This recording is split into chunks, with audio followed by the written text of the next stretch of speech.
Chapter 757. Tao Extreme Lectures on the Tao. Time continued to flow rapidly. In the ever-running river of time, new heroes kept emerging. Some met with death and defeat, while others continued to forge ahead meticulously. The chaotic world was a torment for the mortal spirits, yet for many cultivators, it was a rare opportunity. However, the opportunities they sought often hid an abyss representing death. Another 1,000,000 years passed. Guan, now 11,560,000 years old, was guiding a seventh-generation disciple in cultivation. Indeed, the seventh generation had emerged within the beginningless. Since disciples were now allowed to accept apprentices, Guan did not impose too strict restrictions on his granddisciples. His only requirement was to accept only one apprentice at a time, and only after that disciple had matured could they take on a second disciple. The beginningless did not engage in worldly disputes, but the grand world gate stood tall, symbolizing the pride of all disciples. Without Guan's orders, they adhered to strict apprenticeship selection. They only considered those who could potentially be the first among their peers. Duanli was very excited. He never expected that while training in the forest today, he would be chosen by ancestor Master Wuxia for guidance. He was so thrilled that he felt dizzy, and much of what Guan said was lost to him, as his mind felt muddled. Guan was quite helpless. This boy was too easily excited, responding without understanding many things. "If you don't settle down soon, I'm leaving," Guan said sternly, instantly jolting Duanli back to his senses. "What am I doing?" Duanli broke into a cold sweat and quickly said in a trembling voice, "Ancestor, I'm sorry, I'm just too excited, I didn't mean it." He was so anxious that he was about to cry. In several decades within the beginningless Taoist field, he had only seen Guan a few times. This was his first conversation with Guan, and it was for cultivation guidance. If he angered Guan, his master, grandmaster, and great-grandmaster wouldn't forgive him. "All right, I'll teach you a brand new cultivation technique. How about that?" Guan suddenly said. How could Duanli refuse? He quickly bowed to thank Guan and allowed Duanli to kneel. He raised his right hand and pointed his index finger at Duanli's forehead. Just as Duanli looked up, his pupils suddenly dilated, and he fell into a daze. Ia the Novel Fire. NT website on Google to access chapters of novels early and in the highest quality. Guan retracted his hand, walked past him, and headed out of the dojo, thinking about picking some matured medicinal herbs today. After an hour, Duanli trembled and woke as if from a dream. He hurriedly stood up, looking around and calling out for the ancestor. "Why are you shouting? Do you think you can call for the ancestor so casually?" An impatient voice came, and Duanli saw a figure emerge from the depths of the forest. Upon seeing the person's face, Duanli quickly bowed respectfully. "Grandmaster LV." Duanli said respectfully, his body tense. LV Xian walked up to him, looking displeased. "Why were you calling out for the ancestor?" Today, he had some free time and wandered into this forest. He had a vague impression of Duanli, remembering him as a seventh-generation disciple, given the number of disciples within the beginningless Taoist field. "Just now, the ancestor taught me a cultivation technique. I wanted to thank him," Duanli answered truthfully. There had never been any incidents of fellow disciples harming each other within the beginningless, so Duanli felt no need for caution and answered whatever his grandmaster asked. "Oh." LV Xian raised his eyebrows. He believed Duanli wouldn't lie, especially since this was the beginningless Taoist field. His master hadn't taken on new disciples for many years, let alone guided granddisciples in cultivation. Could there be something special about this boy? LV Xian scrutinized Duanli closely, making the latter very uneasy. Duanli wanted to escape, but he didn't dare offend LV Xian. LV Xian couldn't discern anything unusual about Duanli, so he casually asked, "What's the name of the cultivation technique the ancestor taught you?" His master had created many techniques, and different techniques could indicate how much his master valued this boy. "Destiny-defying divine skill," Duanli answered cautiously. "Destiny-defying divine skill." LV Xian was stunned, standing rooted to the spot. Wasn't this his father, LV Baishan's cultivation technique? His father had been dead for a long time. Usually, he wouldn't even think about his father. Growing up, knowing his body housed another soul, he harbored deep hatred for his father, wanting to personally kill him. But gradually he came to understand. Because he was busy exploring the outside world, He missed his father's funeral. He seemed indifferent, but a thorn remained in his heart. Unexpectedly, his master still remembered his father. Xian recalled how long ago, his father often discussed with him how to cultivate Guan into the next sect leader. Those years were long gone, the specific memories were fading, and his father's face had become blurred. Grandmaster LV? Are you all right? Duanli asked nervously, feeling anxious. Could this destiny-defying divine skill have some great significance? He believed the ancestor wouldn't harm him, but he feared the significant background of this skill might be beyond his capacity. Xian came to his senses, showing a complex smile. Nothing, cultivate well. Since you've got the true teachings from the master, your fortune is deep. Cherish it well. If you disgrace this technique, I'll be the first to deal with you. These words made Duan Li's legs tremble, making Xian shake his head with a smile before turning to leave. He needed to reflect on the past, to avoid forgetting his origins. Xian suddenly understood why his master often daydreamed. Perhaps it was to recall the past, to always remember who he was. In the following days, the news of Duan Li receiving teachings from Guan spread throughout the dojo, arousing curiosity among all disciples. Even second-generation disciples summoned him to observe his talents and comprehension. Unfortunately, Duan Li did not exhibit greater aptitude than other disciples.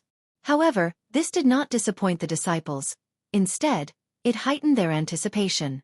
The master couldn't possibly mistake.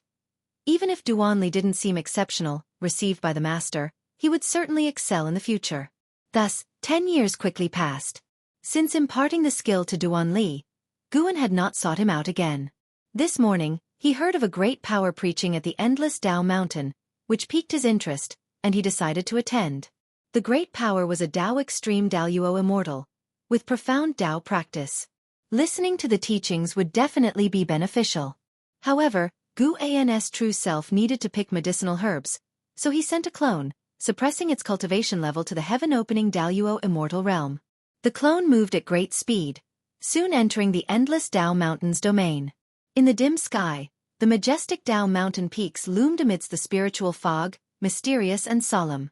Guan flew towards an old acquaintance, Hongya Zi, who had been very hospitable during their first meeting, introducing him to many fellow Taoists. Since Hongya Zi was also here, it was natural to go see him. Approaching the Dao Mountain of the great power preaching, Guan soon spotted Hongya Zi. As before, he was chatting and laughing with several cultivators, enjoying the moment. Hongya Zi was the first to notice Guan, exclaiming with joy, "Fellow Taoist Meng Lang, long time no see. If you find any errors, ads pop up, ads redirect, broken links, non-standard content, etc. please let us know report so we can fix it as soon as possible." Chapter 758. Jiang Relai, beyond the heavenly Dao. Looking at Hongya Zi, Guan smiled and nodded at him. Hongya Zi, after saying a few words to those around him, flew towards Guan. It had been millions of years since their last meeting, and Hongya Zi was as enthusiastic as ever, holding Guan's hand and having endless things to talk about. Guan knew that the misty immortal court had had a rough time over the years. The Son of Heaven had been putting pressure on them, hoping they would participate in the struggle for the Son of Heaven, but the misty immortal court had its own pride and repeatedly refused. The Son of Heaven's patience had worn thin, and this put great pressure on the misty immortal court. Hongya Zi came to unwind and had no intention of getting involved in the matters of the misty immortal court. The two chatted for a while and then ascended Dao Mountain together. Along the way, Hongya Zi introduced Guan to this Dao extreme Daoyuo immortal named Jiang Relai, who was born in the primordial emperor domain.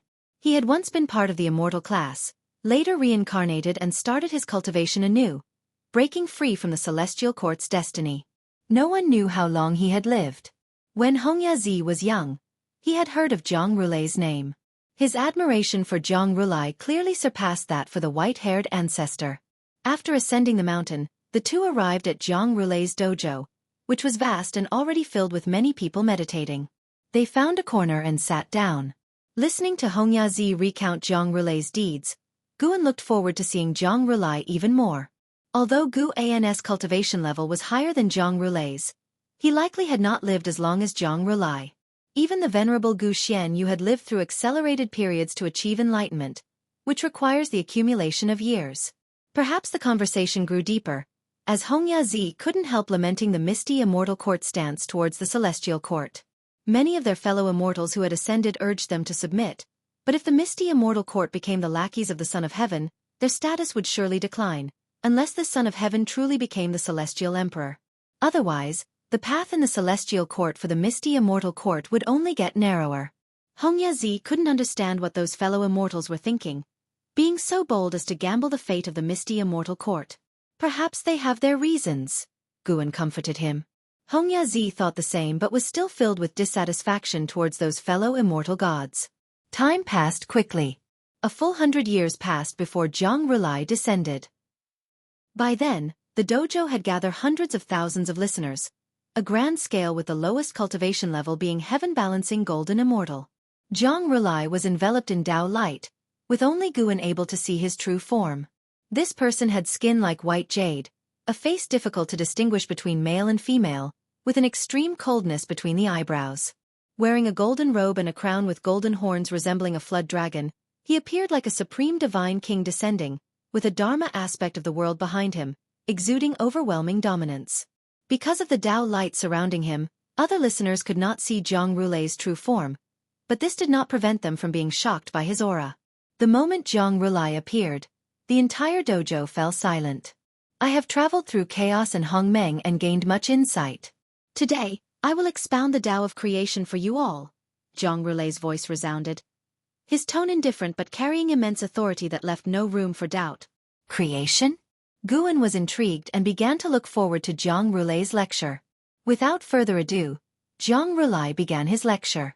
The vast Tao intent, as immense as the ocean, enveloped the entire dojo, making all the listeners feel as if they were journeying through chaos along with Zhang Rulai.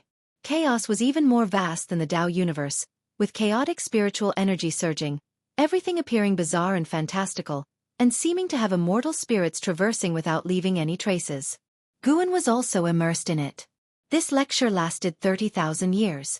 After 30,000 years, all the listeners felt as if they had been abruptly pulled out of a dream, feeling a sense of loss.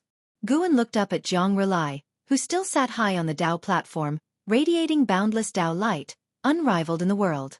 Sitting beside him, Hongya opened his eyes, and after a brief moment of confusion, showed a look of longing. Such vast creation Tao. If I could obtain even 1/10 of his achievement, I could surpass my current realm obstacle, Hongya praised, and Guan nodded slightly, not saying a word. Sar the Oval Fire.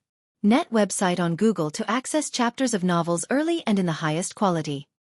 He noticed that Zhang Rulai was gazing at a certain place outside Endless Tao Mountain with a serious look, seemingly on guard against something. Far away in the Taoist field of the beginningless, Guan's true self followed Zhang Rulai's gaze, crossing countless universes and arriving outside the heavenly Tao, close to the void near chaos, where a deep red mist was approaching the heavenly Tao. Guan's true self raised an eyebrow. He could sense the incredibly terrifying power within that deep red mist. It should be noted that he was now at the peak of the Shen Qi primordial immortal realm. If something could make him feel threatened, it was certainly not simple. Looking towards the celestial court, as expected, a large number of immortal gods were flying towards the palace of the Polestar, obviously startled by this mysterious force. Since the celestial court was already paying attention, Guan did not need to worry too much. The celestial spirit Great World was located at the edge of the 3,000 Great Worlds, not within the range of the celestial Tao destiny. For this mysterious force to threaten the celestial spirit Great World, it would first have to break through the celestial court's layer of destiny. For the celestial court, destiny was its lifeblood, and it would certainly not let it have its way. Vaguely, Guan saw some unseen and untouchable threads of cause and effect within the deep red mist, connecting with the 3,000 Great Worlds of the heavenly Tao. With his cultivation level, it was difficult to perceive these threads of cause and effect without careful observation. It must be known that he primarily cultivated the way of cause and effect. No wonder I have always felt there would be changes in the struggle for the Son of Heaven. It turns out the changes come from outside the heavenly Tao, Guan thought silently. Although this crisis was not directed at him, he still believed it would be wise to break through as soon as possible. Once I reach a lifespan of 2 billion years, I will break through, Guan decided in his heart. Meanwhile, at Endless Tao Mountain, within the dojo, Zhang Rulai spoke, the path of creation is the cornerstone of the 3,000 Great Tao. Even the great Tao itself is a creation. I hope you can understand the profound mystery of creation and attain the Tao soon." After speaking, he stood up. Tens of thousands of listeners also stood up and saluted him. Zhang Rulai sought nothing from his lecturing, yet it was deserving of their bowing in respect. Zhang Rulai transformed into a rainbow light and disappeared into the dim cloud sea. Guan saw him flying in the direction of the celestial court. It seemed that although he had broken free from the celestial court, he still had connections with it. "Fellow Taoist Meng, where will you go next?" Hongya looked at Guan and asked with a smile. Guan heard his inner voice and answered, "I plan to continue my journey through the myriad realms of the great Tao." Hongya wanted to follow him and see his dojo, but he didn't want to return to the misty immortal court. However, he couldn't bring Hongya back to the celestial spirit great world. "In that case, why don't we travel together?" Hongya suggested with a smile. Guan had no objections and nodded in agreement. After all, he was just an avatar. Where he went and what he did would not affect his true self harvesting medicinal herbs. Seeing Guan agree, Hongya was even happier. He grabbed Guan's wrist and asked, "Then let's go, fellow Taoist Meng. Where do you think we should go first?" "I want to take a look at the underworld." "Just as well, I have acquaintances in the Nine Divine Mansion of the underworld. The profound abyss ancient tree of the Nine Divine Mansion is about to bear fruit. Perhaps we can witness a spectacle." "Is that so?" "That's perfect. If you find any errors, ads pop up, ads redirect, broken links, non-standard content, etc., please let us know report so we can fix it as soon as possible." Chapter 759. Dark Divine Sect. When Gu An's avatar traveled to the underworld with Hongya, Gu An's true form maintained his usual life rhythm, occasionally glancing at the deep crimson mist beyond the heavenly Tao. The sweeping speed of the deep crimson mist was fast, yet slow compared to the vastness of the great Tao, and it wouldn't touch the boundary of the celestial Tao destiny in a short time. It was worth noting that the celestial court hadn't taken any action against the deep crimson mist. Guan saw numerous immortal gods fly into the palace of the Polestar, then scatter away together as if nothing had happened. Could it be that the deep crimson mist involved some great cause and effect that made the celestial court cautious? Guan couldn't help but think of Tai Hao. It was unknown when the ethereal celestial emperor would emerge from seclusion. Perhaps the immortal gods were awaiting the celestial emperor. As one great thousand world was completely conquered by another, the struggle for the Son of Heaven became intensely fierce. Both camps were utterly ruthless, casting these 3,000 great worlds into an era of dark turmoil. The greater the survival pressure, the more it would stimulate the birth of exceptionally talented beings. 27,000 years had passed since Zhang Rulai's teaching concluded. On this day, just past noon, Guan rested in the courtyard, his body lying on a rocking chair, gently swaying. "I am the true monarch Qitian. Today I shall rescue the demon emperor. I dare anyone to try and stop me." A domineering roar resounded throughout the world, startling Shen Zhen, who opened her eyes before the artifact refining cauldron. Not just her, all the disciples in the dojo heard, which piqued their curiosity. "Qitian? True Lord? Did you read your journey to the west again?" Shen Zhen turned her head to Guan, asking teasingly. Guan didn't open his eyes, his face covered by a round fan, softly saying, "Who knows to yell while rescuing someone, either arrogant or foolish."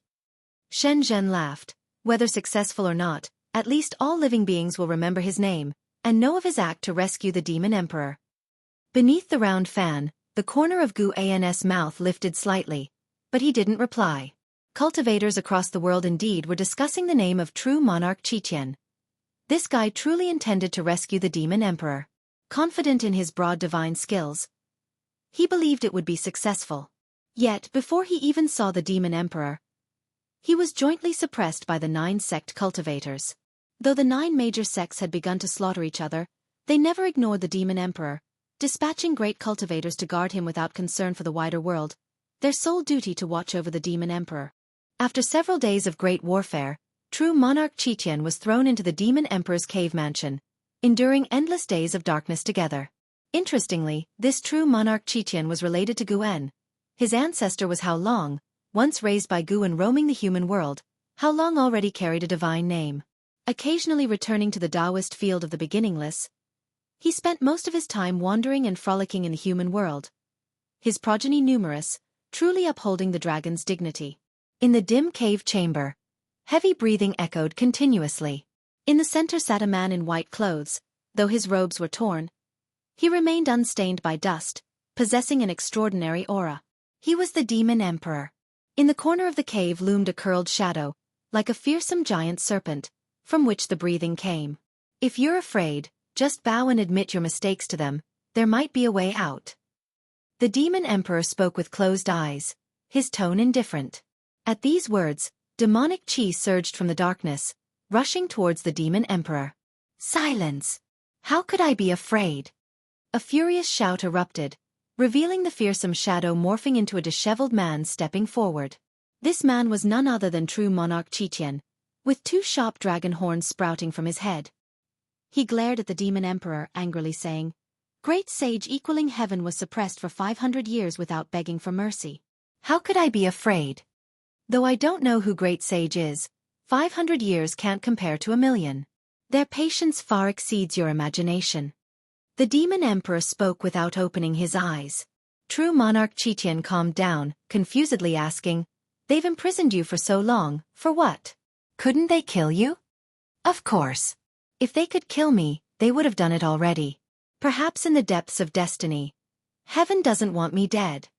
The Demon Emperor's words piqued true monarch Qiqian's curiosity. "What divine skill have you cultivated, making you unkillable? You should care about yourself first, figuring out how to endure the millennia ahead." True monarch Qiqian, upon hearing this, sat cross-legged before the Demon Emperor and said, "Although I haven't been imprisoned for millennia, I've spent years in seclusion. At worst, I'll cultivate here." His eyes roamed, observing the Demon Emperor's exceptional aura, steady as a rock. He suddenly felt this might be his great opportunity. Just like the myths, surviving catastrophe could bring fortune. Perhaps he could learn the undying divine skill from the Demon Emperor. Sun Wukong in Journey to the West possessed an immortal body. Even the celestial court couldn't subdue him. The Demon Emperor remained silent, while true monarch Qiqian watched him, scratching his head, pondering. The days of suppression were far harsher and more despairing than true monarch Qiqian had anticipated. Endless hopelessness would be a form of extreme torment. Saw the Novel Fire net website on Google to access chapters of novels early and in the highest quality. As time passed, true monarch Qiqian's excitement and curiosity gradually faded, turning to agitation and rage, until all emotions were eradicated, leaving only numbness. Another 1,000,000 years passed. Guan had just returned from the hidden spirit palace, entering the courtyard as an Xian quickly approached. "Master, recently a sect named Dark God Sect appeared in the human world. They widely spread scriptures, urging mortal spirits to believe in the Dark God, claiming darkness and light coexist, though the world remains bright, bones litter the land, and people's hearts find no redemption. The Dark God will bring darkness to the world's dangers, offering salvation in the darkness." An Xian spoke with deep concern, deeply wary of the Dark God Sect. Guan asked, "Has the Dark God Sect started disrupting the human world?" "No, locating their sect is impossible. Only numerous scriptures are spread, misleading hearts. The Immortal Cultivation Sect is busy fighting and vying for power, neglecting the Dark God Sect. But I've deduced it and can't see through them. There's something unusual behind the Dark God Sect." An Xian spoke earnestly, staring at Guan, hoping her master could provide answers. Guan looked towards the celestial vault and said, "The Dark God indeed exists. He has arrived, observing this human world." And Xin's eyes widened and she asked, "Where is he? What does he look like?" Guan didn't respond, calmly watching the celestial vault. Beyond the celestial spirit great world, in infinite darkness, sat a skeletal figure. Leg bones supported the hand bones, within the palms burned green flames, manifesting countless worldly scenes, rapidly transforming. If you find any errors, ads pop up, ads redirect, broken links, non-standard content, etc., please let us know. Report so we can fix it as soon as possible. Chapter 760. The Calamity from Beyond the Heavenly Tao. The white skeleton in the darkness sat motionless. Only the green flame in its palms flickered continuously, looking bewitching and eerie. After an indeterminate amount of time, its skull slowly trembled, dark eyes opened under its brow bone, representing the ultimate evil of the great Tao, profound and terrifying. It slowly lifted its right hand, its bones spread apart, and 7 small bones wrapped in black mist flew out, disappearing into the darkness in the blink of an eye. Having done all this, it closed its eyes again and continued to fall into slumber. Far away in the celestial spirit great world, Guan did not tell an Exian about the origin of the Dark Divine Sect, but said that the Dark God resided in the outer heaven, making an Exian frequently look up to the sky, but she could see nothing, which only increased her desire for a higher realm. Under the background of world conflict, the Dark Divine Sect, although drawing some attention, was not yet powerful enough to participate in the struggle for supremacy, so the major immortal cultivation sects did not pay much attention. Unbeknownst to anyone, the Dark Divine Sect rapidly developed, eventually infiltrating various major sections. Those who were disillusioned and consumed by hatred were attracted to the ideals of the Dark Divine Sect, and they even saw the divine presence of the Dark God in their dreams, which obsessed them and drove them to madness. 50,000 years later, the Dark Divine Sect had become an unignorable force in the human world, with followers in every sect. However, the Dark Divine Sect could not stop the wars in the human world. Years of fighting had built up irreconcilable hatreds among the sects, and even if the Dark Divine Sect stirred up trouble within them, they could not put aside their immediate enmity and interests. In the depths of the universe before the world gate, Celestial Spirit God, Tai Immortal Monarch, the 72 Immortals of Golden Cave, and Emperor Tianhong gathered here. Having regained his immortal position, Emperor Tianhong radiated with immortal light, brighter than the distant stars. At this moment, the faces of Celestial Spirit God, Tai Immortal Monarch, and the 72 Immortals of Golden Cave were extremely grave. They surrounded Emperor Tianhong, all remaining silent. Celestial Spirit God was the first to break the silence and asked, "Are we sure this is related to the Chaos Evil Demon beyond the Heavenly Tao?" Emperor Tianhong nodded and said, "The chaos beyond the Heavenly Tao is vast and boundless. Whether it is truly a Chaos Evil Demon remains uncertain. The only thing certain is that there is an infiltration from beyond the Heavenly Tao. Their methods are unbelievable and hard to capture. The Celestial Court is also observing the changes.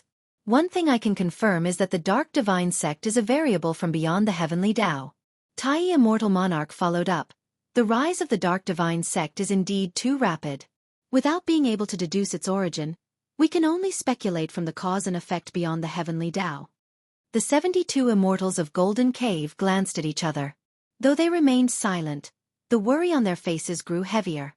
As Heavenly Court Immortals, they were indifferent to the beings of the Heavenly Tao but held great dread towards everything beyond the Heavenly Tao due to numerous stories they had heard. In some respects, their indifference to the beings of the Heavenly Tao was because their attention was focused beyond the Heavenly Tao. What should we do now? If we let this continue, the Celestial Spirit Great World may really come under the dominion of the Dark Divine Sect. A Golden Cave Immortal asked. They were not considering the well-being of the Celestial Spirit Great World's beings but were thinking of Guan. They were now serving Guan, and if the Celestial Spirit Great World were taken over by the Dark Divine Sect, it would certainly affect Guan, which would signify their incompetence. Tai Immortal Monarch pondered. Perhaps it is not that difficult. That existence has not instructed us, indicating the crisis is not yet substantial enough to disturb him. With his cultivation level, he should be able to perceive threats beyond the Heavenly Tao. These words made sense to the assembled immortals. S.E. The novel, F. Iyer. NT website on Google to access chapters of novels early and in the highest quality. Guan could face the eternal life venerable, his cultivation level unfathomable. Regardless, although he has not given instructions, we cannot just stand by. Let's investigate together, Tai Immortal Monarch ordered. The immortals had no objections and soon dispersed. Celestial Spirit God stood at the world gate, watching the departing figure of Tai Immortal Monarch and could not help but sigh. Just this composure alone is beyond me. Even knowing the cause and effect related to the Dark Divine Sect beyond the Heavenly Tao, Tai Immortal Monarch did not hastily seek out Guan but continued to act, intending to prove himself.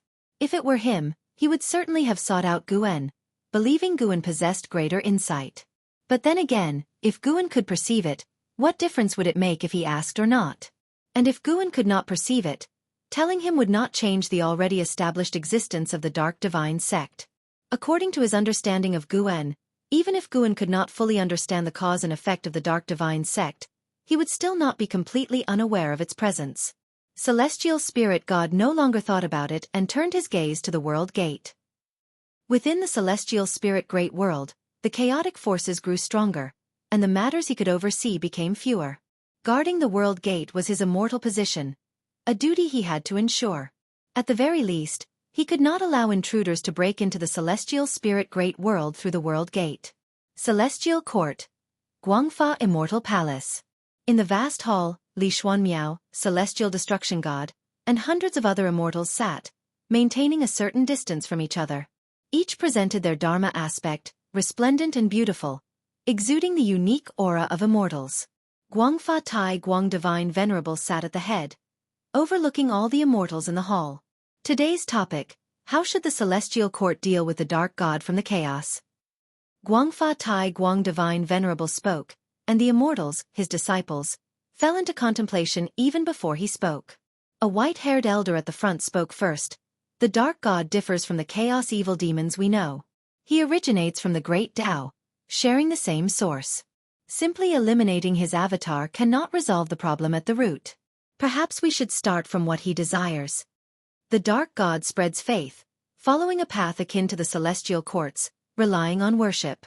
If all living beings don't yearn for darkness, he has no opportunity. This statement immediately prompted another immortal to respond. Easier said than done. The battle for the position of Son of Heaven has already begun. The two candidates will not relent, and neither will the immortal factions backing them. How can we end the catastrophe of the 3,000 great worlds? If it doesn't end, the hearts of all living beings will harbor darkness. At this, more immortals began to speak, each offering their opinions, and some even quarreled, making the atmosphere in the hall intense. Li Xuanmiao sat near the front but remained silent, patiently listening. Celestial Destruction God sat at the back and dared not speak lightly, knowing this was a test by Guangfa Tai Guang Divine Venerable, requiring cautious handling. After a long time, Guangfa Tai Guang Divine Venerable interrupted. None of your strategies can avoid the struggle for the position of Son of Heaven. In your opinion, which is the greater calamity, the one brought by the Dark God or the battle for the position of Son of Heaven? As soon as he finished, the hall fell silent. No immortal or god dared to speak. If you find any errors, ads pop up, ads redirect, broken links, non-standard content, etc., please let us know. Report so we can fix it as soon as possible. Chapter 761. Lifespan of 20 quadrillion years. In the grand hall of Guangfa Immortal Palace, it was silent. Those previously impassioned disciples were all silent, each with an unsightly expression, tinged with a bit of embarrassment. Guangfa Tai Guang Divine Venerable swept his gaze over everyone in the hall, his eyes indifferent. Sir, the Oval Fire. Website on Google to access chapters of novels early and in the highest quality. Clearly, the disaster of the Tianzi contest is much more significant. How many beings can the Dark God harm? How many beings will the Tianzi contest affect? Even if the 3,000 great worlds can be reopened and remodeled, what about the beings that died? They will merely be replaced by new life. If the Tianzi contest is not resolved soon, other evil gods will continue to emerge. Suddenly, a voice echoed throughout the great hall, catching the attention of the immortal gods. Celestial Destruction God raised his eyebrows, showing a surprised expression, for the speaker was none other than Li Xuanmiao. Li Xuanmiao, a person who had ascended, had the least experience among the immortals present, yet he dared to utter such blasphemous words. Wasn't he afraid that some immortal gods among them were subordinates of the Son of Heaven? While being surprised, Celestial Destruction God also felt a sense of admiration. From a young age, he considered his bravery unparalleled in the world, but after arriving at the celestial court, he became cautious, gradually losing his sharpness and becoming like those detestable immortal gods, bullying the weak. Li Xuanmiao's comments voiced his thoughts, but he could never say them aloud. Under the gaze of hundreds of immortal gods, Li Xuanmiao was unafraid, staring directly at Guangfa Tai Guang Divine Venerable. From this moment, the subject was no longer Guangfa Tai Guang Divine Venerable testing the disciples but rather Li Xuanmiao testing Guangfa Tai Guang Divine Venerable, at least in Li Xuanmiao's mind. Even if the disaster of the Tianzi contest is greater, how will you change it? In this celestial court, only the Celestial Emperor can alter everything. Seeing the Celestial Emperor is harder than becoming a supreme immortal.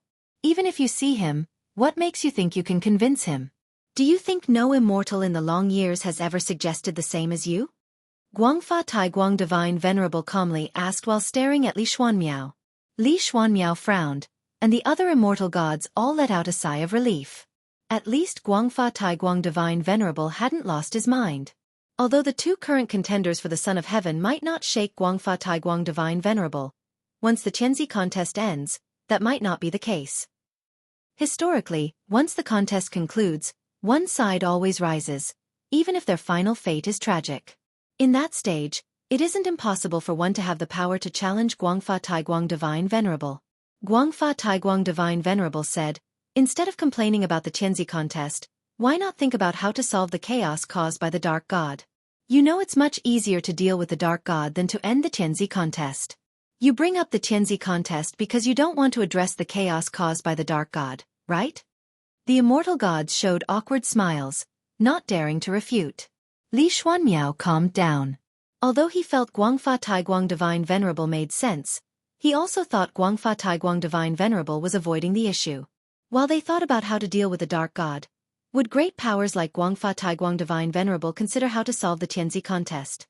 He didn't receive an answer, and Guangfa Taiguang Divine Venerable didn't continue on that topic but instead began discussing the great Tao origins of the Dark God.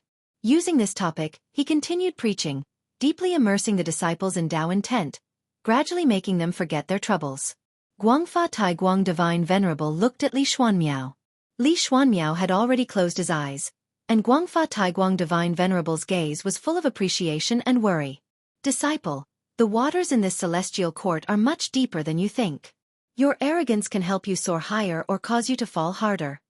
Guangfa Taiguang Divine Venerable raised his eyes and looked outside the hall at the celestial vault, his expression turning worried. He sighed in his heart. Dark God, are you coming back? 150,000 years later. Although the human world was still embroiled in conflict, the sky remained blue. On this day, Guan returned from Human World Peak, feeling quite upbeat because his lifespan had reached 20 million billion years. He planned to rest for a night and break through the next day. Returning to Taoist Field of the Beginningless, he greeted the disciples training and sparring along the way, which surprised them.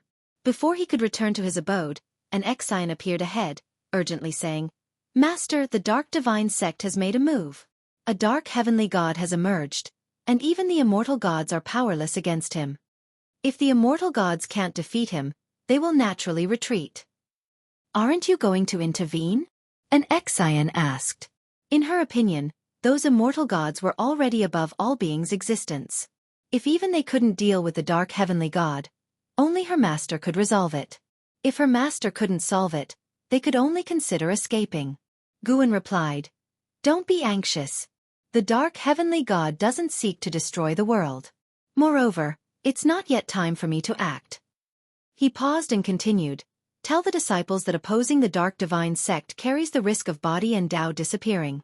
I may have the opportunity to avenge them, but I can't protect them at critical moments. Hearing this, an Exion was reassured. Her master saying this clearly didn't take the dark divine sect seriously. The reason he wasn't acting now was likely to test all living beings. I will warn them. An Exion replied solemnly, then saluted and left. Guan continued through the woods, looking toward other great thousand worlds. Besides the celestial spirit great world, 6 great thousand worlds were enveloped by the dark heavenly gods. 7 dark heavenly gods had already suppressed the immortal gods of each world, then began releasing destiny, seemingly preparing to establish a new immortal god system. The dark god watched quietly from the great Tao. This dark god had a Tao extreme Daluo Immortals cultivation level, posing no threat to Guan was waiting for the opportunity to permanently eliminate him. Moreover, the deep crimson mist approaching the celestial Tao destiny had not stopped. Guan couldn't tell if the dark god was related to the crimson mist. From cause and effect, there was no connection yet, but they both entered the celestial Tao range around the same time. Even if there was no direct connection, they were likely related. Dark God, why do you feel so similar to the heavenly court immortals, especially in the structure of destiny? Guan murmured as he walked. Sitting by the tree in meditation, Duanli opened his eyes upon hearing Guan's voice. Seeing it was Guan, he quickly got up and saluted. Grand disciple greets Grand Master. Duanli said respectfully, but Guan ignored him and walked past him. Watching Guan's back, Duanli hesitated for a moment before gritting his teeth and following, asking, "Grandmaster, I have questions about the destiny-defying divine skill. No one in the dojo practices this skill, so I can only ask you." Guan stopped. This made Duanli even more nervous. Looking back at Duanli, Guan said, "The destiny-defying divine skill is mainly about passing on the skill to others. Perhaps you could try passing it on once. It might bring you a surprise. If you find any errors, ads pop up, ads redirect, broken links, non-standard content, etc. Please let us know report so we can fix it as soon as possible." Chapter 762. Primordial Chaos, Outer Heaven. In the long years, all of Gu An's hobbies would be transformed with his Tao intent, and the destiny-defying divine skill was no exception. After being modified by this Xian Qi primordial immortal, this skill had already transcended the mundane. Looking at the entire celestial spirit great world, no cultivation technique could compare to the creation of this skill. The destiny-defying divine skill was originally designed to serve others, but through Gu An's modifications, incorporating cause and effect in the path of Qi fortune, it could transfer power to the successor, gaining the blessing of nature's spiritual energy and the power of cause and effect, absorbing spiritual energy to achieve greater power in a short time. It was applicable both within the heavens and within the scope of the great Tao. Overall, the destiny-defying divine skill was not considered a speed-up type of cultivation technique because the transferred power had to be cultivated by oneself, and the power gained after transmission would be calculated separately and could not be passed on to others. Although it was not a speed-up technique, it could constantly raise a cultivator's upper limit, or rather, transcend the limit. For cultivators with mediocre talent and not outstanding comprehension, the destiny-defying divine skill was a very good path to ascension. Now the spiritual talent of the beings on the nine-spirit continent was very high, but that was only within the celestial spirit great world. On the level of the Tao, it was nothing remarkable. Duanli's talent allowed him to achieve the Tao fruit realm smoothly, but it was almost impossible for him to reach the golden immortal realm.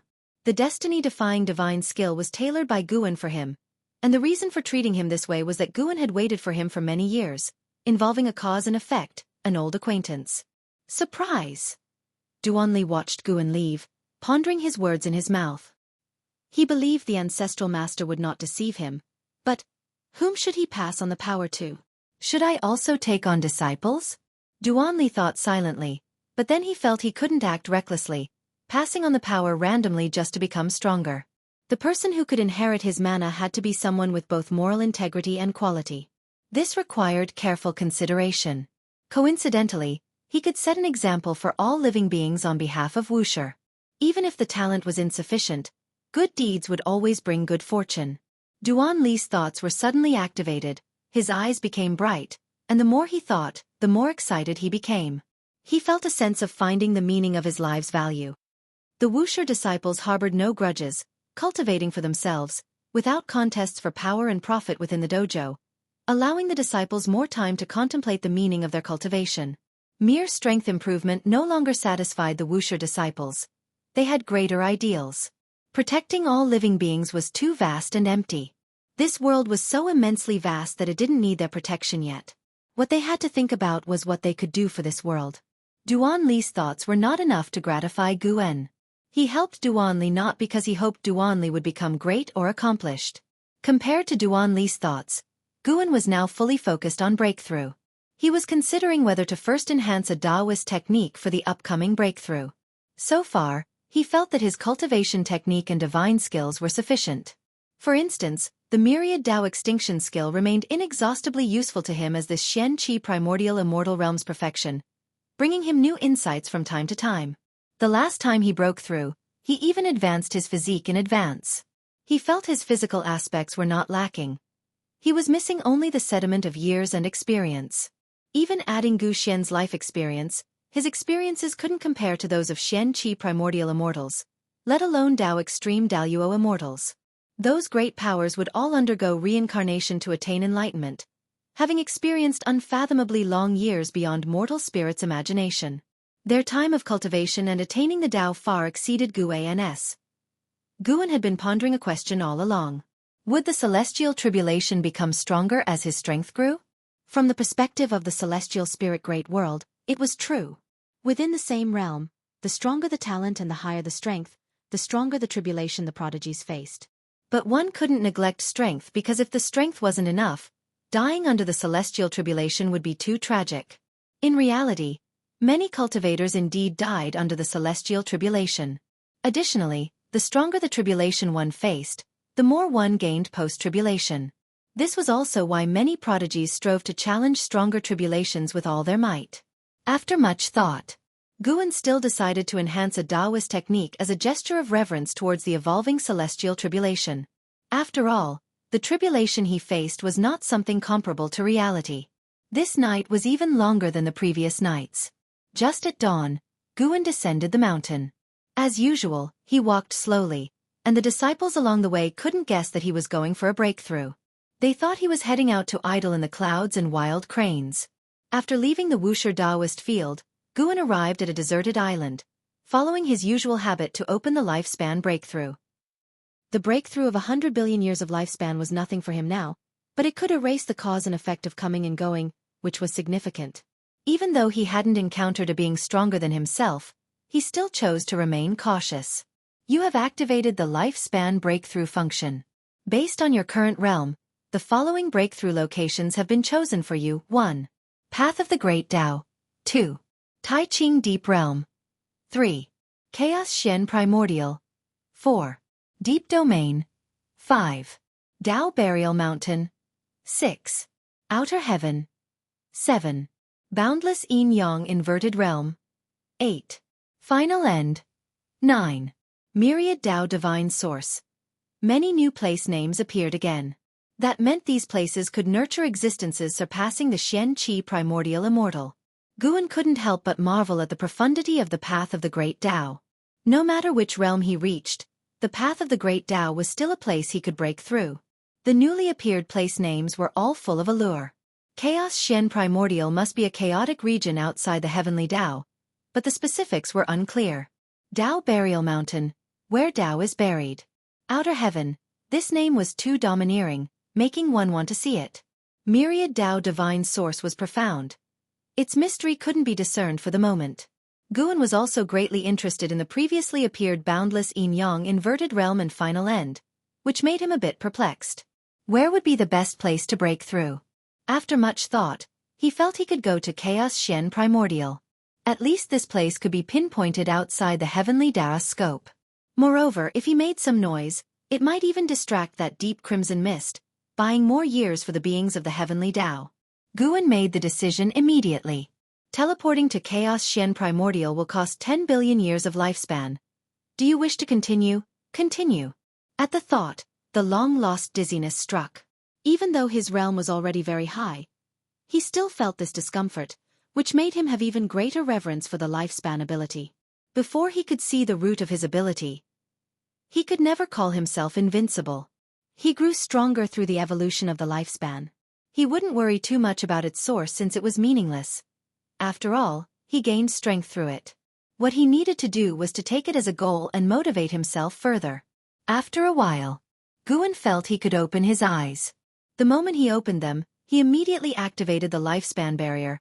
An invisible lifespan barrier quickly spread out, making his heart instantly calm. Sar the Nelfer. Net website on Google to access chapters of novels early and in the highest quality. If you find any errors, ads pop up, ads redirect, broken links, non-standard content, etc., please let us know report so we can fix it as soon as possible. Chapter 763. Tremendous changes in heaven and earth. Guan's eyes reflected the brilliant chaos of the starry sky. Though he often peered into chaos, the sights here in the Tai Chu chaos still stunned him. He stood atop a cloud of stars. Ahead of him the multicolored sky spread out, with the 3,000 great Tao transforming into rivers that surged forth, each sparkling with countless stars, as if containing fragments of the starry sky, beautiful and mesmerizing, mysterious and mystical. Here, the cosmos was vast beyond measure, larger than the starry sky anywhere else. The depths of chaos exceeded his expectations in beauty, even surpassing the heavenly Tao universe. The Tao spiritual qi here was superior, making it an ideal place for high-realm cultivators to seek enlightenment. The 3,000 great Tao here differed from those in the heavenly Tao universe.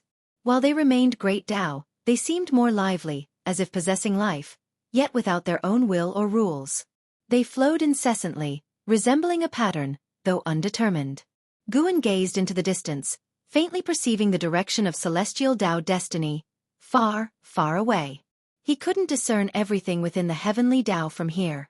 He could view it through his incarnation, but that was another perspective. What he did see was a deep red fog, equally distant. Retracting his gaze, he sat down cross-legged on the spot. Search * the Nell Fire. NT website on Google to access chapters of novels early and in the highest quality.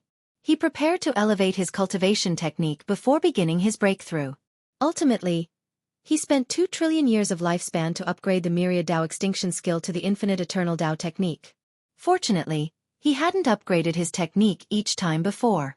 2 trillion years of lifespan during previous breakthroughs wouldn't have been a small amount. Now came the main event. Breaking through to the Great Realm. For the past dozens of years, he had anticipated the name and fortune of the next realm. He deliberately suppressed this expectation, knowing the joy upon attaining it would be greater the more he anticipated. Inside a dim cave room, the Demon Emperor sat cultivating. His appearance hadn't changed much, but his demeanor grew increasingly otherworldly. In front of him, true monarch Qiqian lay on the ground, eyes hollow, lifeless, staring numbly at the cave ceiling. Suddenly, a swirl of black air spread from the dark corner of the cave room. The Demon Emperor opened his eyes, frowning, while true monarch Qiqian remained unaware of the anomaly. Imprisoned here, spiritual energy barely sustained their existence, unable to aid their cultivation. Thus, true monarch Qiqian had long despaired, unable to understand the purpose of the Demon Emperor's meditative enlightenment. With insufficient spiritual energy, cultivation seemed purely a wasted effort. Imprisoned in darkness, do you still yearn for light? A cold voice echoed. Initially, true monarch Qiqian paid it no mind, but after a few breaths, he seemed to realize something. His eyes widened abruptly, and in one swift motion, he jumped up. Who? True monarch Qiqian croaked, his voice hoarse from years of silence. His gaze locked onto the dark corner, faintly perceiving a figure condensing and approaching him. Soon, a mysterious robed figure wearing a bronze mask stepped forward. The mask resembled a Qilan's head, ferocious and frightening, exuding immense pressure. True monarch Qiqian furrowed his brows, poised for confrontation. The Demon Emperor didn't rise, simply staring at the mysterious robed figure. I am the dark heavenly god. I can help you escape this place. The robed figure continued, his mask concealing his features, making it impossible for the two to see his expression. Hearing these words, true monarch Qiqian was ecstatic and quickly asked, You have no ties with the 9 major sects? After you were suppressed, the human world welcomed the dark god, who brings a new order. If you align yourselves with the dark fortune, I can save you, even lead you to realms beyond your imagination. The robed figure's words excited true monarch Qiqian even more. He cared not for the dark god or light god. As long as the figure wasn't from the 9 major sects and could truly help him escape, he was willing. I join. I am willing. True monarch Qiqian answered immediately, trembling in excitement.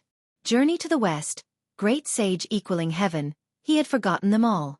In the years without hope, he regretted rescuing the Demon Emperor. The Demon Emperor hadn't done him any favors. He merely admired the legends he heard in his youth. The robed figure then asked, And what about you? True monarch Qiqian urged, Demon Emperor, quickly agree. If we preserve our lives, we'll find opportunities for vengeance. Being trapped here, you'll never have a chance for revenge. Having lost freedom, they recognized its value. Even if not absolute freedom, the ability to roam the heavens and earth was cherished. The Demon Emperor didn't react with joy or excitement like true monarch Qiqian. He gazed at the robed figure expressionlessly and said, If what you say is true, the 9 major sects will eventually be annihilated by the dark god. We can escape then as well. If you possess the power to destroy the 9 major sects, why sneak in? Realizing the truth, true monarch Qiqian felt uneasy. The robed figure, under their scrutiny, didn't respond. The Demon Emperor continued, You immortals and gods undoubtedly want not just dominance through force but the hearts of all living beings. Even conquering the hearts within the 9 major sects is your aim. If we and the 9 major sects become followers of the dark god, how would you manage our grievances? True monarch Qiqian's elation quickly dissipated, his expression changing dramatically. a new system will naturally arise. If you have good comprehension, you will escape this great thousand world. The robed figure's answer did not satisfy the demon emperor. You, true monarch Qitian began. Suddenly, the robed figure dissolved into black mist, which swiftly retreated to the corner, as if it had never appeared, leaving an illusion of the past moments. True monarch Qitian, eyes wide, called out for the dark heavenly god, but received no response. Damn! Liar! Accursed liar! True monarch Qitian raged, his roars resounding. The demon emperor frowned, believing the figure didn't flee due to exposed lies but because something had happened outside. Dark god! The demon emperor murmured, feeling a pang of sorrow. He had been suppressed for too long. Despite convincing himself, the shifting heavens terrified him. He feared upon escaping one day, the world's structure would have radically altered, returning him to the plight before his transformation. Simultaneously, before the world gate, celestial spirit god, Tai immortal monarch, Emperor Tianhong, and 72 immortals of Jin Dong gathered, watching the frenzied surge of dark fortune enshrouding the celestial spirit great world, all feeling vigilant. They saw the dark heavenly god fly towards the upper cosmos, stopping only in the void devoid of spiritual energy. The dark heavenly god gazed upwards, his intentions unclear. If you find any errors, ads pop up, ads redirect, broken links, non-standard content, etc., please let us know. Report so we can fix it as soon as possible. Chapter 764. Breakthrough to the Mixed Element Profound Venerable Immortal. What's wrong with him? The celestial spirit god gazed at the mysterious black-robed figure of the dark heavenly god, frowning as he asked. The other's posture seemed to be waiting for someone, which made him uneasy. One dark heavenly god already gave them a headache. If a few more appeared, how could they possibly withstand it? The other immortal gods did not answer him, equally perplexed by the situation. The Tai immortal monarch, with the highest cultivation level, looked in the direction the dark heavenly god was watching, but he saw nothing. Yet, his intuition told him that something was happening beyond the heavenly Tao. At this moment, not only them but those who were monitoring the presence of dark heavenly gods from various realms also realized that something unexpected might be occurring beyond the heavenly Tao. And in the celestial court, an unknown number of immortal gods were fixated on the chaos. The chaos was stirring an immensely terrifying great Tao storm, even affecting the edge of the celestial Tao destiny's domain, making the surrounding universes shimmer with multicolored light. Endless Tao Mountain. Atop each Tao mountain stood a great power, gazing at the chaos, the anomaly in the chaos capturing the attention of the entire heavenly Tao. And those powerful beings hidden within the chaos were also startled. The deep red fog approaching the heavenly Tao came to a halt. Within that vast red fog, massive figures seemed to rise and fall, looming indistinctly. No one knew what exactly was happening in the depths of the chaos, nor could anyone find the source. Underworld. On a barren land stood a colossal ancient tree, unmoved. This tree was the inheritance tree of the Nine Divine Mansion, known as the Profound Abyss Ancient Tree. Beneath the tree, a dozen people were meditating, their gazes all directed in the same direction. There is an anomaly in the chaos, Hongyazi said grimly. Having roamed the great Tao for so many years, he knew how terrifying the threat of the chaos could be. Gu An's avatar also frowned, seemingly as confused and uneasy about the unknown danger as the others. Hongyazi turned to Guan lamenting, "It appears that not ascending to immortality has its benefits. At least we don't have to face the threats from the chaos." Guan shook his head, chuckled, and said, "Difficulties cannot be measured by cultivation level. Different realms face different challenges." That's true. Just the Son of Heaven alone could crush our misty immortal court. Hongyazi sighed, and the surrounding cultivators began to joke about the misty immortal court. Hongyazi did not get angry because he was the one who brought up the court's predicament, and the people around him were already good friends. Talking about the misty immortal court, their apprehensions dissipated. After all, the calamities of the chaos posed no threat to them. Although the celestial court was domineering, it never compromised in the face of the chaos threats, nor would it retreat, which was one of the reasons many beings aspired to the celestial court. This anomaly from the chaos persisted for 2 hours before everything returned to normal. When the celestial spirit god, Tai immortal monarch, and others saw the dark heavenly god fall back into the celestial spirit great world, they did not disperse. Instead, they continued to wait, in case more dark heavenly gods descended. In an unknown corner, Guan landed on a small island. Sunlight poured down, illuminating him, his body seemingly draped in resplendent radiance. He looked down at his body, expressionless, then pulled up his attribute panel to check. Name: Guan. Lifespan: 13, 060, 997/109, 822, 321, 049, 227. Physique: Primordial Infinite Creation Tao Body. Cultivation Level: Primordial Profound Venerable Immortal Realm Midstage. Primordial Profound Venerable Immortal. This realm surpassed the Xian Qi Primordial Immortal. From achieving perfection in the Xian Qi Primordial Immortal Realm to reaching the mid-stage of the Primordial Profound Venerable Immortal Realm, he expended 1.9 trillion years of lifespan, now left with only 109 trillion years. CTH Novel. F. Iyer. Net website on Google to access chapters of novels early and in the highest quality. The results were remarkable. Guan now felt that the mana within his body was about to explode. If he wished, he could turn the 3,000 great worlds to dust in an instant. He could even disrupt the destiny of the heavenly Tao. This realm was incredibly powerful. Profound wisdom. What they spoke of as profound seemed to represent a power surpassing the primordial. Guan's primordial Tao fruit had already metamorphosed, beyond being measurable by mana. The primordial profound venerable immortal was terrifying. Even just the upheaval caused by breaking through was enough to throw the chaos into disorder, even attracting the attention of the heavenly Tao. During his breakthrough, Guan sensed many Xian Qi primordial immortals spying on him, with several auras coming from the celestial court. After successfully breaking through, Guan could encompass the entire heavenly Tao within his gaze. To all living beings, the boundless heavenly Tao appeared so trivial and insignificant to him now. The extreme power gave birth to an uncontrollable sense of supremacy within him. The so-called venerable immortal, sovereign over all things, standing above all immortals. Guan sat down to meditate, facing the sea, as the sea breeze blew his black hair. His gaze fell upon the celestial vault, traversing countless universes to lock onto that deep red fog. The deep red fog approaching the heavenly Tao was no longer mysterious to him. He suddenly felt an urge to unleash his might and fully assert his newfound pride. He decided to meditate for a few days and then venture into the deep red fog. After reaching the primordial profound venerable realm, the celestial court could no longer pressure Guan.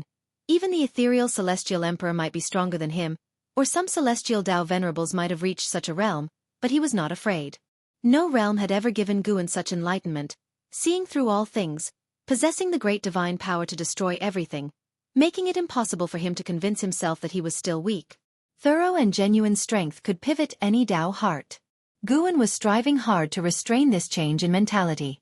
He withdrew his gaze, looking toward the end of the sea horizon, lost in thought. The sea wind fluttered his black robe and swept his hair strands. He didn't blink. His gaze was as serene as the vast ocean ahead. The sun gradually set, the twilight glow swept across Guan's face, and his expression remained unchanged from beginning to end. Sunset and moonrise. Days passed by. Gradually, silver lines appeared on Guan's left shoulder, intertwining and ultimately forming a white bird resembling an eagle. This bird had long feathers at the end of its tail. The feathers on the top of its head extended backward, displaying a faint multicolored hue. This white bird's pupils were gold and red. Although its size was not considerable, its figure appeared majestic, like a divine bird reborn into the world. This bird was the profound venerable spirit that Guan had condensed. It was a great divine power created by this realm, equivalent to an avatar. However, this avatar contained the same cultivation level as the primordial profound venerable immortal body, without independent consciousness, allowing its master to multitask with infinite wonders. The body could even revive endlessly through the profound venerable spirit. The profound venerable spirit could create worlds, act as the rules of heaven and earth, refine treasures, cultivate, all of which would benefit the main body. Even if Guan did not cultivate, as long as it cultivated, his cultivation level would continue to grow. And the profound venerable spirit was immortal. If destroyed, the main body needed only a thought to resurrect it. Both the body and the spirit could infinitely revive each other, supremely domineering. This truly paved the path to immortality. This made Guan think of the Tsangtian of the heavenly Tao. He suspected that the heavenly Tao was indeed created by an immensely strong entity, and the so-called Songtian was the manifestation of that entity's profound venerable spirit. From now on, you shall be called Wuxia Divine Sparrow. Guan murmured, speaking to himself. If you find any errors, ads pop up, ads redirect, broken links, non-standard content, etc., please let us know report so we can fix it as soon as possible. Chapter 765. Heaven-suppressing endless tower, Emperor Bone profound venerable in the chaos void, a swirling expanse of deep red mist billowed, reducing the meteors along its path to mere specks of dust. In the depths of the red mist, lightning weaved together. This place seemed to be the end of the abyss, with demonic shadows emerging incessantly and eerie illusions appearing, creating a bewildering and shocking scene. A magnificent colossal black tower stood in the heart of the mist. On closer inspection, it was a series of four-cornered palaces stacked atop each other. Each roof harbored terrifying entities, some resembling demons, some human-like, and others indescribable, shrouded in obscurity. The interior of the black tower was a bright hall, the ground glittering like a galaxy. Massive stone pillars carved with mysterious patterns stood in a disorderly arrangement, resembling pillars supporting the sky, immovable. A white bird suddenly flew into the hall, its long tail feathers longer than its body, with its head faintly radiating a seven-colored halo, appearing majestic and brimming with celestial energy. Boom! A terrifying figure descended from the sky, towering 10,000 feet, entirely pitch black, its human-like form adorned with long flowing hair that transformed into writhing serpents, flicking their tongues. His eyes were blood red, exuding a fierce light, as an overwhelming aura erupted. Roar! A deafening roar resounded, shaking the heavens and the earth. This terrifying demon, towering 10,000 feet, appeared like a divine mountain before the white bird within the hall. The white bird stopped and suddenly transformed into a silver-glowing figure. It was Guan. Guan was utilizing the great Tao formless body to isolate causal investigations and control his own aura. He looked at the towering 10,000-foot demon ahead, needing no lifespan detection to see through its origins. Chaos Evil Demon, Great Anger Evil, Miao Jin Daluo Immortal Realm Cultivation. This black tower was called the Heaven-Suppressing Endless Tower, one of the supreme treasures of the Dark Heavenly Court. The Dark Heavenly Court belonged to the Dark God's forces. With Gu An's current cultivation level, he could see through the connection between the Dark Heavenly Court and the Heavenly Court. The Dark Heavenly Court originated from the Heavenly Tao but was severed from its destiny and reforged in the chaos, showing him the ancient contention for the Celestial Emperor of the Heavenly Court. The past of the Heavenly Tao was far more fascinating than Guan had previously imagined. However, the current history was not important. What Guan wanted was to exhibit the power of the mixed element profound venerable immortal. The beings within the heaven-suppressing endless tower were connected to the tower's destiny, much like immortal gods, able to avoid true death through this connection. Unless the heaven-suppressing endless tower was destroyed, he could not completely annihilate these beings. He wanted this effect, not causing real sin, but allowing an outlet.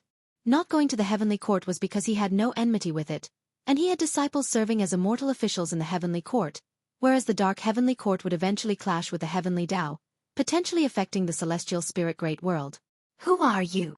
A thunderous shout burst out, resonating like rolling thunder, endlessly echoing.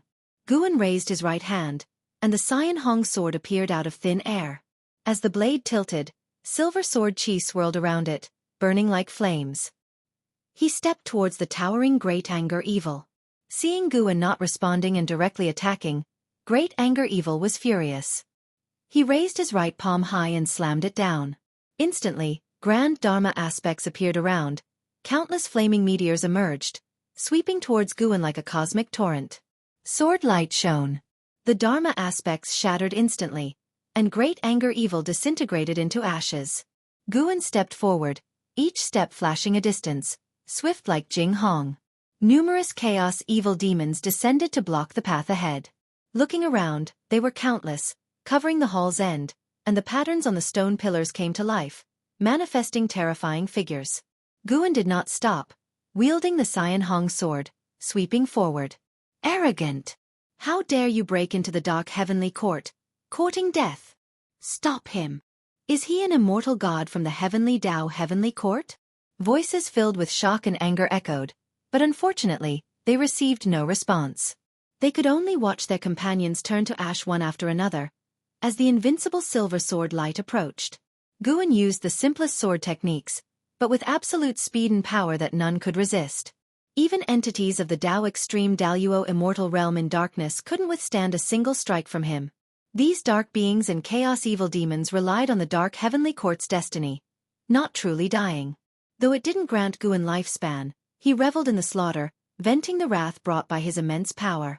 S.E. the novel, F. Iyer. NT website on Google to access chapters of novels early and in the highest quality.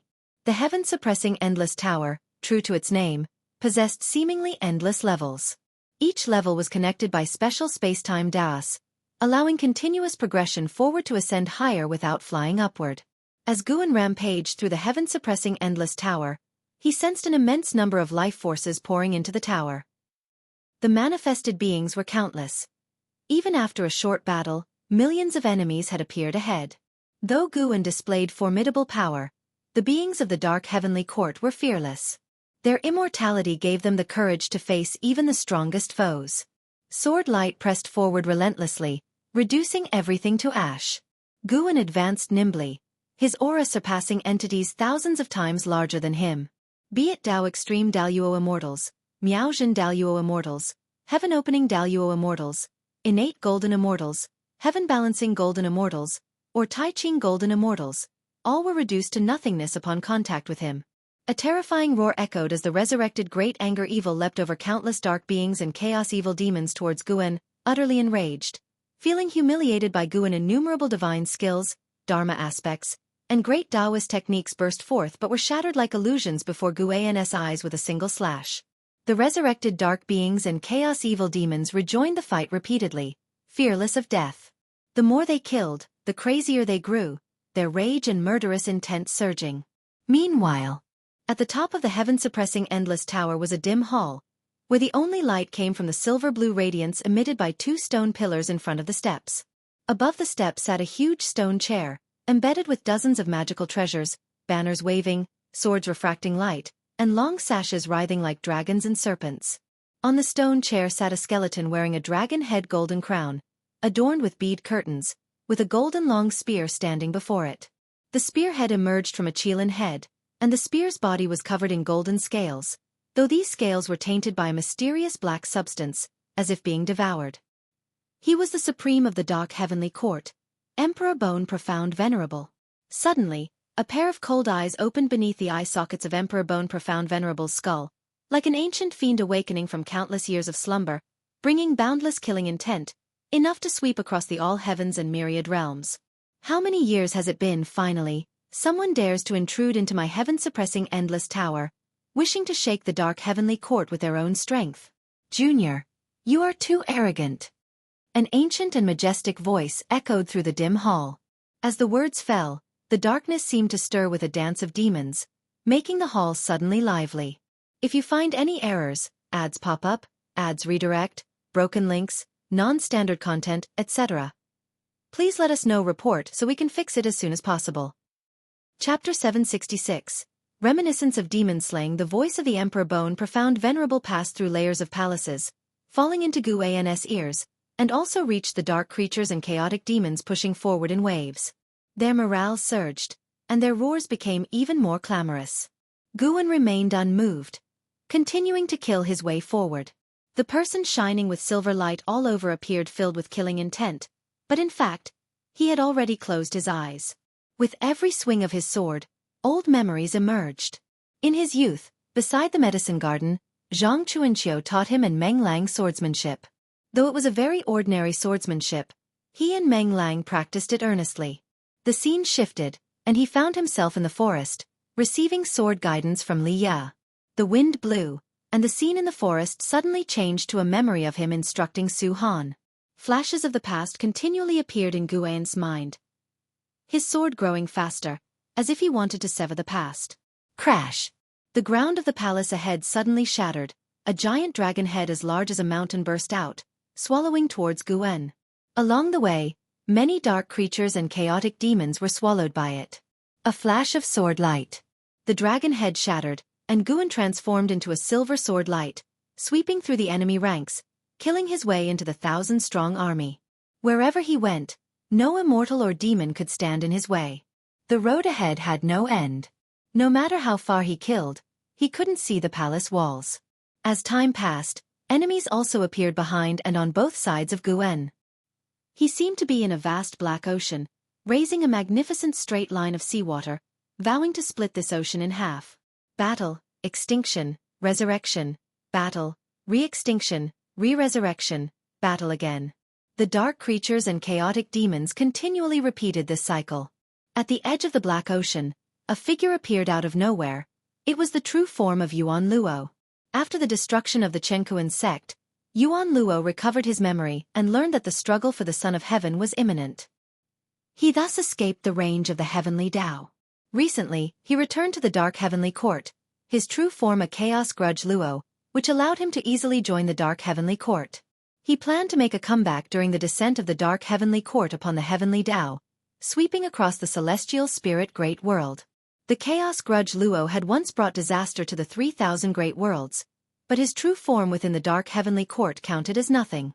In this heaven-suppressing endless tower, he appeared insignificant. How is this possible? Yuan Luo's eyes widened in horror as he looked towards the distant silver sword light. He had lived for countless years, yet this was the first time he had witnessed such a scene. This was the heaven-suppressing endless tower of the Dark Heavenly Court. In all his years, he had neither seen nor heard of anyone daring to breach it alone. He couldn't see the true form of the other person clearly. The more he couldn't see, the more uneasy he felt. The opponent gave him a sense of resolute determination. He gritted his teeth and immediately charged forward. Crossing the vast black ocean, a silver sword light illuminated his face, causing him to widen his eyes, reflecting the image of a sword in them. Boom! With a single sword strike, thousands of demons were obliterated without the slightest ability to resist. Guen didn't look back, nor did he deviate in direction, continuing straight ahead. Though it seemed like he was on the same level, he was actually rapidly ascending the heaven-suppressing endless tower. From the outside, the bottom of the heaven-suppressing endless tower shone with sword light. This sword light flashed and quickly ascended to a higher level. At a glance, the sword light seemed to spiral around the heaven-suppressing endless tower, rapidly charging upward. The dark cloud surrounding the heaven-suppressing endless tower surged violently. Tao spiritual chi flowed, lightning intertwined, reflecting the colorful Tao light of the Tao world continuously changing, highlighting the tense atmosphere inside the tower. At the top palace of the heaven-suppressing endless tower, the Emperor Bone Profound Venerable slowly stood up. Though he was a skeleton, he exuded an overpowering, sovereign aura. One figure after another appeared out of nowhere before the Emperor Bone Profound Venerable, all with an aura surpassing even the Tao Extreme Daluo Immortal. A total of 9, all Xian Qi Primordial Immortals. Lord, the opponent is a Primordial Profound Venerable Immortal. Do you know which Celestial Tao Venerable he is? Among the Celestial Tao Venerables who could be Primordial Profound Venerable Immortals, there are only a few, no need to guess. Anyway, they are already our enemies. Could the opponent be coming because of the recent chaos anomalies? Search * the novel Fire. Net website on Google to access chapters of novels early and in the highest quality possible. The Celestial Court might think that we caused the anomalies. In my opinion, the Celestial Court may want to take advantage while we are unprepared. The 9 Xian Qi Primordial Immortals discussed, their tones full of hostility towards the Celestial Court. The Emperor Bone Profound Venerable calmly said, if it were those few Celestial Tao Venerables, they wouldn't hide their true form. Moreover, there is no Celestial Tao destiny on this person. He only comes from the Heavenly Tao. Upon hearing this, the 9 Xian Qi Primordial Immortals quieted down, each lost in thought. Just then, the dim palace began to tremble slightly, signaling that Guen was getting closer. Let's go, we should also meet him and try to force out his divine skills. A Xian Qi Primordial Immortal spoke, his figure burly, with 3 heads and 6 arms, a pair of massive wings on his back that covered the sky when spread. As his voice fell, all 9 Xian Qi Primordial Immortals disappeared on the spot along with him. The Emperor Bone Profound Venerable stood before his throne, watching quietly, the eyes within his eye sockets growing colder, reflecting Guan's invincible figure. The support speed of the Xian Qi Primordial Immortals was extremely fast. In almost an instant, the 9 Xian Qi Primordial Immortals appeared above Guan's head. They formed a formation with such speed that other dark creatures and chaotic demons had no time to react. A black light pillar entwined with lightning descended from the sky, crushing Guen. As soon as the black light pillar engulfed Guen, he slashed out with a sword, unaffected in speed. Instead, the 9 Xian Qi primordial immortals were hurled away, showing expressions of disbelief. They knew they were no match for a primordial profound venerable immortal, but for the opponent to cut through their combined formation with just a casual sword strike, without even using divine skills, was too absurd. Audacious! A Xian Qi primordial immortal descended from the sky, crushing hundreds of chaotic demons, wielding a black blade. With a slash, carrying the terrifying power of cause and effect, the space in front of Guen suddenly shifted, and illusions of myriad worlds rushed towards him. In an instant, countless demons surged from these worlds, all formed from the power of the great Tao, each emitting a presence surpassing that of a golden immortal. Guen remained unaffected, his figure lunging forward, Cyan Hong's sword slashing ahead, cleaving billions of demons, and worlds shattered before him like dazzling fireworks.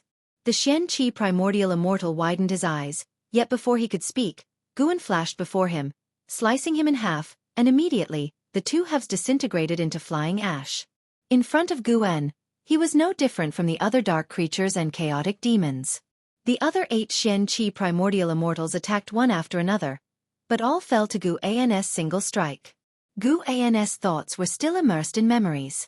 This battle was both an outlet for his powerful impulses and a way for him to cultivate his heart. The swelling of his Tao heart made him feel it was not a good sign. He needed to wake up. If you find any errors, ads pop up, ads redirect, broken links, non-standard content, etc., please let us know report so we can fix it as soon as possible. Chapter 767. The calmed Guen Yuan Luo could no longer remember how many times he had died. Each time he resurrected, he would throw himself into the battle once again, only to die again. Within the heaven-suppressing endless tower, every being was fighting desperately. This formed a powerful will and momentum that swept him along, unable to escape. He could only feel that his deaths were coming faster and faster, because the enemies were getting closer to their resurrection point. After so many kills, Yuan Luo had become numb. It wasn't just him. Many dark creatures and chaos evil demons had also become dazed. The shouts and roars within the tower grew weaker and weaker. Guen was still fighting his way toward the top of the heaven-suppressing endless tower. Even if he could resurrect continually, the endless cycle of death would still wear down morale. Even those Xian Qi primordial immortals and Tao extreme Daluo immortals had fallen silent. They no longer had the strength to jeer or curse. They knew they couldn't stop Guen. What they had to do was to show their stance and keep fighting until the Lord gave the order. Looking from the outside, Guen had already fought his way to the middle part of the heaven-suppressing endless tower, still advancing upward rapidly. His pace remained constant, regardless of the number of enemies or their morale. It did not affect him. Time flew by quickly. Guen was getting closer and closer to the top. The vast black ocean he traversed still seemed boundless, but this black ocean had become oppressive. Many dark creatures and chaos evil demons no longer used their divine skills. Instead, they launched themselves at him, waiting to be slaughtered. After a long time. Finally, at the far end of the great hall appeared a black domain, like a black wall. When Guen was within 10,000 miles of the black wall, some dark creatures and chaos evil demons began to slow their steps. When Guen arrived in front of the black wall, no creatures dared to come near him. He did not pause. With a single strike, he shattered the black wall. CTH Novelfire, any *T website on Google to access chapters of novels early and in the highest quality. All the dark creatures and chaos evil demons stopped, staring blankly at Guan's back. As the black wall shattered, a dim great hole appeared in front. Countless dark creatures and chaos evil demons knelt together, creating an incredibly magnificent scene, like surging tides. They were all worshipping the Emperor Bone Profound Venerable. At the end of the dim great hole, the Emperor Bone Profound Venerable stood on the steps, coldly staring at Guen. After stepping into the dim great hall, Guen stopped. In the silver sword light, he opened a pair of golden red eyes. It was the Absolute Void Eye. Seeing the Absolute Void Eye, the Emperor Bone Profound Venerable's gaze changed subtly. What kind of eyes are these? It was the first time he had seen these eyes, which inexplicably reminded him of the immortal Emperor's eye, But the immortal emperor's eye did not give him such a strong sense of oppression. Although they were both primordial profound venerable immortals, the Emperor Bone Profound Venerable felt that he might not be the opponent of Guan with the absolute void eye opened. Junior, you are not an immortal of the celestial court. Your killing intent is fading. Why have you come? The Emperor Bone Profound Venerable asked calmly. His composure also reassured his billions of subordinates. Countless dark creatures and chaos evil demons stood outside the hall, watching the confrontation between him and Guan. At this moment, no one dared to shout. They all held their breath, waiting for the battle that could erupt at any moment. Guan raised the Cyan Hong sword, pointing it at the Emperor Bone Profound Venerable. The silver sword light did not fully cover his figure. It was clear that his robe was fluttering, fully displaying the demeanor of a sword immortal. No, he couldn't be described as an immortal. All the creatures of the dark heavenly courtside looked at Guan with eyes full of fear and dread. Even now, they did not dare to be certain that the Lord could surely defeat this person. Seeing Guan's lifted sword, the Emperor Bone Profound Venerable's eyes narrowed. His white bones began to ignite with black flames, which quickly covered his skeleton, forming a black battle armor with surface scales reflecting a metallic cold light. Strands of black chi symbolizing the great Tao circled around the armor. Guan took a step toward the Emperor Bone Profound Venerable. With each step, his momentum burst forth, rising higher and higher, causing all the creatures outside the hall to change their expressions. Regarding the Emperor Bone Profound Venerable's question, Guan heard it but was too lazy to answer. Having fought to this point, naturally he intended to strike down the Emperor Bone Profound Venerable. Of course, he wouldn't destroy the heaven-suppressing Endless Tower. He was just here to vent. If he could delay the heaven-suppressing Endless Tower's descent upon the Heavenly Tao, he considered it a service to the beings of the Heavenly Tao. The Emperor Bone Profound Venerable's eyes narrowed, and the billowing black chi expanded abruptly, altering the hall's space. Instantly, the two were transported to a dark void. Here, apart from them, nothing else existed. The black chi on the Emperor Bone Profound Venerable rapidly condensed into a long halberd. This was not his magical treasure but his profound venerable spirit. Grasping the profound venerable spirit, the Emperor Bone Profound Venerable's momentum reached its peak. He was a true primordial profound venerable immortal. An earth-shattering battle was about to erupt. The sunset cast a golden hue over the Taoist field of the beginningless. In the courtyard, an Xian stood behind Shen Zhan, facing away from her. She looked up at the celestial vault with furrowed brows, deep in thought, her eyes filled with worry. You're not worried about your master, are you? Sitting in meditation in front of the artifact refining cauldron, Shen Zhan asked. Her eyes remained closed, and there was a teasing tone in her voice. An Xian replied, "It's not about fearing for his safety. It's just he's been gone for several days. I worry the Dark God might seize the chance to descend upon the human world. With his power surpassing the immortal gods, slaughtering the entire human world might take just a blink of an eye." Shen Zhan shook her head and laughed softly. If the Dark God wanted to annihilate all living beings, why would he spread the scriptures of the Dark Divine Sect? Hearing this, an Xian felt it made sense. But over the years, she had learned too much about the deeds of the Dark Divine Sect, causing her unease. She always felt that the Dark God was different from the previous enemies of the world, and he could bring unimaginable calamity.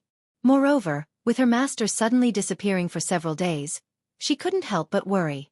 Indeed, the Dark Divine Sect won't massacre all living beings.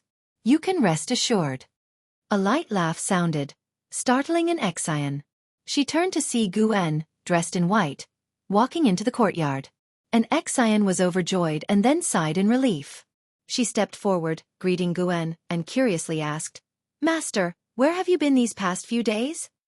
Guan smiled. "It's a long story. I went to spa with the ancestor of the Dark God's ancestor, warned him that if they dared to cause trouble, I would annihilate their Taoist lineage." He spoke casually, very unserious, making an Xian think he was joking, so she couldn't help but roll her eyes at him. "Master, even if you wouldn't intervene, can you tell me, what is the Dark God's realm?" An Xian asked curiously. The Dark Heavenly God was already more powerful than the immortal gods. How strong must the Dark God, who surpassed the Dark Heavenly God, be? Guan replied, "Many realms higher than the Celestial Spirit God. Not to mention their Celestial Spirit Great World, Even in the 3,000 great worlds, there aren't many who can match him. As he spoke, he reminisced about the battle with the Emperor Bone Profound Venerable. After sparring with other primordial profound venerable immortals, his inflated Tao heart finally stabilized. He was very strong, but not enough. After all, if he wanted to completely kill the Emperor Bone Profound Venerable, it would still take a lot of effort. If you find any errors, ads pop up, ads redirect, broken links, non-standard content, etc., please let us know report so we can fix it as soon as possible. Chapter 768. In the battle with Emperor Bone Profound Venerable, it seemed like Guan had won, but the Emperor Bone Profound Venerable had countless ways to escape. If it were a life-and-death struggle and the enemy escaped, how could it be considered a victory? Moreover, the heaven-suppressing Endless Tower was only a part of the Dark Heavenly Court, the elite force dispatched by the Dark Heavenly Court to the Heavenly Tao. Destroying the heaven-suppressing Endless Tower did not mean destroying the Dark Heavenly Court. It could only result in greater enmity. Recalling the previous battle, Guan grew increasingly vigilant. He realized he had been too careless. Relying on the great Tao formless body and his own strength, he had rashly infiltrated the enemy's stronghold. This time it was satisfying, but he shouldn't do it again in the future. Guan warned himself thus. And Xian asked a few more questions about the Dark God. Only after she was completely reassured did she leave. Guan did not return to the house but sat on a bench in the courtyard. He raised his right hand, and the Wuxia Divine Sparrow appeared at his fingertips. Shen Zhen turned his head to look at him, just in time to see him admiring the Wuxia Divine Sparrow. What kind of bird is this? It's so handsome. Shen Zhen couldn't help but ask. Guan threw the Wuxia Divine Sparrow towards her and introduced. From now on, call it the Wuxia Divine Sparrow. It's a kind of strange bird I found outside. He concealed the origins of the Wuxia Divine Sparrow. It wasn't due to any specific intention. He simply found it amusing. Shen Zhen caught the Wuxia Divine Sparrow, which tilted its head and started to nuzzle her face, making her love it even more. Sar than a fire. Et website on Google to access chapters of novels early and in the highest quality. After playing with it for a while, she couldn't help but start touching it. She held the Wuxia Divine Sparrow and began to examine it, even prying open its legs. Guan, is it a male or a female? Shen Zhen's question made the corner of Guan's mouth twitch. He quickly said, this is a spirit bird, born of the creation of heaven and earth, without distinction of male or female. Don't be too disrespectful to it. Guan felt very uncomfortable seeing her reach under the Wuxia Divine Sparrow. Spirit bird. Shen Zhen responded, continuing to fiddle with the Wuxia Divine Sparrow. As night gradually fell, the Taoist field of the beginningless remained calm, and the 9-spirit continent looked the same as always, with spots of starlight appearing under the night sky. Those were the lights of human settlements within the cities, and the majestic world gate stood unmoving, as if aiming to pierce the outer heaven. Compared to it, all things seemed insignificant. The 9-spirit continent, and indeed the entire world, seemed very peaceful that night. No one knew that the world's mightiest being had just ascended to a higher level, gaining the power to overturn everything. In the chaos void, deep red fog was surging, and the heaven-suppressing endless tower inside showed no signs of change. In the dim palace at the top, the Emperor Bone Profound Venerable sat on the throne as a skeleton, eyes icy cold. 9 Xian Qi primordial immortals stood in a row, their faces extremely grim. Although Guan had left, the scenes of the previous battle constantly replayed in their minds, weighing heavily on their hearts. Their greatest pride was shattered by the Lord's humiliating defeat, leaving them disoriented. Was this journey to the heavenly Tao truly destined for success? Would it be a one-way trip with no return? The Emperor Bone Profound Venerable was equally disturbed, his mind occupied by Guan's piercing eyes. Shrouded by those eyes, all of the Emperor Bone Profound Venerable's divine skills seemed insignificant. It had been a complete and utter defeat, with no chance of victory. Was it an illusion, or did the opponent truly have the power to annihilate him? Moreover, could his opponent possibly extinguish the dark fortune of the Dark Heavenly Court? This thought made him increasingly uneasy. The palace was utterly silent, oppressively so. For a long time, one of the Xian Qi primordial immortals could not help but ask, Lord, do we still proceed to the heavenly Tao? The Emperor Bone Profound Venerable replied, the other party should have no connection with the celestial court. Our hatred with the celestial court is irreconcilable, and he couldn't have shown mercy. Perhaps he came because of other matters, possibly due to some dark heavenly god offending him. In any case, the journey to the heavenly Tao cannot be halted, but we can slow our pace. I will discuss this with His Majesty. Hearing this, the Xian Qi primordial immortals all breathed a sigh of relief. Though they were immortal, they felt genuinely threatened by Guan. They didn't want to gamble with their lives. A more cautious approach was naturally preferable. You all should go and rest for now. The Emperor Bone Profound Venerable ordered, and the 9 Xian Qi primordial immortals immediately saluted and then vanished from sight. After they left, the Emperor Bone Profound Venerable coughed a few times, raised a skeletal hand to clutch his chest, and muttered to himself, "What kind of palm technique is that, so domineering?" No one could answer him and he didn't want to know the answer. After a while, he too disappeared from the throne. The battle between Guan and Emperor Bone Profound Venerable did not affect the destiny of the Great Thousand World, as the heaven-suppressing endless tower had not yet dissipated. The dark god immediately stood within the void of the Great Tao, overlooking the celestial spirit Great World, while other dark heavenly gods in the Great Thousand World continued to preach and enlighten immortals. Not to mention other Great Thousand Worlds, the number of dark beings in the celestial spirit Great World continued to increase, all tainted by the dark fortune. The dark divine sect's influence was growing steadily. 3,000 years later, the dark divine sect had become a formidable major sect in the human world, with a dark being count exceeding 10 million, evolving into a colossal force. The various sects of the world began to put aside their grudges to unite against the dark divine sect. Wuxia disciples also emerged to save those suffering beings. Once infused with the dark heavenly court's fortune, beings would become violent, and their inner desires would be infinitely magnified. Hence, dark beings committed countless atrocities, and the dark heavenly gods did not see this as a bad thing. Prolonged savagery would plunge the human world into despair, and in the depths of despair, it was easier to fall into darkness. On this day, just past noon, Guan, clad in blue, walked along a mountain ridge with the Wuxia divine sparrow perched on his right shoulder. The blood prison great saint followed behind, glaring indignantly at the Wuxia divine sparrow. Although this foul bird couldn't speak, it made him feel his status was threatened. If you have something to say, say it. Why do you keep following me? Guan asked without looking back. After years of cultivating his mind, he had returned to his pre-breakthrough state, becoming exceptionally calm. The blood prison great saint quickly replied, "Nothing, I just wanted to see if you need me for anything. You can command me any time."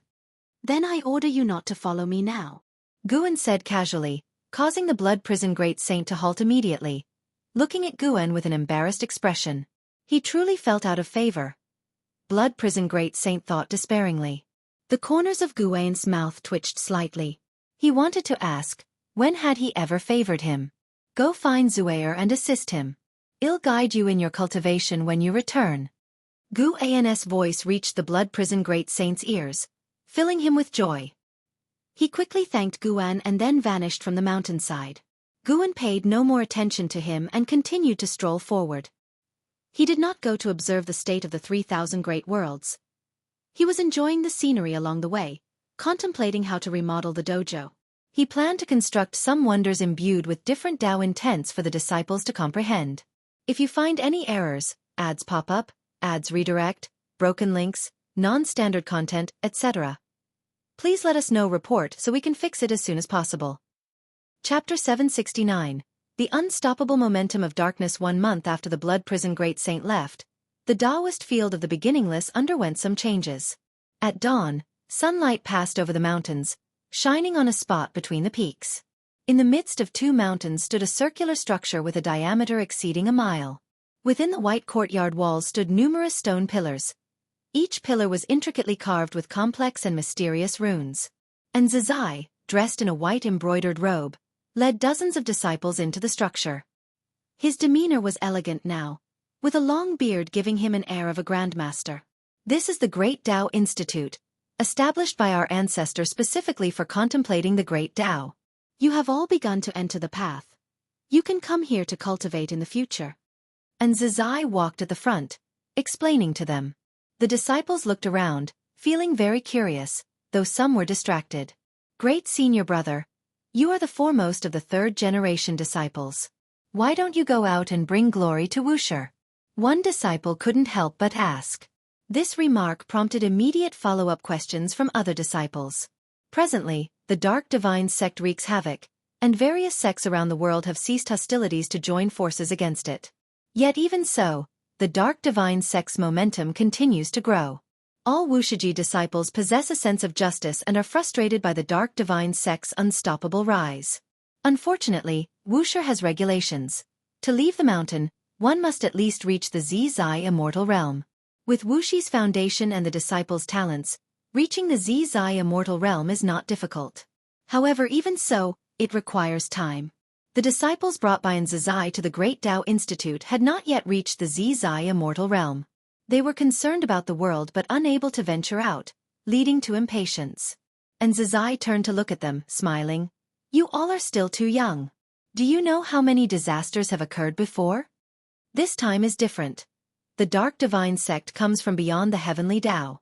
It's said that even the immortal gods cannot defeat them, a female disciple said worriedly. And Zizai replied irritably, since the immortal gods can't prevail against them, do you still wish to save the world?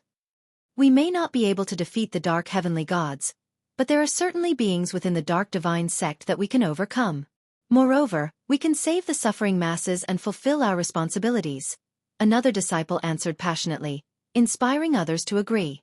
Born on the 9-spirit continent, they didn't suffer the hardships of mortal spirits. Their immortal cultivation was not for longevity or superiority.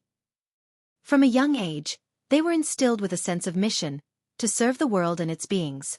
The isolated 9-spirit continent, given the best cultivation conditions by their ancestor, demanded they repay all living beings and extol their ancestors' virtues. And Zizai looked at them, feeling both helpless and gratified. Though these disciples were overestimating their capabilities, at least they hadn't deviated from Wuxi's expectations.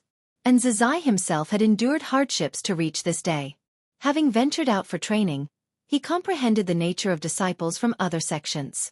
Those with ideals benefiting all living beings were rare. I have my responsibilities. I won't go out, and you shouldn't think of leaving prematurely either. And Zizai stated firmly, his tone allowing no dissent. A powerful aura erupted, changing the complexion of all disciples. In their memory, and Zizai always maintained a gentle demeanor, a reason they dared to voice such concerns. But facing his true aura now, they realized his authority in Wuxia wasn't solely due to seniority. The Great Tao Institute fell into silence. At that moment, a sound of something piercing the air came from afar. The group instinctively turned, seeing a streak of cyan light fly past. And Zizai frowned, recognizing the figure within the cyan light. It was Celestial Cyan and her disciple, Shangguan Xiener, who was severely injured and held by Celestial Cyan. Not just in Zizai, the other disciples saw this too, whispering and speculating whether Shangguan Xiener was wounded by the Dark Divine sect. CTH Nafire. Et website on Google to access chapters of novels early and in the highest quality. Enough, start your enlightenment. And Zizai redirected their attention elsewhere. Celestial Cyan, holding Shangguan Xiener, arrived at Gu An's courtyard. At this moment, Guan was reading. Master, Xiener was injured by people from the Dark Divine sect. Her cultivation level is dissipating, and I cannot avert this damage. Celestial Cyan said urgently after landing beside Guan, then squatted down to place Shangguan Xiener on the ground. Guan, lying on a rocking chair, glanced at Shangguan Xiener. The girl had her eyes tightly shut, her face pale, and her tightly furrowed brows twitching as if in a nightmare. I told you to act within your limits. She's entangled by a powerful power of cause and effect. Even a Tai Ching Golden Immortal could hardly save her. Guan shook his head, causing Celestial Cyan to become even more anxious. If a Tai Ching Golden Immortal can't do it, surely you can, Celestial Cyan quickly said, kneeling as she spoke. Shangguan Xiener was her first and most beloved disciple. She couldn't bear to see her pupil lose her cultivation. Guan cast Celestial Cyan a glance, waved his hand casually and said, It's done. His sleeve brushed past Shangguan Xiener's face, leaving nothing behind, but her furrowed brows instantly relaxed. Celestial Cyan was momentarily stunned, immediately checking Shangguan Xiener's body. Soon, she discovered that the dark power within Shangguan Xiener had vanished. She was overjoyed, instantly hugging Guen, and began to thank him. Your disciple is right here. Have some decency, move aside quickly. Guen said helplessly. Celestial Cyan and Tianbai had always liked clinging to him. Even after millions of years, they couldn't change this habit. Celestial Cyan took the opportunity to snuggle against Guen for a while before letting go with a smile, and then left with the soon-to-awaken Shangguan Xiener in her arms. Guen adjusted his position and continued reading. You're clearly enjoying it, yet you pretend otherwise. Shen Zhen's voice came, but Guen ignored her. Not hearing a response, Shen Zhen opened her eyes, turned to Guen, and asked, I saw the dark god hiding in the darkness, his flames reflecting our celestial spirit great world. How do you plan to deal with him in the future? Guen said he wouldn't care, but Shen Zhen didn't believe it. To her, Guen was waiting for the right moment. Though the dark god terrified her, making him seem unbeatable, Shen Zhen believed that as long as Guen acted, the dark god would definitely perish. How to deal with him? Naturally by giving my all. If he's so powerful and I slack off, I'll be killed. What then? Guen replied, causing Shen Zhen to roll her eyes. Hearing this, Shen Zhen was completely at ease. She even began to feel pity for the dark god. The dark god hadn't invaded yet, probably waiting for the dark heavenly gods to probe the celestial spirit great world. Unfortunately, no matter how he calculated, he couldn't fathom Guan's true strength. When the dark god faces Guen, despair will surely follow. Why such a powerful being hides within this world, not seeking conquest, fame, or profit, and isolated on a continent, is simply inconceivable. If you find any errors, ads pop up, ads redirect, broken links, non-standard content, etc., please let us know report so we can fix it as soon as possible. Chapter 770. Summoning the dark god amidst the void, a gigantic golden disk was advancing, and upon it, 100,000 heavenly soldiers sat meditating and cultivating. Zhang Buku opened his eyes, gazing towards the mysterious and beautiful end of the void. His thoughts drifted as he reminisced about the previous great battle. As the struggle for the Son of Heaven grew increasingly fierce, this celestial army had already experienced no fewer than 100 great battles. However, that last battle left him in awe. Since joining the celestial court, he couldn't help but feel a sense of disdain for the 3,000 great worlds because many powerful realms existed beyond them. He had never imagined that a great thousand world could nurture an existence that even immortal gods couldn't subdue. Recalling how the celestial calming god was forcefully suppressed with the entire celestial army being helpless, he felt that his path was still long. He couldn't help but think of the supporting Dao sword venerable from the celestial spirit great world. Could that sword venerable also possess the ability to surpass the celestial gods? Still thinking about the previous battle? Such great thousand worlds are rare. If it weren't for the struggle for the Son of Heaven, they wouldn't have surfaced to meddle in cause and effect. Su Yu, sitting beside Zhang Buku, spoke up. He didn't seem surprised by the previous battle. Zhang Buku glanced at him and asked, by now, the struggle for the Son of Heaven has fully erupted, and you still won't reveal your origins? Smiling, Su Yu replied, if you are still alive after the struggle for the Son of Heaven ends, I will tell you. Could it be that you are also a Son of Heaven? Zhang Buku sneered. Su Yu retorted with annoyance. Some things should not be said carelessly. Zhongtian above might just bestow celestial punishment upon you. Instinctively, Zhang Buku raised his eyes. Although he didn't show fear, his sudden silence clearly reflected his apprehension towards Zhongtian. Looking ahead, Su Yu continued, this struggle for the Son of Heaven is more chaotic than I anticipated. I have a feeling that a great upheaval will occur later. What kind of upheaval? You'll understand in due course. What is certain is that the first decisive battle of the struggle for the Son of Heaven will arrive soon. Su Yu's expression rarefied, revealing a look of dread in his eyes, which made Zhang Buku even more curious about what would happen next. Since becoming a heavenly soldier, Zhang Buku had experienced death many times and always revived, making him increasingly fearless, merely admiring the enemy's might. The struggle for the Son of Heaven was already intense enough, and yet the first decisive battle had not occurred. Both worried and excited about the future, Zhang Buku eagerly anticipated the upcoming earth-shattering battles. Time flew by swiftly, and 1,000,000 years passed in the blink of an eye. The celestial spirit great world had been mostly shrouded by the dark divine sect. Viewed from the universe, The celestial Tao light layer above the celestial spirit great world was largely tainted black, creating an oppressive atmosphere. Over the years, the 9 major sects combined forces to attack the Dark Divine sect several times, but in the Great War a century ago, the 9 major sects were heavily defeated and could no longer fight, retreating to their individual mountain gates, causing the human world to become much more desolate. With no major sect leading the charge, fewer beings dared to oppose the Dark Divine sect, resulting in the mortal spirits continuing to suffer, while the number of Dark Divine sect followers grew day by day.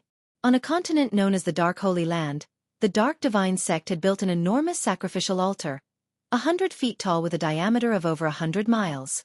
The altar's edges were lined with stone pillars, each binding great cultivators and great demons, all shackled, their arms stretched wide, barely clinging to life. In the center of the altar, thousands of Dark Divine sect followers gathered, with the demon emperor and true monarch Qiqian also present, having joined the Dark Divine sect after being rescued by the Dark Heavenly God. All followers looked in the same direction, where the Dark Heavenly God, shrouded in black smoke, stood with his back to them, gazing up at the sky. Will the Dark God really descend? True monarch Qiqian used the sound transmission technique to ask the demon emperor beside him, his tone nervous. The Dark Heavenly God was already the most powerful existence he had ever seen, seemingly omnipotent. Such a being was merely a servant of the Dark God, making it hard to imagine the extent of the Dark God's power. The demon emperor, gazing ahead, replied through the sound transmission technique, "By now, you should believe in the Dark God's existence. What you should be considering now is how the Dark God will treat us once he descends." Upon hearing this, true monarch Qiqian furrowed his brows. After being infused with dark power, they did become stronger, but they were also aware of the negative effects of the dark power. They became more irritable, greedy, and filled with suspicion. The creator of such a power that invoked so many negative emotions was certainly no benevolent being. At the same time, on the edge of the continent, above a sea of clouds, stood more than a dozen people observing the altar. These were all Wuxia disciples, led by Celestial Demon Child and Tian Bai. Tian Bai held the white spirit exquisite tower, which emitted a faint light, concealing their presence and hiding their cause and effect. Is the Dark Divine sect really going to summon the Dark God? What can we do? The current Dark Divine sect is already invincible. If the Dark God descends, won't it be the end for us all? Even Ancestor Master LV isn't a match for the Dark Heavenly God. We have no means at all. In this world, perhaps only our ancestor has the hope of defeating the Dark Heavenly God. But we can't expect him to act. He's already protected the human world many times. The Wuxia disciples discussed among themselves, most of them being 4th-generation disciples who had participated in many battles against the Dark Divine sect. Celestial Demon Child did not join their conversation. She stared intently into the distance, hesitating about whether to retreat.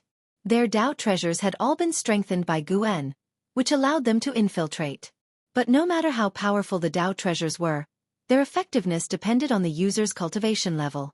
They couldn't rely on Tao treasures alone to annihilate the Dark Divine sect. Celestial Demon Child turned her gaze in another direction, sensing many powerful auras approaching. The news of the Dark Divine sect preparing to summon the Dark God had spread across the world, naturally attracting those righteous individuals who, despite the risk of their lives and spirits being extinguished, would do their utmost to stop them. Even though the combined might of the 9 major sects couldn't shake the Dark Divine sect, could these incoming great cultivators turn the tide? Rumble, the ground trembled as a massive pillar of black light erupted from the distant altar, shooting skyward, shaking the celestial vault and clouds, as if connecting to an exotic world. Sir the Novelier. NET website on Google to access chapters of novels early and in the highest quality. Seeing this, the Wuxia disciples grew more agitated, repeatedly asking Celestial Demon Child if they should act. They knew it would be nearly impossible to combat the Dark Divine sect, but those who dared to come had long put life and death aside. Witnessing the Dark Divine sect attempting to summon the Dark God, they could no longer hold back. What's the rush? Celestial Demon Child shouted sternly, causing the disciples to fall silent in fright. A sword light streaked across the celestial vault above them, disappearing into the depths of the continent in the blink of an eye. It's him! Celestial Demon Child raised an eyebrow, suddenly understanding why Guen valued him so highly. Even from afar where she stood, she could see that despite being alone, he dared to face challenges head-on. The figure within that sword light was none other than the foremost sword cultivator of this world, Li Ya. If you find any errors, ads pop up, ads redirect, broken links, non-standard content, etc., please let us know report so we can fix it as soon as possible. Chapter 771. The only chance on the altar. The dark heavenly god standing before the black energy pillar suddenly turned his head to look. Immediately, thousands of followers of the dark divine sect followed suit, witnessing a sword light rapidly approaching. As the sword light dissipated, Li Ya's figure emerged, swinging his sword to strike. A sword chi akin to Jing Hong attacked with such speed that the cultists of the dark divine sect had no time to react, yet the dark heavenly god did not intervene. Boom! The sword chi struck the black energy pillar and dispersed directly, causing no damage at all. Dressed in black, Li Ya remained suspended in the air, his expression unchanged upon seeing this scene. Sword god Li Ya, we meet again. You refused my invitation before. Do you still wish to become my enemy this time? The dark heavenly god looked at Li Ya from afar and asked, his tone indifferent and devoid of any emotion. Li Ya calmly replied, our paths differ, so we cannot conspire together. You are invaders. From the moment you set foot in this great thousand world, you were destined to be my enemies. The dark heavenly god said no more, only waving his hand lightly. In an instant, dozens of figures rose like arrows, charging towards Li Ya. Thus, a fierce battle erupted. Li Ya was quickly surrounded. These followers of the dark divine sect were all renowned great cultivators or great powers of the demon race, each possessing extraordinary divine skills. Despite his unrivaled sword intent, Li Ya soon fell into a disadvantage. As the battle commenced, more and more powerful figures arrived to support, leading to an increasing number of dark divine sect followers joining the fray. True monarch Qitian watched the chaotic battle in the sky, hesitating whether to rush up. If you make a move now, you'll truly have no way back, the demon emperor suddenly said. True monarch Qitian turned to look at him. The bursts of mana in the sky cast alternating light and shadows upon the faces of the two demons. A way back? Why seek a way back? Moreover, the dark god is about to descend. Do you still plan to defect? Isn't that courting death? True monarch Qitian frowned and asked. The demon emperor shifted his gaze to him, his eyes deep and unreadable, causing a sudden unease in true monarch Qitian's heart. You wouldn't think. True monarch Qitian looked at the demon emperor in shock, his voice trembling as he spoke. The demon emperor said expressionlessly, Qitian, you once had ambitions. Do you really want to become a walking corpse, endlessly enduring and retreating merely to survive? True monarch Qitian gritted his teeth and said, now, it's too late. The demon emperor looked towards the black energy pillar, saying no more. At the same time, in the cosmic void before the world gate, Celestial Spirit God, Taiyi Immortal Monarch, Emperor Tianhong, the 72 Immortals of Jin Dong, and others were preparing solemnly. Once the Dark God descends, we must take action. Taiyi Immortal Monarch said in a deep voice. The Immortal God's expressions were resolute, without objection. They couldn't even contend with the Dark Heavenly God, let alone stop the Dark God, but as immortal gods, they had to stand forth, even if it meant death. Taiyi Immortal Monarch stared fixedly at the top of the void, where a black hole appeared, from which horrifying black energy surged, as if a terrifying existence was about to descend. Not long after, Taiyi Immortal Monarch's expression changed slightly. He shouted in a low voice, "It's coming!" Before his words fell, he charged forward first, followed closely by the other immortal gods. Each displayed their full momentum, aiming to reach the front of the black hole directly. However, during the relocation, an unimaginable oppressive force enveloped them, causing them to stop instantly, unable to move. Taiyi Immortal Monarch's expression changed dramatically. Before he could react, his body instantly exploded and disintegrated into ashes, followed by the other immortal gods. All were obliterated. Meanwhile, in the human world, the celestial vault above the altar was covered by rolling dark clouds. The sea of clouds churned, forming a vortex scene. In the midst of his fierce battle, Li Ya looked up, sensing trouble. He exploded with his most powerful sword intent, trying to break out of the encirclement, but was blocked by a golden tower. This golden tower, 100 feet tall, continuously emitted golden light that shook the soul, sealing off the surrounding space, making it impossible for Li Ya to break through in a short time. Just as he was restrained, powerful enemies from all directions attacked, forcing him into a defensive posture. Those fighting on the scene were all free immortals and Taoist Zhongzhizai immortals. Their battles shook the heavens and earth, yet the altar below remained incredibly solid and unmoved. Celestial Demon Child and Tian Bai also led Wuxia disciples into battle, but the growing number of Dark Divine Sect supporters prevented them from approaching the altar. The Dark Heavenly God, standing before the Black Energy Pillar, surveyed all around, seemingly admiring the futile resistance of the living beings. Boom! The Black Energy Pillar behind him suddenly expanded, the wild wind wreaking havoc, sweeping away the cultists on the altar who hadn't engaged in battle. S.E.A. The Oval Fire. Net website on Google to access chapters of novels early and in the highest quality. The Demon Emperor and True Monarch Qiqian slid dozens of miles before stabilizing their positions. It's coming! True Monarch Kishin's eyes widened as he shouted in shock. Other cultists also looked nervously at the Black Energy Pillar behind the Dark Heavenly God. Despite having joined the Dark Divine Sect, they still felt fear and tension at the impending descent of the Dark God. An oppressive force far exceeding that of the Dark Heavenly God descended, instantly halting the chaos in the sky. All beings, both earthly creatures and Dark Divine Sect followers, stopped fighting. They struggled to turn their heads, their gaze fixed on the Black Energy Pillar. At this moment, everyone felt the breath of death, as if they could be annihilated at any moment. Gradually, they all began to descend, being suppressed and forced to lower their stance. Liya gritted his teeth, attempting to resist the oppressive force, but found himself unable to. When his feet touched the altar, the force surged, causing his expression to change drastically, his knees crashing onto the altar. Not just him, but all living beings experienced the same. Whether falling on the altar or not, all were pressed onto their knees, hands bracing against the ground, looking in disbelief at the Black Energy Pillar.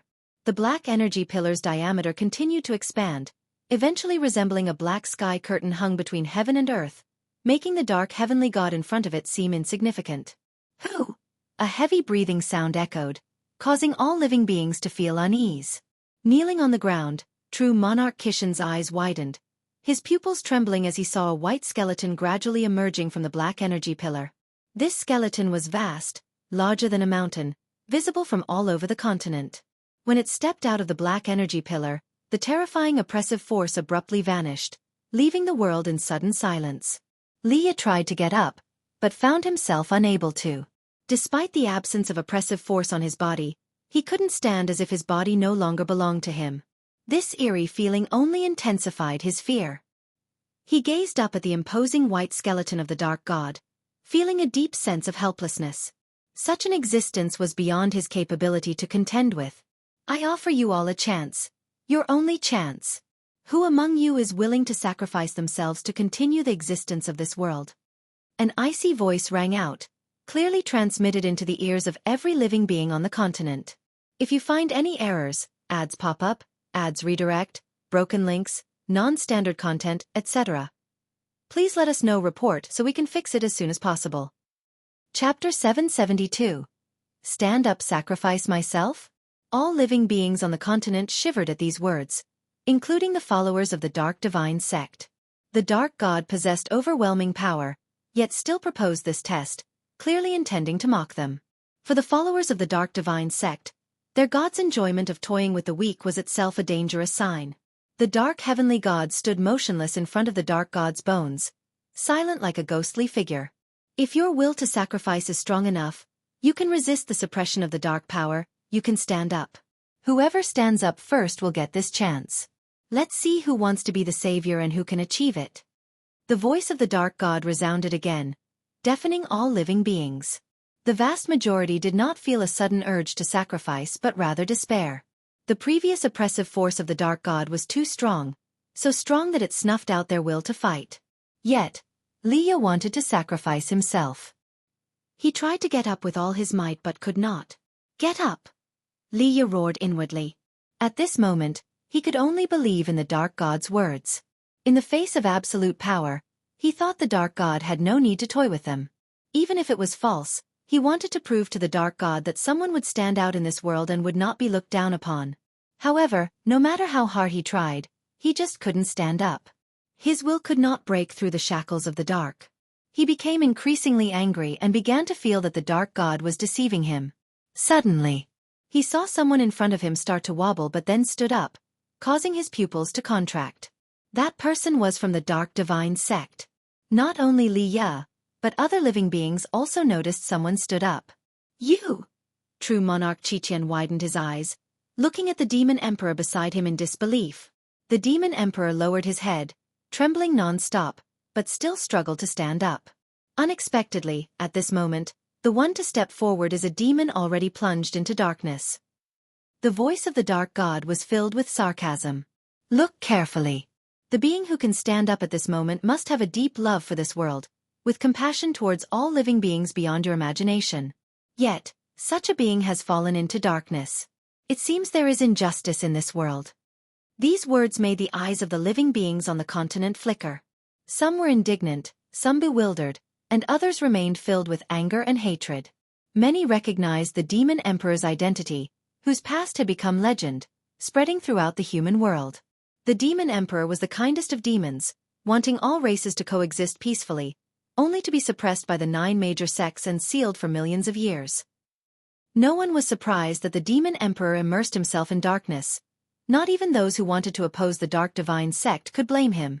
But no one expected that at this critical moment, the demon emperor would step forward, choosing to sacrifice himself to protect all living beings. Looking at his back, all living beings felt a profound shock. You are crazy. You are crazy. True monarch Qiqian stared at the demon emperor, roaring inwardly, unable to speak and trying to hold the demon emperor back with his gaze. But the demon emperor did not look at him. Instead, he stared at the dark god. You don't need to strike them down. I am willing to sacrifice myself. Can you give a chance of survival to all living beings, even if it means joining the Dark Divine sect? The demon emperor tightly stared at the dark god, gritting his teeth, his voice echoing repeatedly under the dim celestial vault. Leah looked at the back of the demon emperor, listening to his words, feeling an unusual sense of admiration in his heart. He had heard of the demon emperor's story and had once felt pity, but as a human, he did not save this demon. When the demon emperor was in distress, no one stood up. Now, with the world in trouble, the so-called masters of heaven and earth could only await death in despair, while the demon emperor, oppressed by the human race, stood up. Sir the Novel Fire, NE*T website on Google to access chapters of novels early and in the highest quality. Suddenly, Li Ya's heart wavered. He began to question whether it was just for the human race to be the masters of heaven and earth, as such catastrophes had happened countless times during their rule.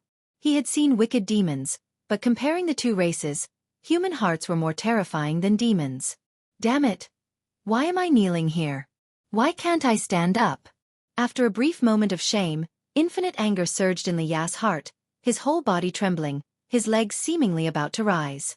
Extreme anger made Li Ya feel he was about to break the shackles, making his anger still rise, his face flushed red. Smack!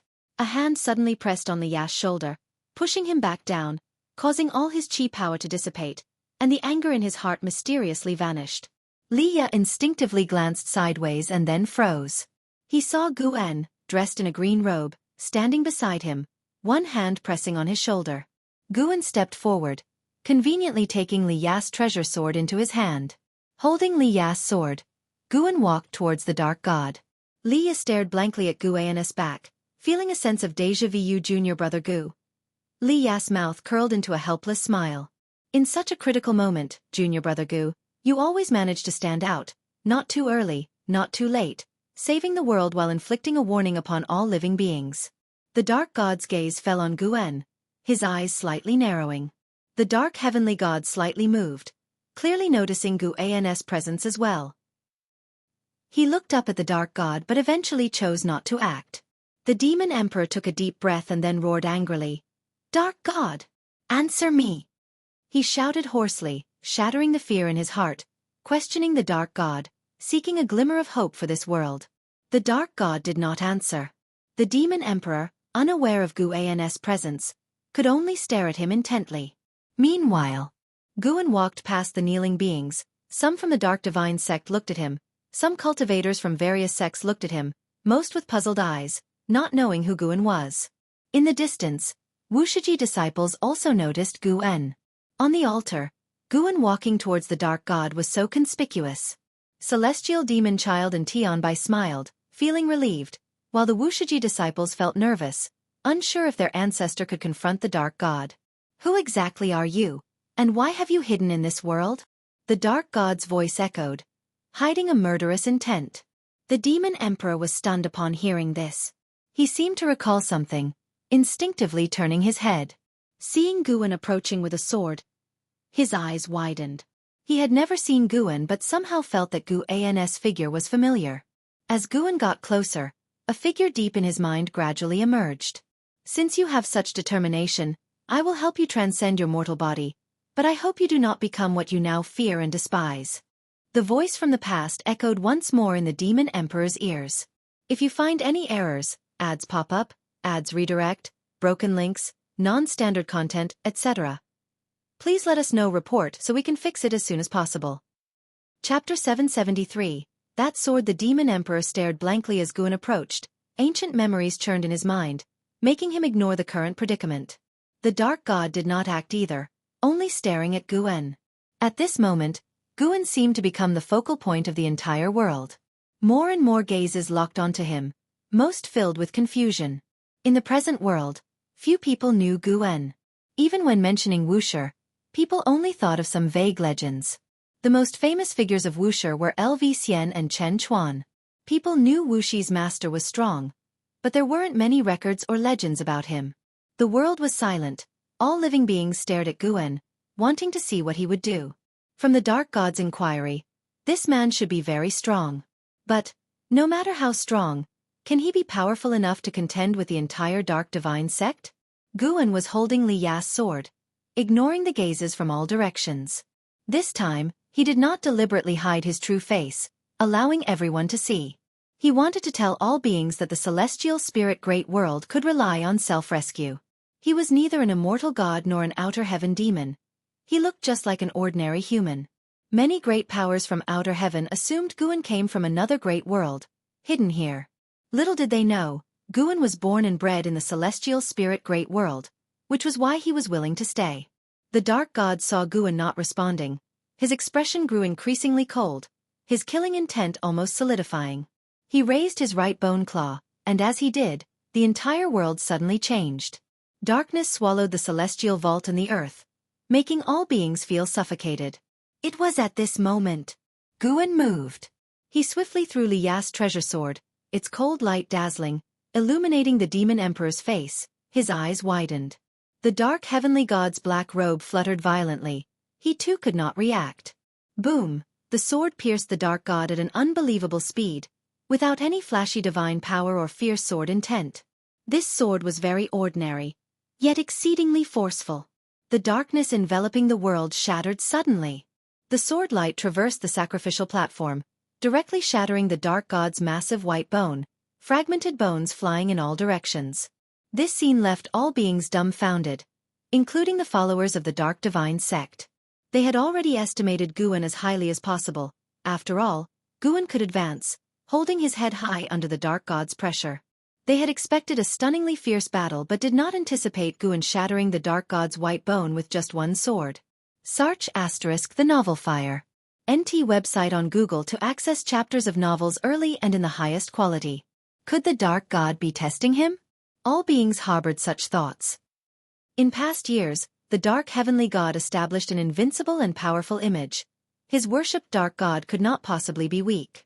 Based on this, none of them believed the dark god had truly been defeated.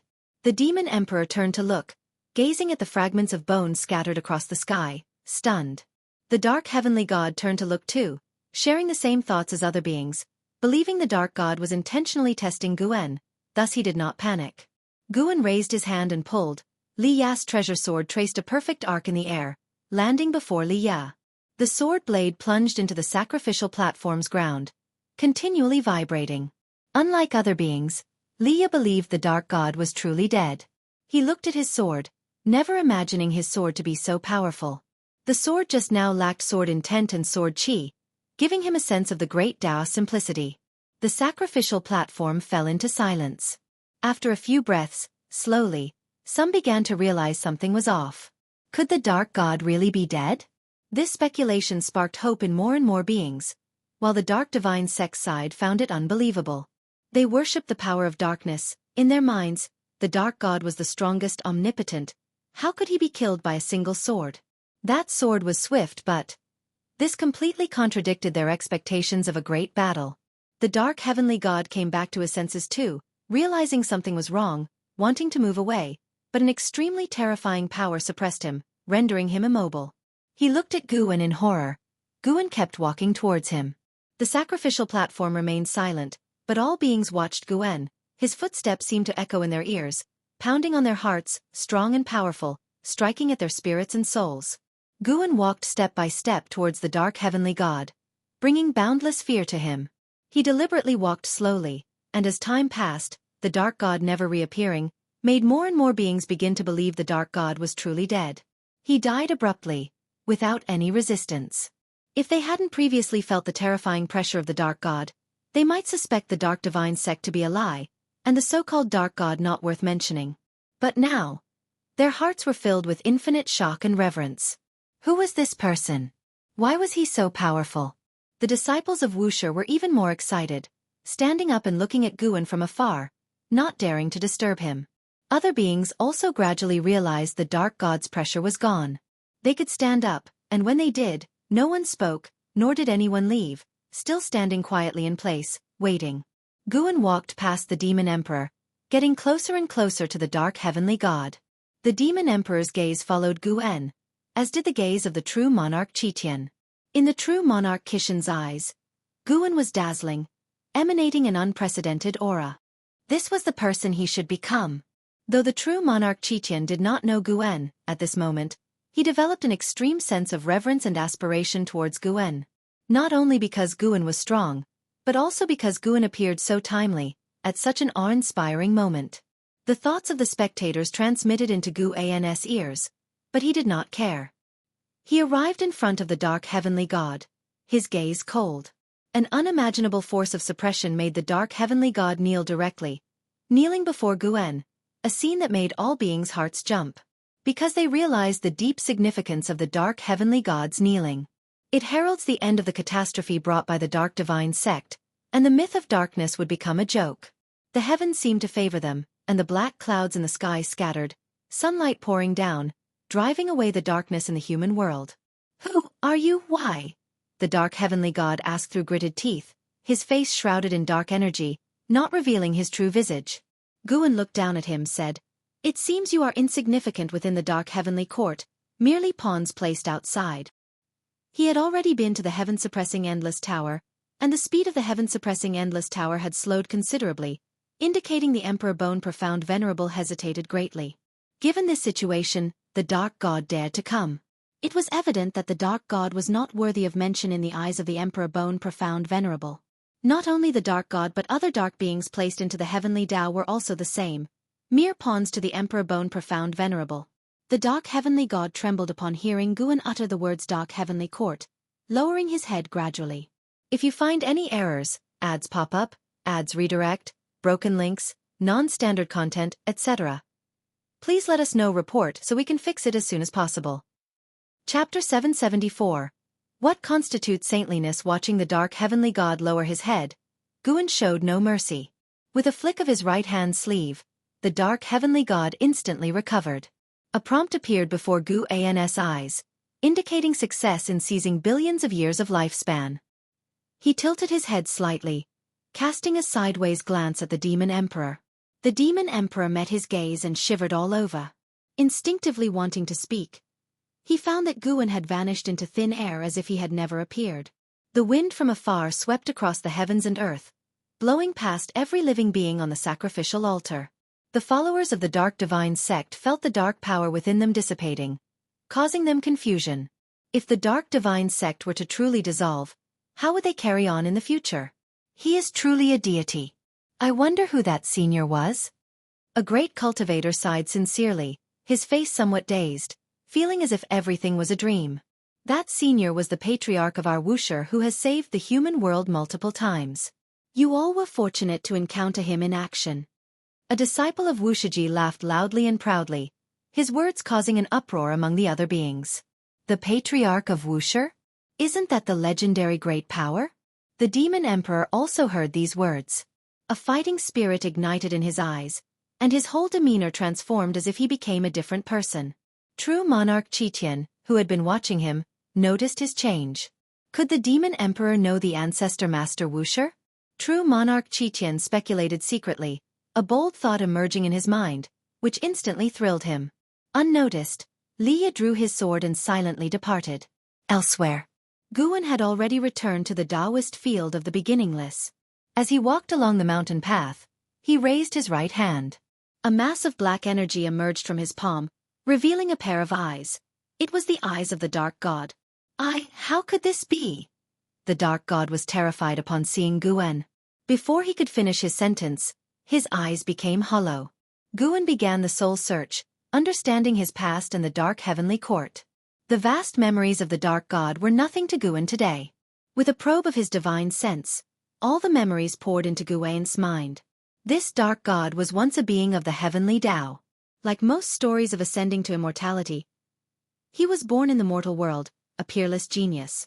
He endured hardships, ascended to the great thousand world, created a Taoist lineage there, and accepted numerous disciples, eventually becoming a legendary figure in one of the great worlds. Later, he ascended to immortality, thinking he had fully attained the Tao. However, shortly after his ascension, the War of the Sons of Heaven broke out, and he was forced into it. Wishing to protect the great thousand world and the mortal world he had dwelled in amid the chaos, he ultimately failed, and the celestial court annihilated the 3,000 great worlds, recreating them. His past thus ceased to exist. From then on, a seed of hatred was planted in his heart. When the contest for the celestial emperor arose, he was dragged into the chaos again. Ultimately, the Son of Heaven he supported failed and was exiled by the celestial emperor, alongside his followers into chaos, suffering endless backlash from the great Tao. During those long years of backlash from the great Tao, that Son of Heaven achieved sudden enlightenment, founding the Dark Fortune, establishing the Dark Heavenly Court, and rescuing them from torment. In the ensuing years, the Dark God continuously cultivated, awaiting the day of returning to the heavenly Tao. After the founding of the Dark Heavenly Court, that Son of Heaven proclaimed himself the Dark Heavenly Emperor. He planned to devour the heavenly Tao with dark power to become the true celestial emperor. In the mortal world, he was a favored scion of the heavens. In the great thousand world, he was an unparalleled myth. Yet from the moment he ascended, he was insignificant. Whether in the celestial court or the Dark Heavenly Court, he remained little more than a speck of dust.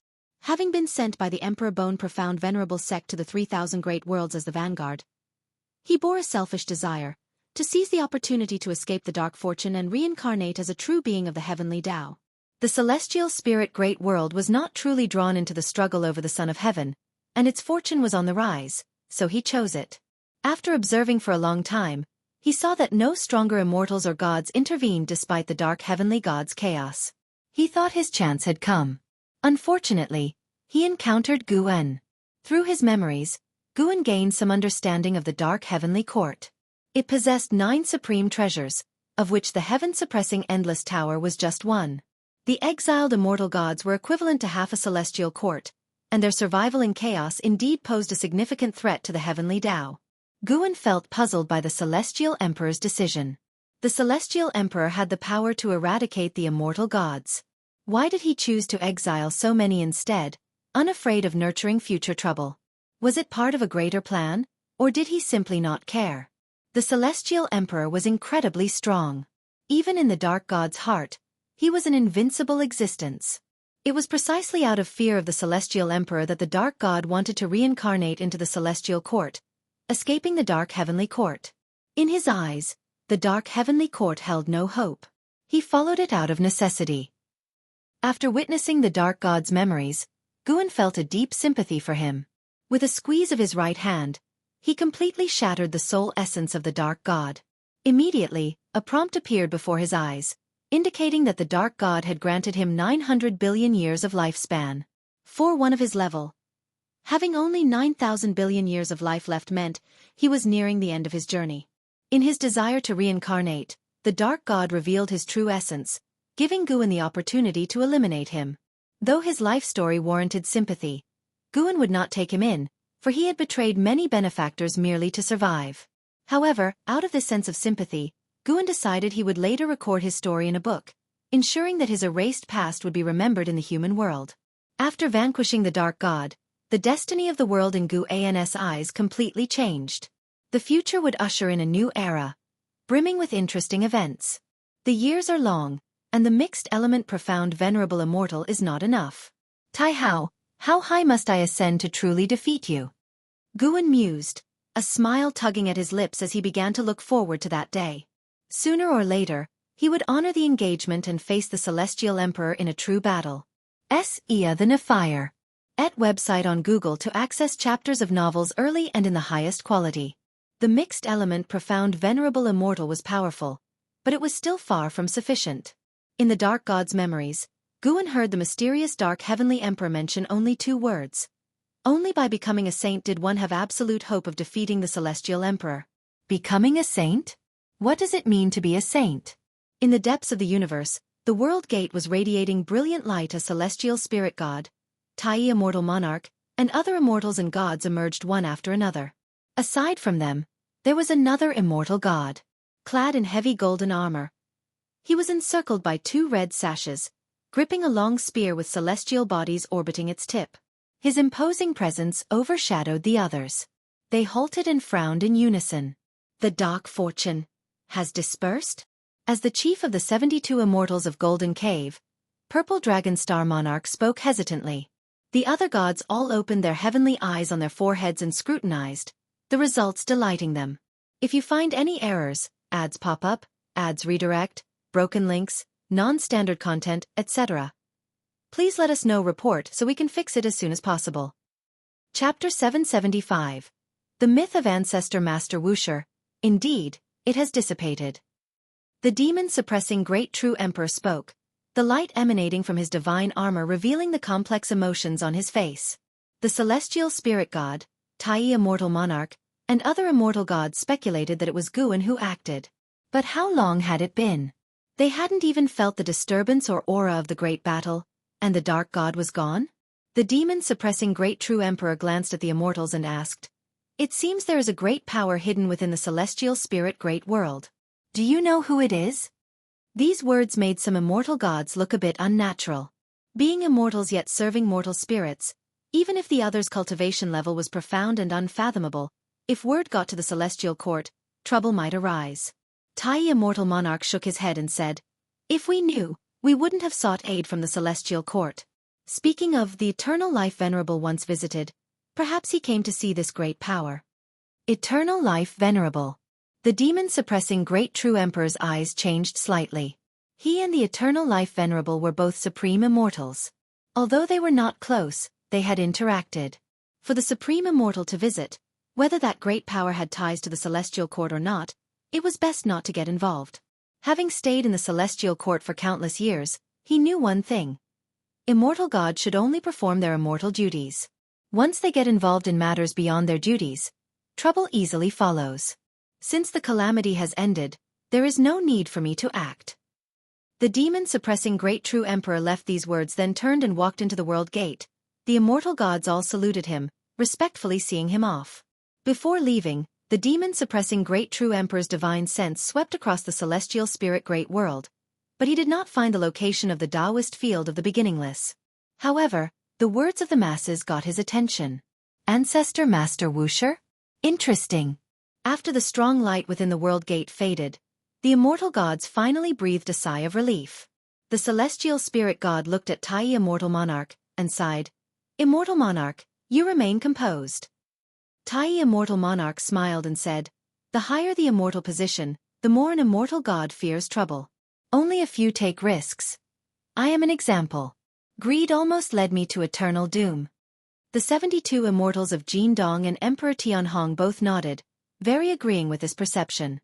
The heavenly court immortal gods disdain mortal spirits, but those who may attract immortal god attention often have intricate connections with the celestial court. Sar the Novel Fire. Net website on Google to access chapters of novels early and in the highest quality. Even Guan is no exception. He is the mentor of the Son of Heaven. Let's cover the cause and effect of this realm first. At least don't let the name of the Elder spread to other great thousand worlds. Just let the beings of this realm remember. Tai Immortal Monarch ordered.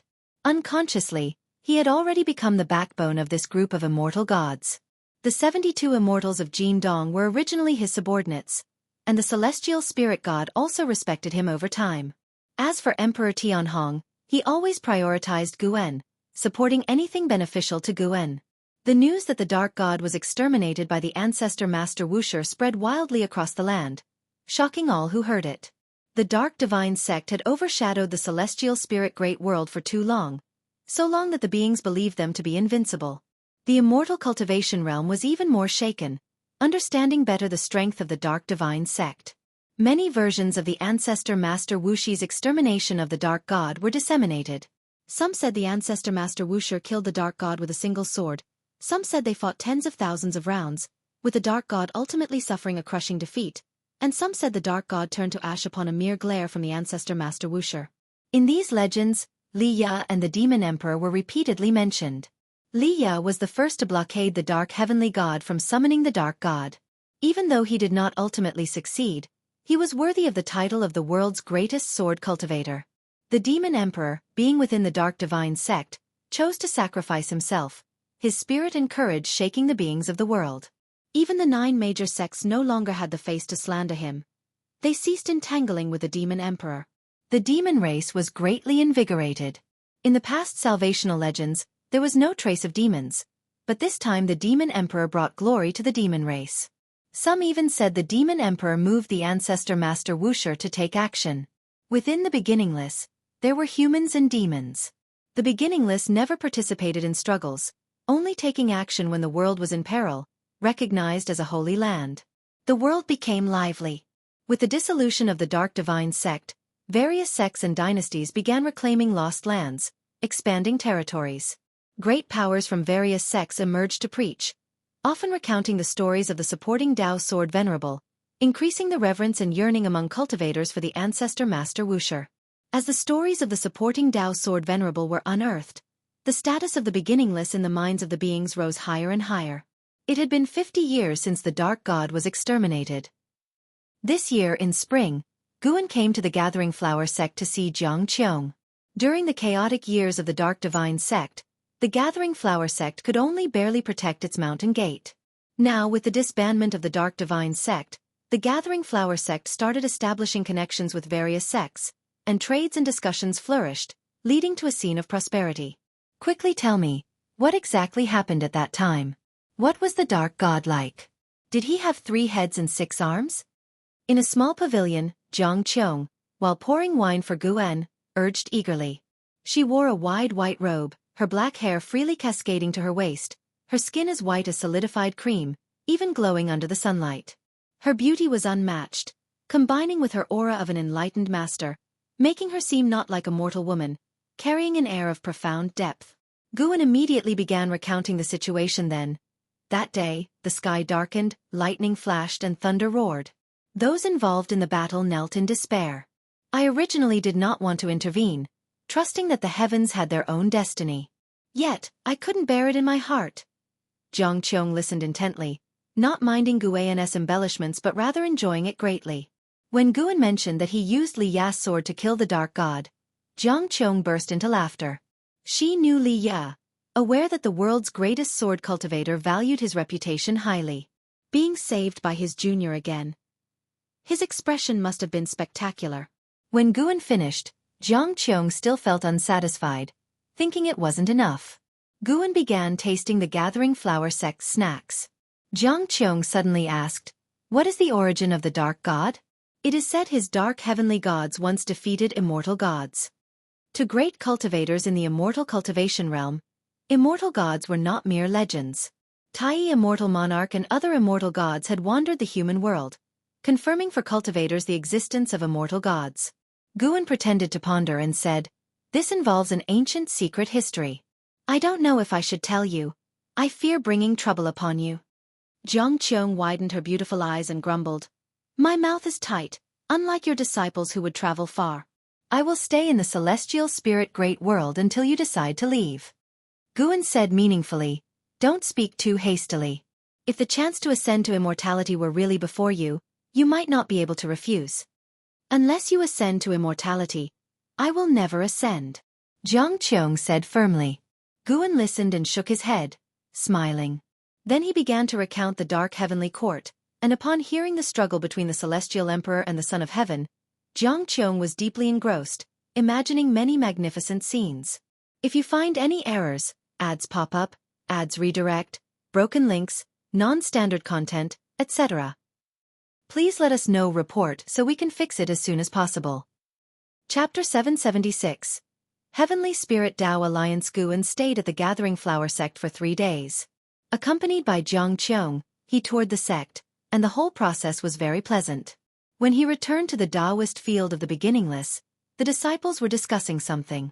It was that the demon emperor was kneeling outside the dojo, wanting to join the beginningless. The demon emperor was already famous throughout the world.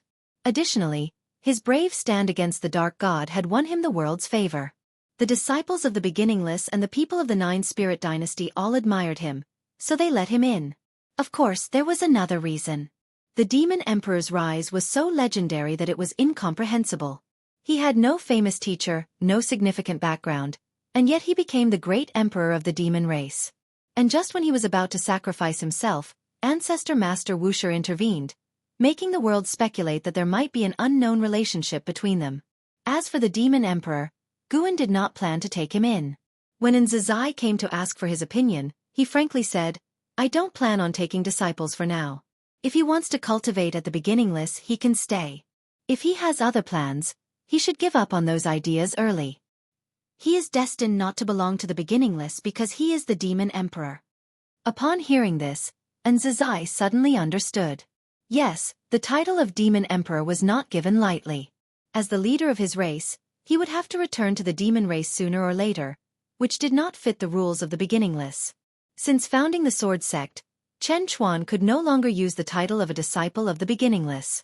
If the sword sect encountered difficulties, the disciples of the beginningless would not assist him. However, the world knew he was taught by the beginningless, which made them somewhat wary. Without the identity of a disciple of the beginningless, no matter how great Chen Chuan's talent was, he couldn't have founded the current sword sect. If another demon emperor were added, the beginningless would become a behind-the-scenes force manipulating the world. And Nzazai knew that Guan did not have such intentions. Otherwise, the ruler of the world wouldn't have been the Tao court, the supreme sect wouldn't have been unable to join the 9 major sects, and the Taizong dynasty wouldn't still be a second-rate dynasty today. Understanding the dangers, Nzazai saluted Guan and then turned to leave. Guan then walked towards his house. He intended to write the life of the dark god into books and distribute them to the human world. He would divide the experiences into different books, forming mythical stories. Whether someone could string these myths together in the future was uncertain. Witnessing history and looking forward to the future was something Guan now enjoyed. With immense strength, he feared no enemies and could observe the evolution of all things from the perspective of a bystander. This perspective was interesting, like looking back on history but also being able to participate, which was a wonderfully powerful feeling. Guan could bear the consequences of anything he did in the celestial spirit great world now, but he merely did not act. The desires of mortals he could fulfill at will. Now, he indulged in higher desires. No action and following his heart. He would not interfere in the red dust in daily life, but if he encountered something displeasing, he would act as he wished. Gradually, Guan grasped a realm that was unclear, indescribable, and unrelated to cultivation levels. He had a premonition that reaching this realm would bring him immense joy. After entering his house, he picked up his pen. Instead of writing immediately, he sought that feeling. After a long while, he began to write. He was not just writing the dark god's story, but also his own journey of seeking the Tao. These books would later be filled with Tao intent. Anyone in the world obtaining just one would have the qualification to achieve the golden immortal Tao fruit. Search * the novel Fire. Net website on Google to access chapters of novels early and in the highest quality. In the years to come, the celestial spirit great world was in a state of recovery, and after the great catastrophe, the destiny of the world soared. The human world ushered in new creation. The new creation trend was the increasing concentration of spiritual energy and the increasingly powerful cultivation aptitude of living beings. Heaven and earth were like the body of a living being. After enduring hardships and surviving, it became stronger. Unlike the previous era of battles for supremacy, after the calamity of the Dark Divine sect, the 9 major sects no longer fought each other. Instead, they formed an alliance, the Heavenly Spirit Tao Alliance, to jointly govern the order of the world. They also absorbed other sects, constructing rules to control the forces of the world. These rules were not domineering. All living beings in the world were jubilant, welcoming the arrival of peace. The Heavenly Spirit Tao Alliance later revealed the grand pattern of the world ruler. They even invited the Demon Emperor to become one of the Alliance hierarchs to win over the hearts of the demon race. This news made the demon race thrilled. This human world was dominated by the human race. Having the power to rule the world was a good thing for the demon race. Thus, another 1,000,000 years passed. The celestial spirit great world underwent earth-shaking changes. The Heavenly Spirit Tao Alliance established many cities in the outer void. At every moment, cultivators could be seen entering and leaving the celestial spirit great world, and the celestial Tao light layer above it became even more brilliant, symbolizing that the celestial Tao destiny had reached a higher level. In the universe, on a meteor, there stood a grand tower. On the terrace of the tower, the demon emperor, dressed in red, was playing the qin. In front of him was the bright moon, and the stars adorned the sky behind the moon, as beautiful as a painting. 1,000,000 years had passed. The demon emperor transformed from a disciple of the Dark Divine sect to one of the hierarchs of the Heavenly Spirit Tao Alliance, and his demeanor had greatly changed, majestic yet elegant. A figure appeared behind the demon emperor. It was true monarch Qitian. Demon Emperor, another demon cultivator from the other great thousand worlds has broken in. This demon's bloodline is extraordinary. Do you want to take a look yourself? True monarch Qitian asked. He was now the demon emperor's first disciple, and working for the demon emperor. He was the most powerful demon under him. In the world, neither he nor the demon emperor was the strongest demon, but backed by the Heavenly Spirit Tao Alliance, they were the most powerful demons in terms of influence. The demon emperor did not stop his movements and softly asked, "What's different about him?" "That demon seems to possess the primordial physique." True monarch Qitian replied, his face full of envy as he spoke these words. The primordial physique is a general term for a category of powerful physiques, including the primordial cause and effect body, the primordial chaos body, etc. These bodies have a high comprehension of the rules of heaven and earth. Their qi blood is far beyond that of other beings in the same realm, and their Tao fruits form unique Tao patterns. The primordial physique? I indeed have to see that, the demon emperor replied. He wasn't in a hurry to see that demon and continued to play the qin. True monarch Qitian did not leave either. He looked at the demon emperor, his eyes turning, and said, "Demon Emperor, Sword God Liya has come to visit the Heavenly Spirit Tao Alliance. It is said that he is deeply protected by Ancestor Master Wuxia. Should we invite him as a guest?" He always harbored lingering thoughts about the beginningless, but sadly, the demon emperor was rejected by Ancestor Master Wuxia, and he had given up the path to the beginningless. The stories of Li Ya and Ancestor Master Wuxia were widely known. It was said that Li Ya and a reincarnated body of Ancestor Master Wuxia were once fellow disciples, and for this reason, he was always protected by Ancestor Master Wuxia. Li Ya's talent was mediocre, but he became the sword god, the #1 sword cultivator in the world. Many people believe that this was related to Ancestor Master Wuxia. If you find any errors, ads pop up, ads redirect, broken links, non-standard content, etc., please let us know report so we can fix it as soon as possible. Chapter 777. The Unprecedented Path Sword God, Li Ya. The demon emperor repeated the name in his heart, full of envy. Sar the Novelier. NET website on Google to access chapters of novels early and in the highest quality. Ever since he recognized that the primordial ancestor was the one who enlightened and passed on his cultivation technique to him, he had wanted to join the Wuxia sect. Unfortunately, he failed.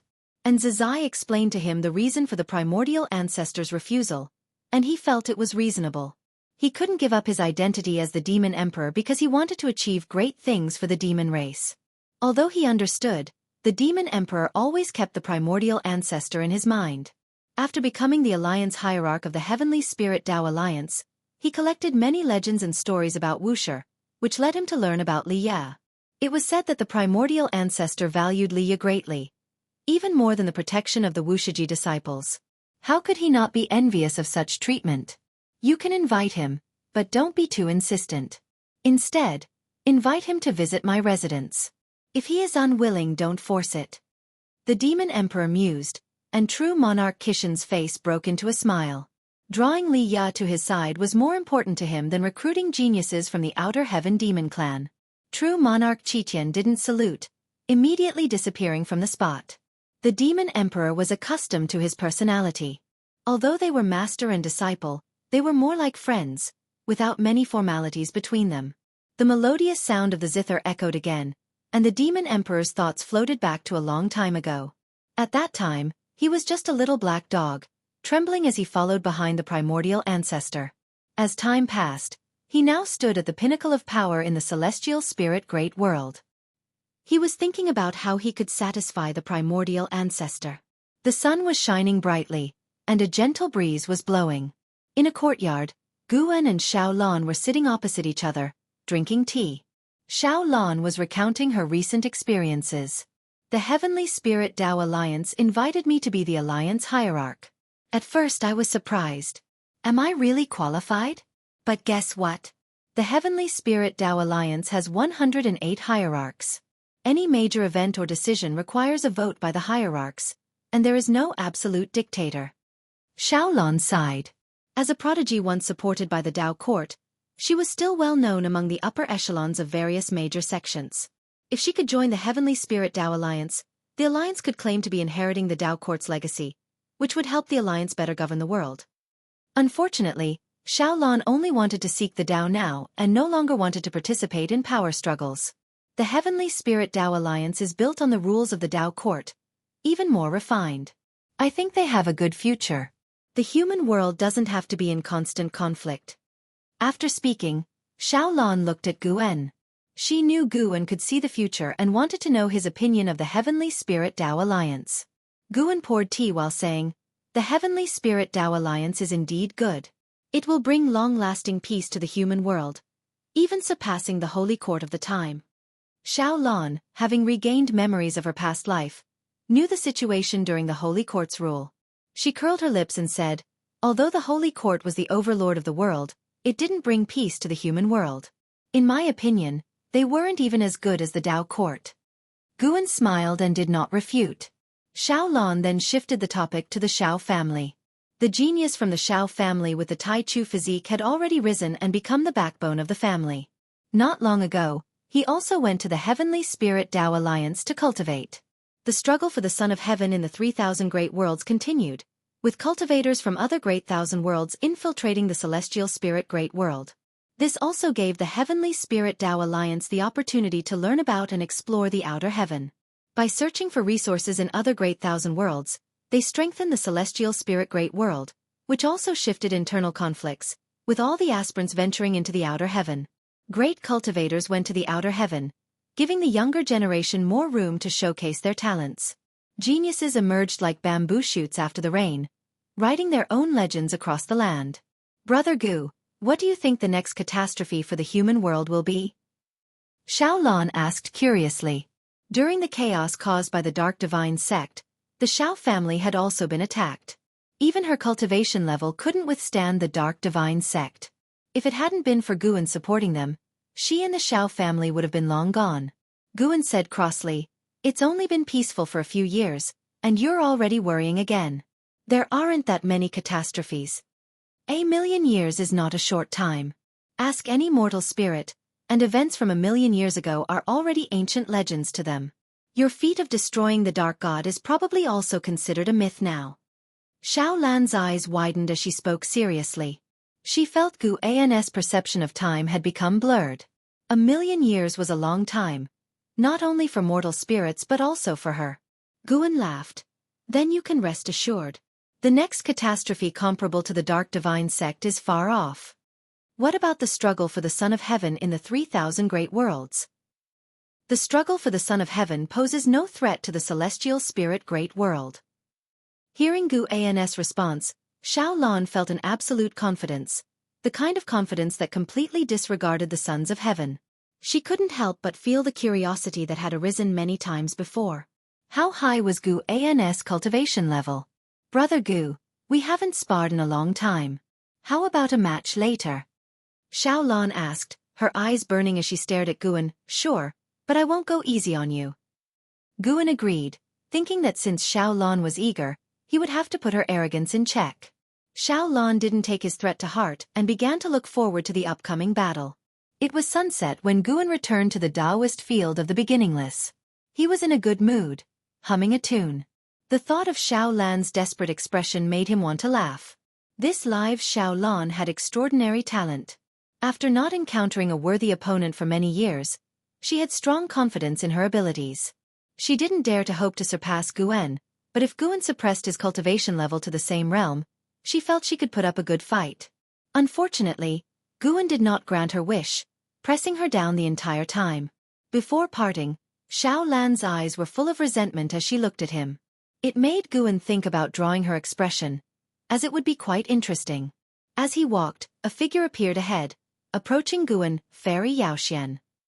Guan smiled and greeted the approaching figure. Because Fairy Yaoxian was the Tao companion of the Emperor of Eternal Life, he did not take her as a disciple. This made the Wuxia disciples often speculate about the relationship between her and Guan. Fairy Yaoxian came up to Guan, raised her hand in salute, and then asked, "Do you think Zuair can rival the primordial Tao Emperor and the Taoist Emperor?" With terrifying talent, although Zuei did not inherit his father's immortal Emperor's eye, his talent and comprehension were not inferior to the Emperor of Eternal Life. Now, he was the second strongest disciple, second only to an Xin, with even the blood prison great saint not being his match. Guan pondered. There has never been such an existence in the past, but if he wants to try, it's not impossible. Perhaps he can forge a path unique to him. Fairy Yaoxian nodded and asked, "I want him to go to the primordial Emperor domain to train. What do you think?" "You are his mother. You decide. Why ask me?" Guan shook his head with a smile. Fairy Yaoxian looked at him steadily and pressed on. "You don't oppose?" Guan nodded, saying, "If he is willing and you have plans for him, then let him go. If you find any errors, ads pop up, ads redirect, broken links, non-standard content, etc., please let us know. Report so we can fix it as soon as possible." Chapter 778. Chaos Scripture. 2 days later, Sin stepped into the World Gate to pursue the primordial Emperor domain. This matter did not cause much of a stir in the Taoist field of the beginningless. Guan could have sent Sin to the primordial Emperor domain with a wave of his sleeve, but he did not do so and instead let Sin find it himself. Sin was full of anticipation for this. He had originally wanted to invite the Blood Prison Great Saint to join him, but unfortunately, the Blood Prison Great Saint adamantly refused. Sin's departure did not affect Guan's life. He continued writing the Taoist book about the Dark God. Over millions of years, he did not write it in one go. He wrote when he felt like it, and when he didn't feel like writing, he took breaks, traveled the human world, and cultivated his temperament. He originally intended to only write about the Dark God, but as he wrote, he included the mythological stories of the Dark Heavenly Court from the Dark God's memories, making the work increasingly voluminous. He was already looking forward to spreading these Taoist books throughout the human world. His casual gifts could greatly change the structure of the world. In fact, many of the top great cultivators in the human world had received his guidance and inheritance. Some of these great cultivators were aware of this and were filled with gratitude, while others had not yet realized this, attributing all their achievements to their own talent and destiny. Time continued to pass quickly. In the blink of an eye, 2 million years had passed. 2 million years were enough to change the world, but for the struggle for the Son of Heaven in the 3,000 great worlds, it was not a long time. The struggle for the Son of Heaven continued, and it was still unclear who had the hope of winning. In such a war situation, countless living beings perished. On the summit of Human World Peak, the heaven-defining peak, Guan was reminiscing with his old friend Baizia. Back then, when Guan first ventured into outer heaven, he met Baizia, who, like Hongya Zi of the misty immortal court, was very enthusiastic and even invited him to join Human World Peak. Before becoming invincible in the celestial spirit great world, Human World Peak had given Guan much help. Being nostalgic, he never severed ties with Human World Peak. Human World Peak did not know that he was the supporting Tao Sword Venerable, which made his stay very pleasant. For the past hundreds of thousands of years, Baizia had roamed outer heaven and gained much. Now, he was already a divine thought true immortal, capable of protecting himself in the outer void.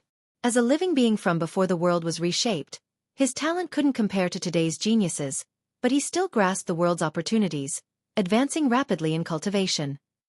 Before the world was reshaped, with his talent, reaching the level of a divine thought true immortal would have taken much more than millions of years.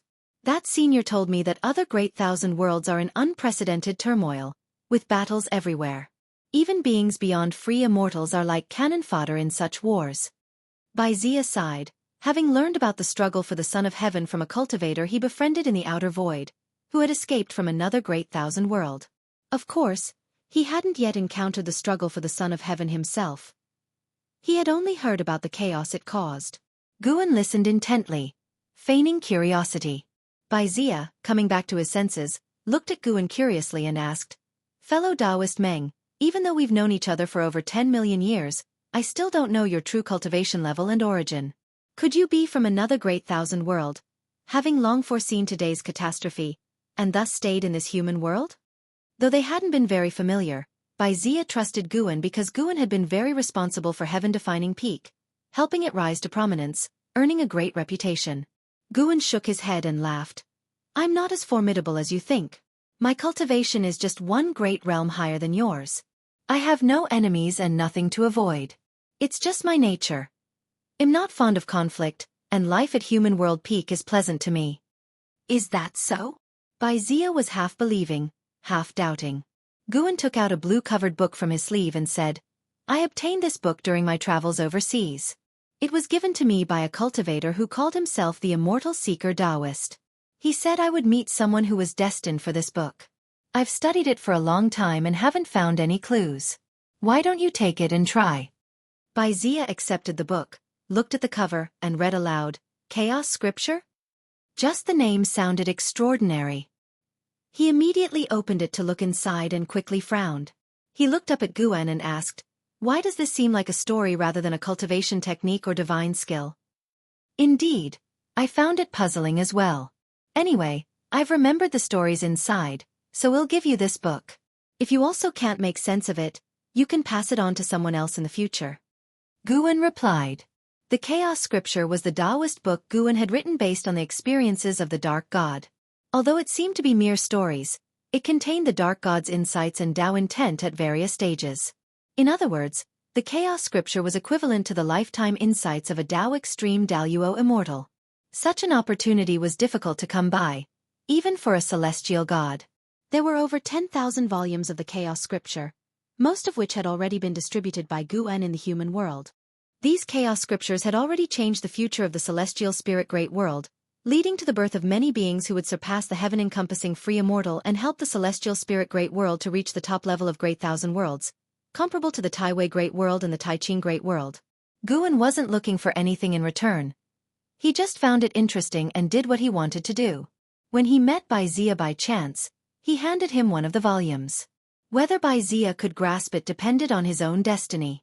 If he passed the Chaos Scripture on to someone else, it would mean that he wasn't destined for the opportunity. After flipping through a few pages, Wuxia put the Chaos Scripture into his storage pouch, looked at Guan, and smiled. "Anyway, thank you for your gift. I will study it seriously when I return." He didn't think Guan had been fooled by the Immortal Seeker Taoist, as Guan was a free immortal. Guan smiled and nodded. The two chatted for another hour before Wuxia took his leave.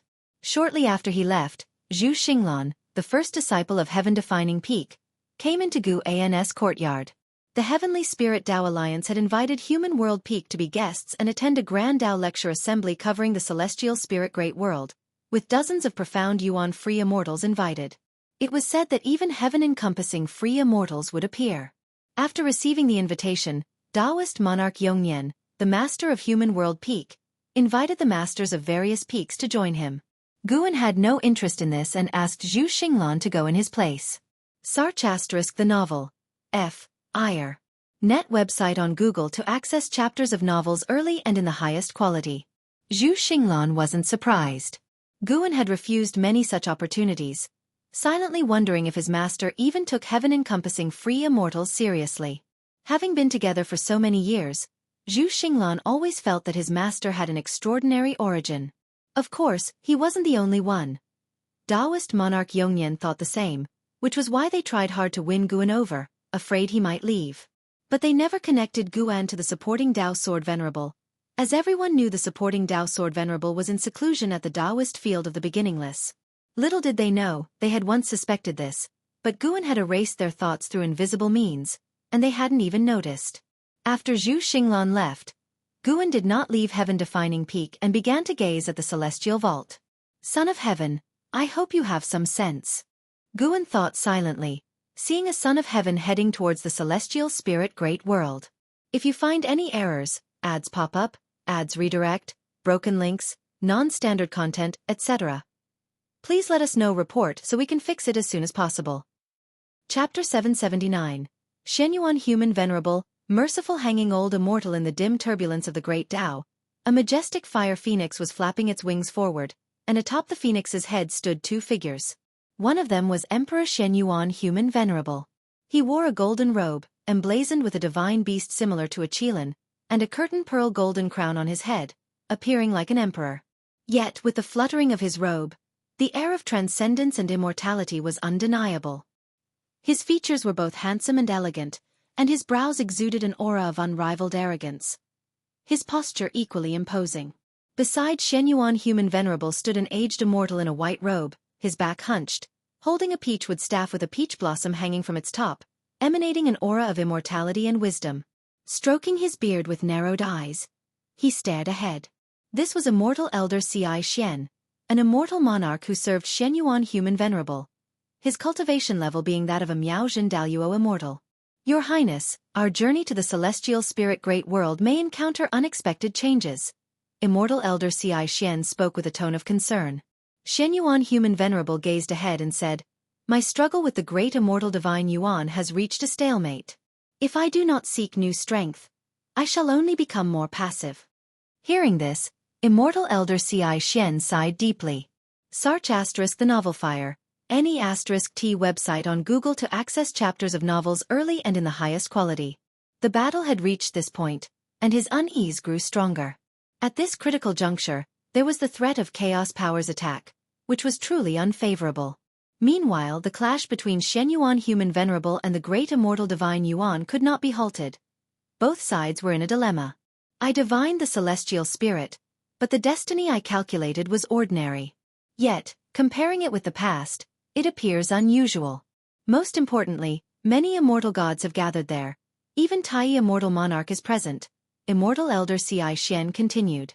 Upon mentioning Tai Immortal Monarch, his eyes revealed coldness. They were both immortal monarchs, and the relationships between immortal monarchs were intricate.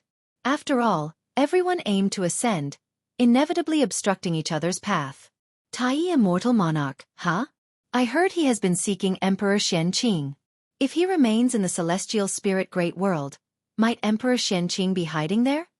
Shenyuan Human Venerable raised an eyebrow and asked. Mentioning Emperor Shen Qing, his tone bore no change, as if referring to an insignificant person. Immortal Elder Ci Xian replied, Emperor Shen Qing has already appeared in the misty immortal court, which is operating to aid his return to the celestial court. Humph, perhaps all this is Father Emperor's plan, Shenyuan Human Venerable snorted coldly, revealing a hint of jealousy in his tone. Immortal Elder Ci Xian shook his head with a wry smile, refraining from further comments, for he did not dare to continue this topic. All right, since we're here, let's head to the celestial spirit great world. Regardless, gaining the power of another great thousand world is always beneficial, Shenyuan Human Venerable stated solemnly, leaving Immortal Elder Ci Xian with no choice but to nod, though his gaze grew more uneasy as he looked ahead. He had a lingering feeling that their journey to the celestial spirit great world would bring trouble. However, they were immortal gods. They would not perish, at most be sealed. Shenyuan Human Venerable, being the son of heaven, if sealed, the celestial court would quickly sense it. Following Shenyuan Human Venerable, he would not die, only endure suffering. The two immortals fell silent, and the fire phoenix beneath their feet began to accelerate. They traversed the turbulence of the great Tao, entering a realm of darkness. Deep within the darkness was a bright star, the only light guiding the fire phoenix forward. Before the world gate, the celestial spirit god, who was meditating and cultivating, suddenly opened his eyes. He stood up, gazing at the world gate, with tightly furrowed brows. He sensed an overwhelming celestial Tao destiny approaching, more intense than that of the Eternal Life Venerable, causing him to feel secretly alarmed. The Eternal Life Venerable is a supreme immortal. This meant the approaching being's immortal position was at least supreme immortal. His unease grew. The only entities capable of attracting a supreme immortal to the celestial spirit great world, besides Guen, were Tian Hao, who, though departed, was born in this great thousand world, with causes and effects that could not be erased. As he hesitated, a group of cultivators flew from the void behind him, numbering over 10, led by a man in a black robe. Chen Chuan was among them, his gaze fixed on the world gate. The group swiftly landed behind the celestial spirit god, respectfully bowing to him. Master, after careful consideration, we still believe that exploring other great thousand worlds through the world gate will better aid the development of the celestial spirit great world. If you have concerns, you may express them, and we can deliberate further. The black-robed man spoke. His name was Taiji Yuan, the Grand Hierarch of the Heavenly Spirit Tao Alliance, a heaven-encompassing free immortal. He was not a native of the celestial spirit great world. He hailed from another great thousand world. Taiji Yuan had become the Grand Hierarch of the Heavenly Spirit Tao Alliance not solely due to his cultivation. During the years when the Dark Divine Sect ravaged, he saved countless beings and was even gravely injured by a dark heavenly god. His deeds had spread widely, making him a mythological war god in the human world. Behind him, the dozen cultivators were all hierarchs of the Heavenly Spirit Tao Alliance, as was Chen Chuan, and now the Sword Sect had merged with the Heavenly Spirit Tao Alliance. The celestial spirit god did not respond to Taiji Yuan, nor did he turn around, leaving the hierarchs of the Heavenly Spirit Tao Alliance puzzled and increasingly anxious. As Taiji Yuan was about to speak, the world gate suddenly emitted a dazzling light, startling them into widening their eyes and turning their heads. Before they could react, a vast pressure radiated from within the world gate, instinctively instilling reverence in Taiji Yuan and the others, causing them to kneel involuntarily, including Chen Chuan. Chen Chuan, upon kneeling, suddenly awakened. He attempted to rise but was shocked to find himself paralyzed. How could this be? It was Chen Chuan's first time experiencing such suppression. The pressure did not induce fear but rather an inherent sense of reverence and longing. Not just him, the others felt similarly. The celestial spirit god followed suit, half kneeling, with hands clasped in respect towards the world gate. A screech sounded from within the world gate, followed by a surge of fiery flames, immersing Taiji Yuan and the others in an inferno, rendering them unable to escape, only to watch anxiously. Amid the raging flames, two figures emerged from the radiant celestial Tao light, precisely Shen Yuan human venerable and immortal elder Ci Xian. Seeing the two immortal gods, Taiji Yuan, Chen Chuan, and the others lowered their heads, unable to gaze upon the true forms of the immortal gods. At this moment, even their divine senses could not extend outward, filling them with awe from the depths of their souls. Who were these two? How could they evoke such an inconceivable response? Could it be they were also immortal gods? The voice of the celestial spirit god followed. Celestial spirit god greets your highness and immortal monarch. May I ask the reason for your highness' visit? Your highness? If the Son of Heaven addressed him as your highness, he was surely an immortal, with a status far superior to that of a celestial god. Chen Chuan pondered deep within, feeling uneasy. He wondered if the arrival of this immortal god would bring trouble to the celestial spirit great world. Celestial spirit god, right? I heard Ziwei immortal mention you, Shenyuan human venerable's voice echoed, indifferent in tone. The celestial spirit god remained silent. Shenyuan human venerable continued, I have come to the celestial spirit great world merely to observe. No need to overthink or follow. If you find any errors, ads pop up, ads redirect, broken links, non-standard content, etc., please let us know. Report so we can fix it as soon as possible. Chapter 780. Immortal Monarch Ambition. Hearing the words of Shenyuan human venerable, the celestial spirit god felt a sudden jolt in his heart. He could confirm that Shenyuan human venerable had come for Gu En. Although he had been serving Gu En, he did not know much about him. So powerful, yet not belonging to the celestial court. It was hard for the celestial spirit god to dismiss the possibility that Gu En had a grudge against the celestial court. The Son of Heaven was different from other immortal gods. If the Son of Heaven was suppressed, it would be absolutely impossible for the celestial court to remain unaware for millions of years, like with Tai Immortal Monarch and the 72 Immortals of Jin Dong. This is big trouble. The celestial spirit god's mind was in turmoil, but Shenyuan Human Venerable said no more, brushing past him. The celestial spirit god raised his head, his gaze meeting that of the old immortal Zixuan. He was so scared that he quickly lowered his head. The old immortal Zixuan cast a meaningful glance at the celestial spirit god, then silently followed Shenyuan Human Venerable. Taiji Yuan, Chen Chuan, and the others still could not raise their heads. When Shenyuan Human Venerable and the old immortal Zixuan passed by, their chi blood almost solidified, and even their souls trembled. At that moment, they felt an extreme agony, with every breath seeming as long as the 4 seasons. Only when the auras of Shenyuan Human Venerable and the old immortal Zixuan completely vanished did Taiji Yuan and the others feel relieved. They stood up, turned around, but could no longer see the figures of Shenyuan Human Venerable and the old immortal Zixuan. Taiji Yuan looked at the celestial spirit god, who had his back to them, and asked, "Celestial god, who were those 2 just now?" The celestial spirit god turned around, looking at them expressionlessly, and said, "Do not inquire. This is a great cause and effect that you cannot entangle yourselves with. As for your request, I approve, but the quota is limited. Only 100 places every century. Handle it yourselves." Hearing this, Taiji Yuan was overjoyed. He immediately bowed to the celestial spirit god and then took his leave. Chen Chuan and the others followed suit, quickly catching up with Taiji Yuan. The celestial spirit god stood still, watching them leave. At this moment, his heart was in great torment. He wanted to go and inform, but he knew that if he dared to leave the world gate, Shenyuan Human Venerable and the old immortal Zixuan would surely notice. However, on second thought, with Gu An's cultivation level, he would surely be aware of the arrival of these 2 immortal gods. His gaze fell upon the celestial spirit great world, which appeared so peaceful. The cause and effect and destiny of heaven and earth showed no changes. Everything seemed so eerie. Sar the Oval Fire. Net website on Google to access chapters of novels early and in the highest quality. The celestial spirit god sighed and then sat down to meditate. Meanwhile, in a group of pavilions among the mountains of the human world, Tai Immortal Monarch appeared out of thin air. The purple dragon star monarch followed, appearing by his side. This aura cannot be mistaken. The Son of Heaven has arrived.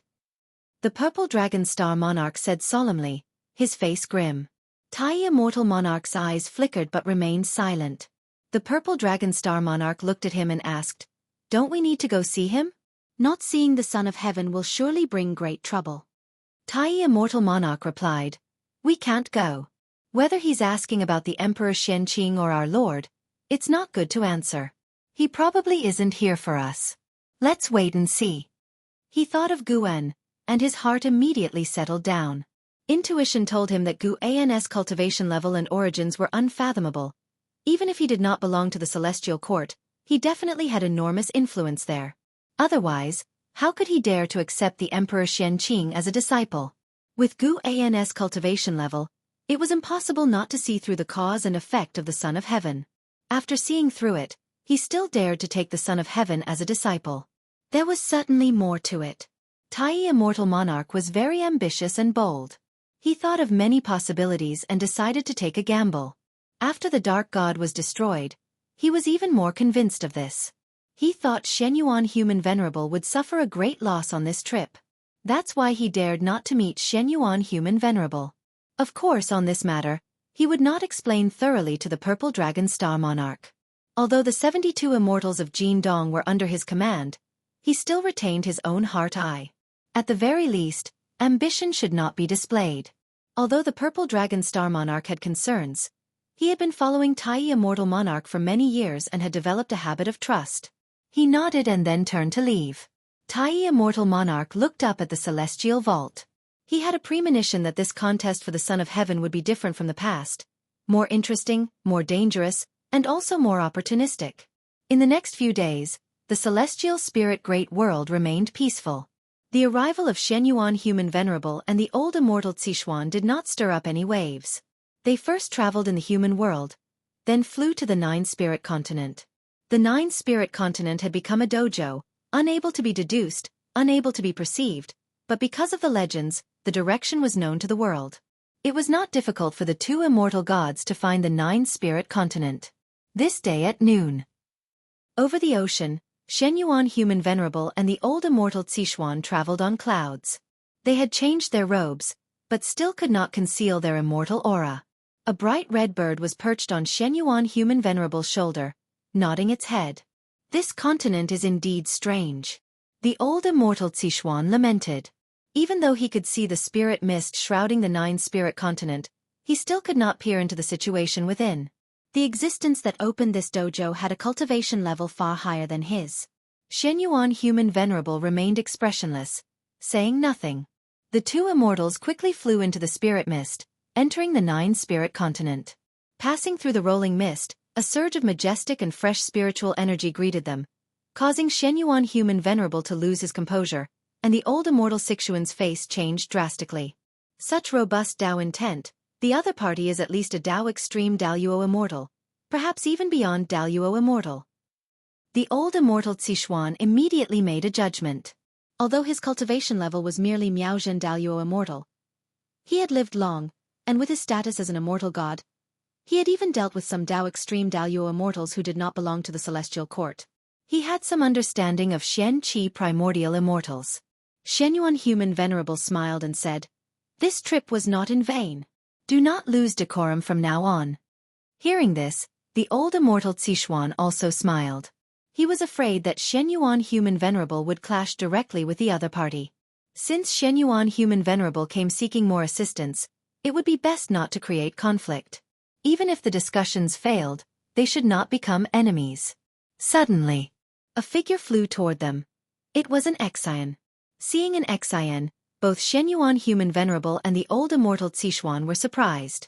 This woman's cultivation level was very low, yet she could detect them immediately. What did this imply?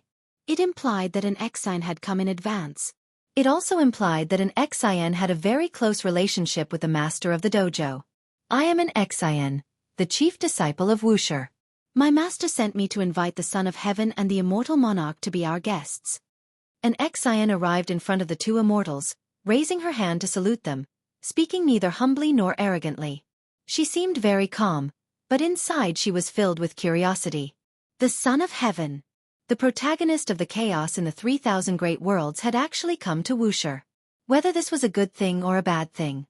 However, even if the visitor had ill intentions, she believed that her master could handle it. She even somewhat looked forward to seeing the Son of Heaven suffer in front of her master. The old immortal Xiaofan smiled and said, "Then please lead the way." An Xian nodded, then turned to fly toward the horizon. Shen Yuan Human Venerable and the old immortal Xiaofan followed closely behind, beginning to observe the state of the continent. Soon, they were surprised once more. If you find any errors, ads pop up, ads redirect, broken links, non-standard content, etc., please let us know. Report so we can fix it as soon as possible. Chapter 781. Creation. Green Lotus. Xuan Yuan Human Venerable and Elder Ci Xian Immortal discovered that the nine-spirit continent had its own order, not entirely under the control of Ancestor Master Wuxia. Every living being here could cultivate and had the freedom to go out and train. The mystery contained within the myriad world gate was such that even they, as immortal gods, couldn't see through it. They were puzzled, unable to understand the intentions behind Ancestor Master Wuxia establishing this dojo. If it was to train a force, why allow people to leave? If it was for merit, why wasn't destiny forming? If it was for seclusion, why take in so many living beings? They were both amazed by the creation of Wuxia Dojo and curious about Ancestor Master Wuxi's purposes, which made them look forward even more to the upcoming meeting. An Xian didn't fly very fast, seemingly to intentionally leave them time to observe the nine-spirit continent. It took the time of one stick of incense before they actually entered Wuxia. After arriving in Wuxia, Shen Yuan Human Venerable and Elder Ci Xian Immortal felt that the Dao intent here was richer than outside. They sensed the destiny of the Taoist Emperor, and also felt the newly arisen primordial Dao Emperor fortune on the path of the great Dao. Under Nzin's guidance, they flew to a halfway point on the mountain, where a small pavilion was perched on a cliff. Inside the pavilion sat a man in white with his back to them. It was Guan. Seeing Guan from a distance, Shen Yuan Human Venerable and Elder Ci Xian Immortal both were secretly startled. They couldn't capture Guan with their divine sense. Only when Guan came into their direct line of sight could they see him. This indicated the vast difference in their cultivation levels. An Xian stopped, gestured for them to enter the pavilion, then turned around and left. Shenyuan Human Venerable and Elder Xian Immortal did not hesitate and swiftly entered the pavilion. I am the Celestial Immortal Monarch, Elder Xian Immortal, and this is the Son of Heaven, Shenyuan Human Venerable. Today we come to pay our respects to Ancestor Master Wuxia. I hope we are not disturbing the Master? Elder Xian Immortal raised his hand in salute, smiling kindly, giving off a very amiable impression. Guan turned his head to look at them, smiled and nodded, gesturing for them to sit down. Seeing Guan's youthful and handsome appearance, the two immortal gods were not surprised. In the celestial court, some immortals maintain their youthful looks, some even in the form of children. However, many more feel that an aged appearance better reflects the air of accumulated time. Seeing Guan's expression and demeanor, they both secretly breathed a sigh of relief.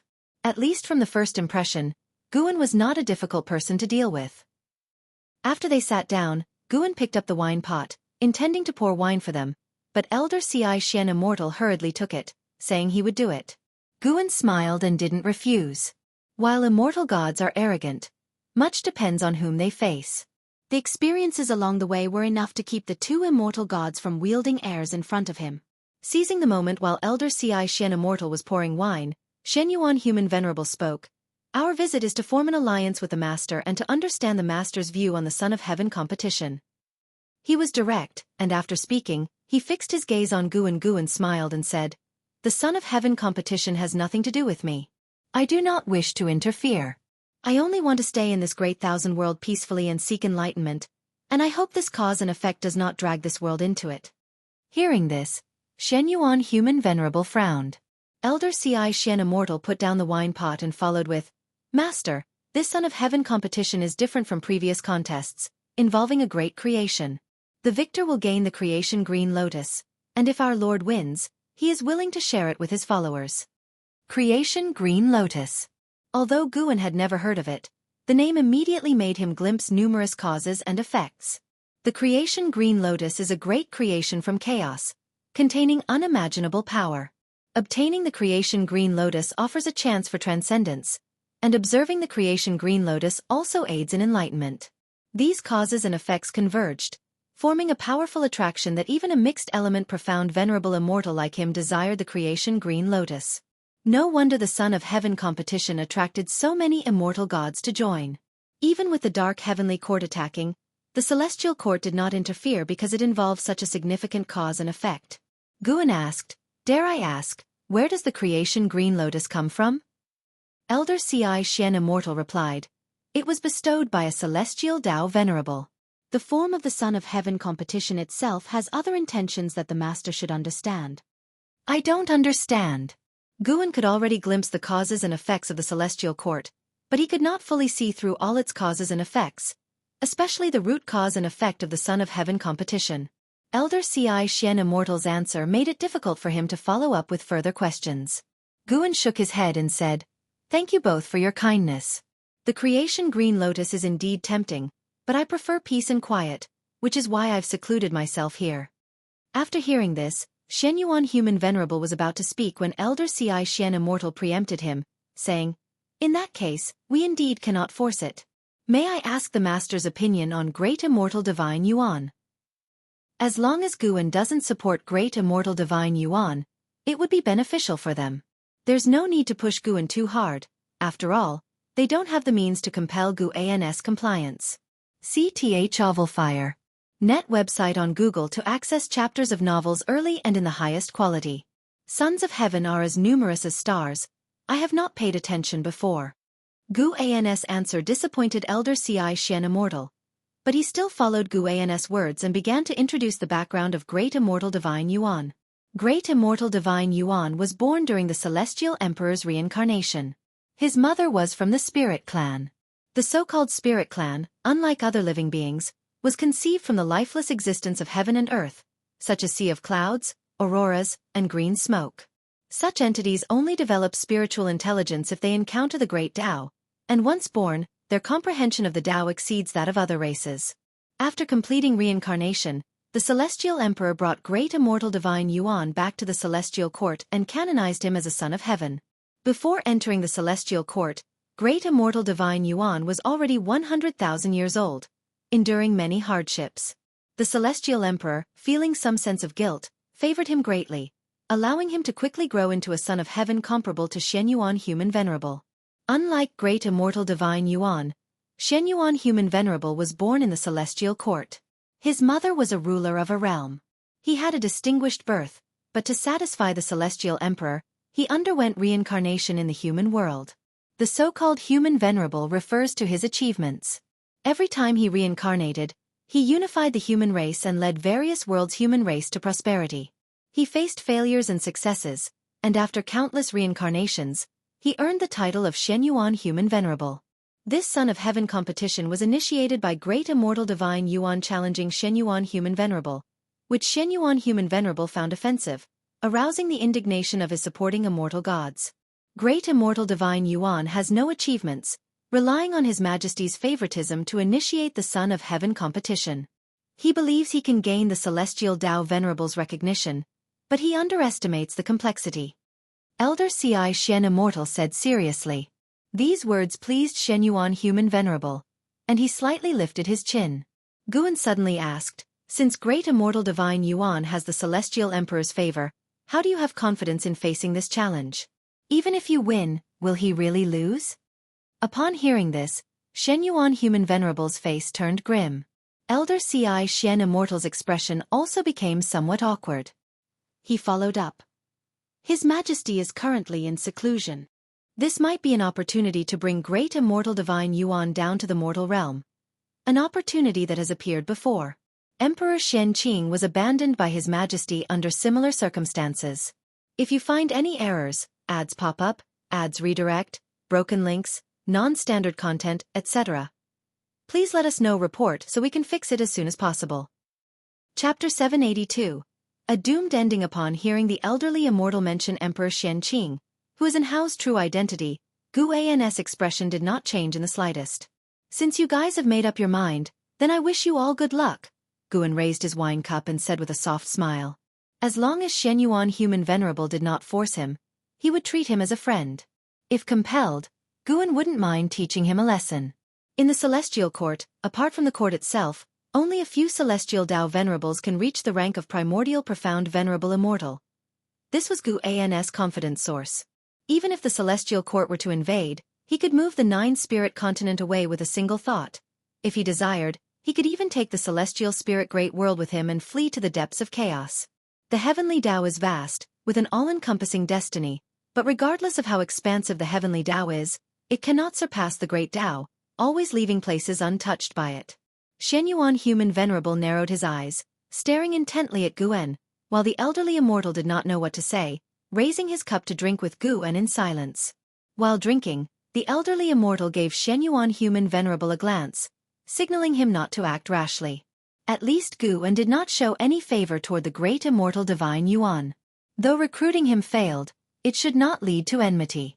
Afterward, Guan and the elderly immortal started chatting idly, no longer discussing the contention over the throne but talking about all heavens and myriad realms. Shen Yuan human venerable remained silent, seemingly drinking gloomily by himself. After a long while the elderly immortal sighed. Master, you eradicated the dark god in this realm, which is a great merit, enough to place you in the immortal class. Why not go to the celestial court and become an immortal official? He was probing Gu An's opinion of the celestial court. Guan smiled and shook his head. Since being an immortal official requires a position, I prefer my current life, unrestrained. Moreover, staying in this realm allows me to handle any disasters here. If I were to go to the celestial court, I might not be able to solve the problems it faces. Besides, one of my disciples has already entered the immortal class, fulfilling my desire to ascend to immortality. Hearing this, the elderly immortal raised an eyebrow, asking, Oh? Which disciple are you referring to? Guan answered, his name is Yang Jian. He was recommended for immortality by Eternal Life Venerable. Eternal Life Venerable. A subtle change appeared in the eyes of Shen Yuan human venerable and the elderly immortal.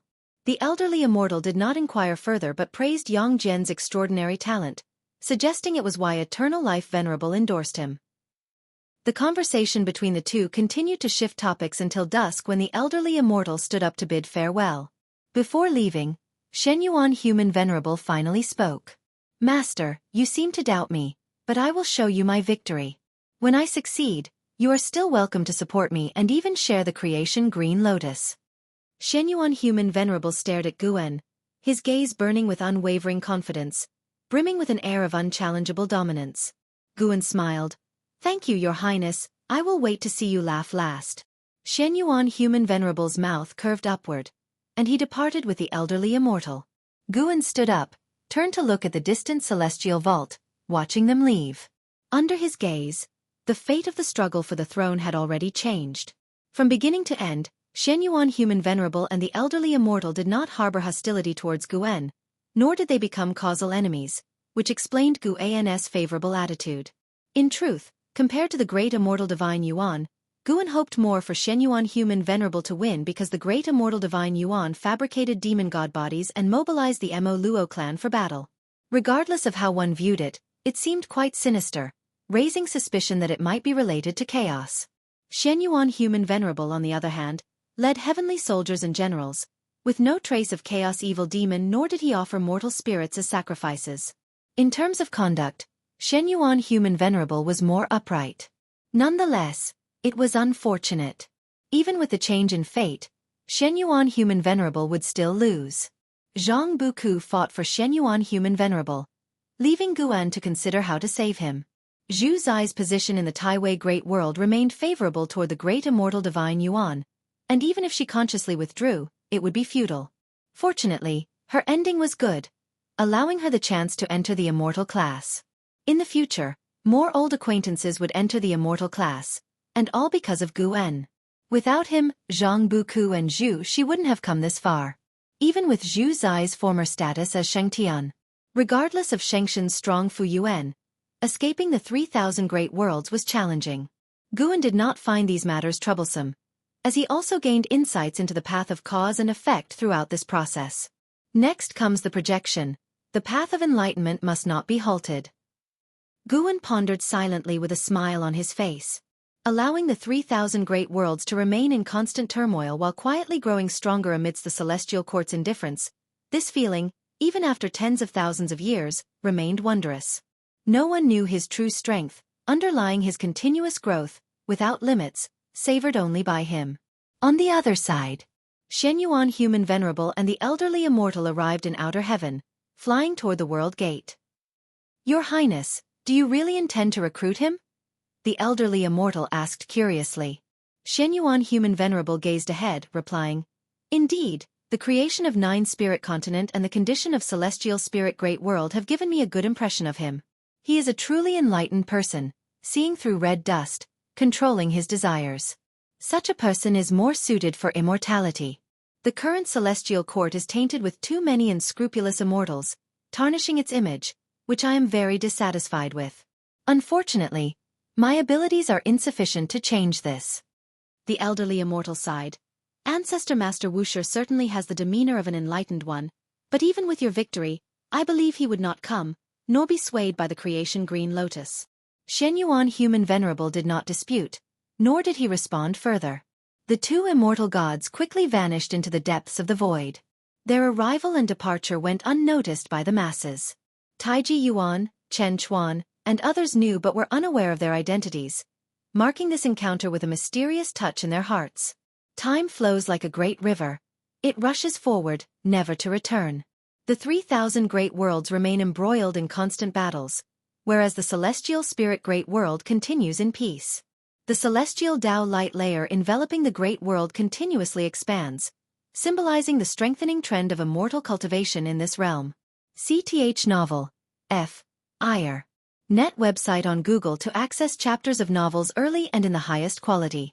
Besides the celestial spirit Great World, many other planes remain peaceful, even silent.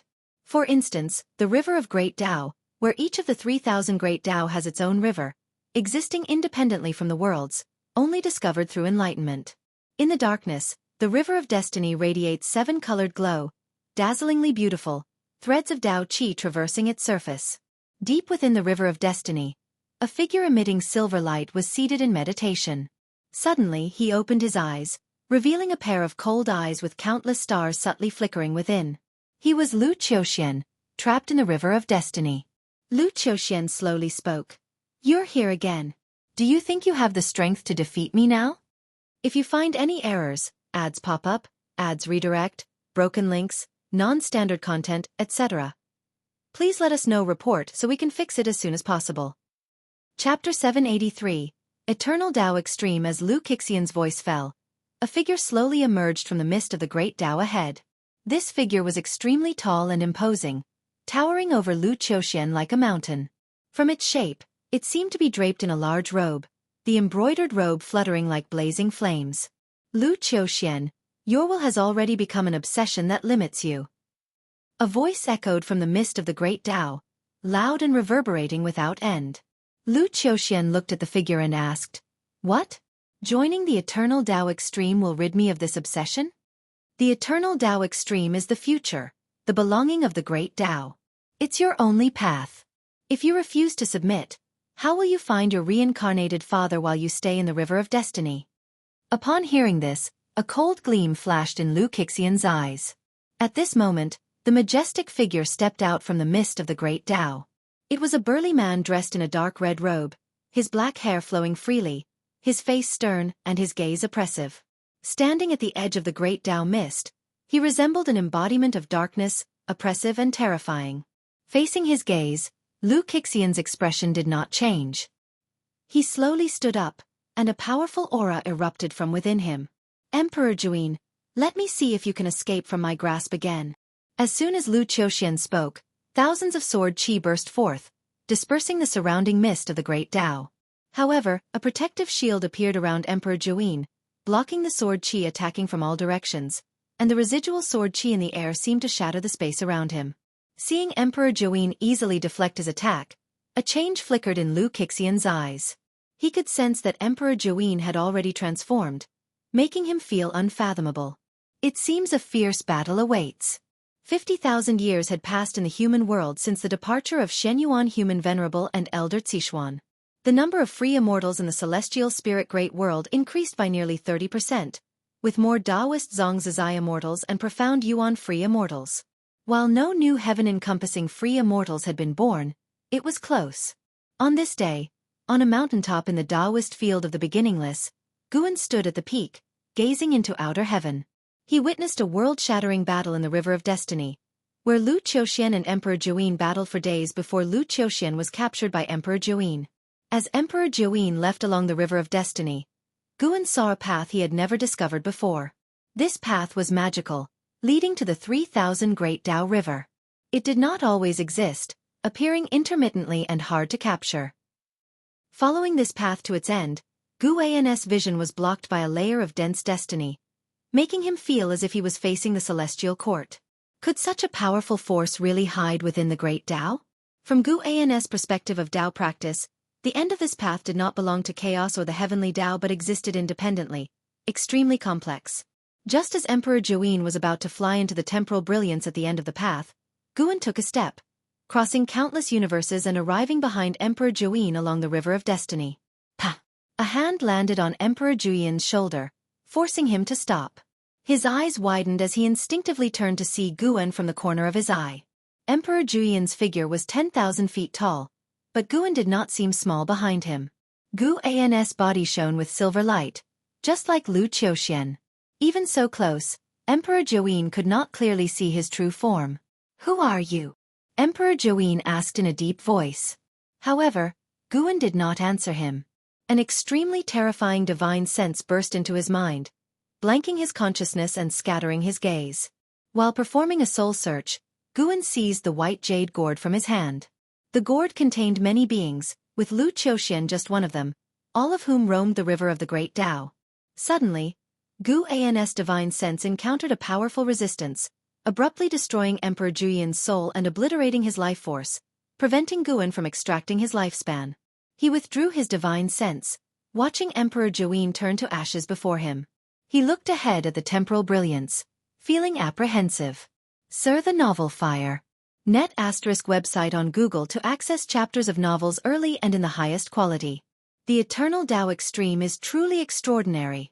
At 10,000 feet tall, he appeared tiny before the temporal brilliance, like a grain of sand. He took a deep look ahead and then turned, stepping along the river of destiny and disappearing within a few steps.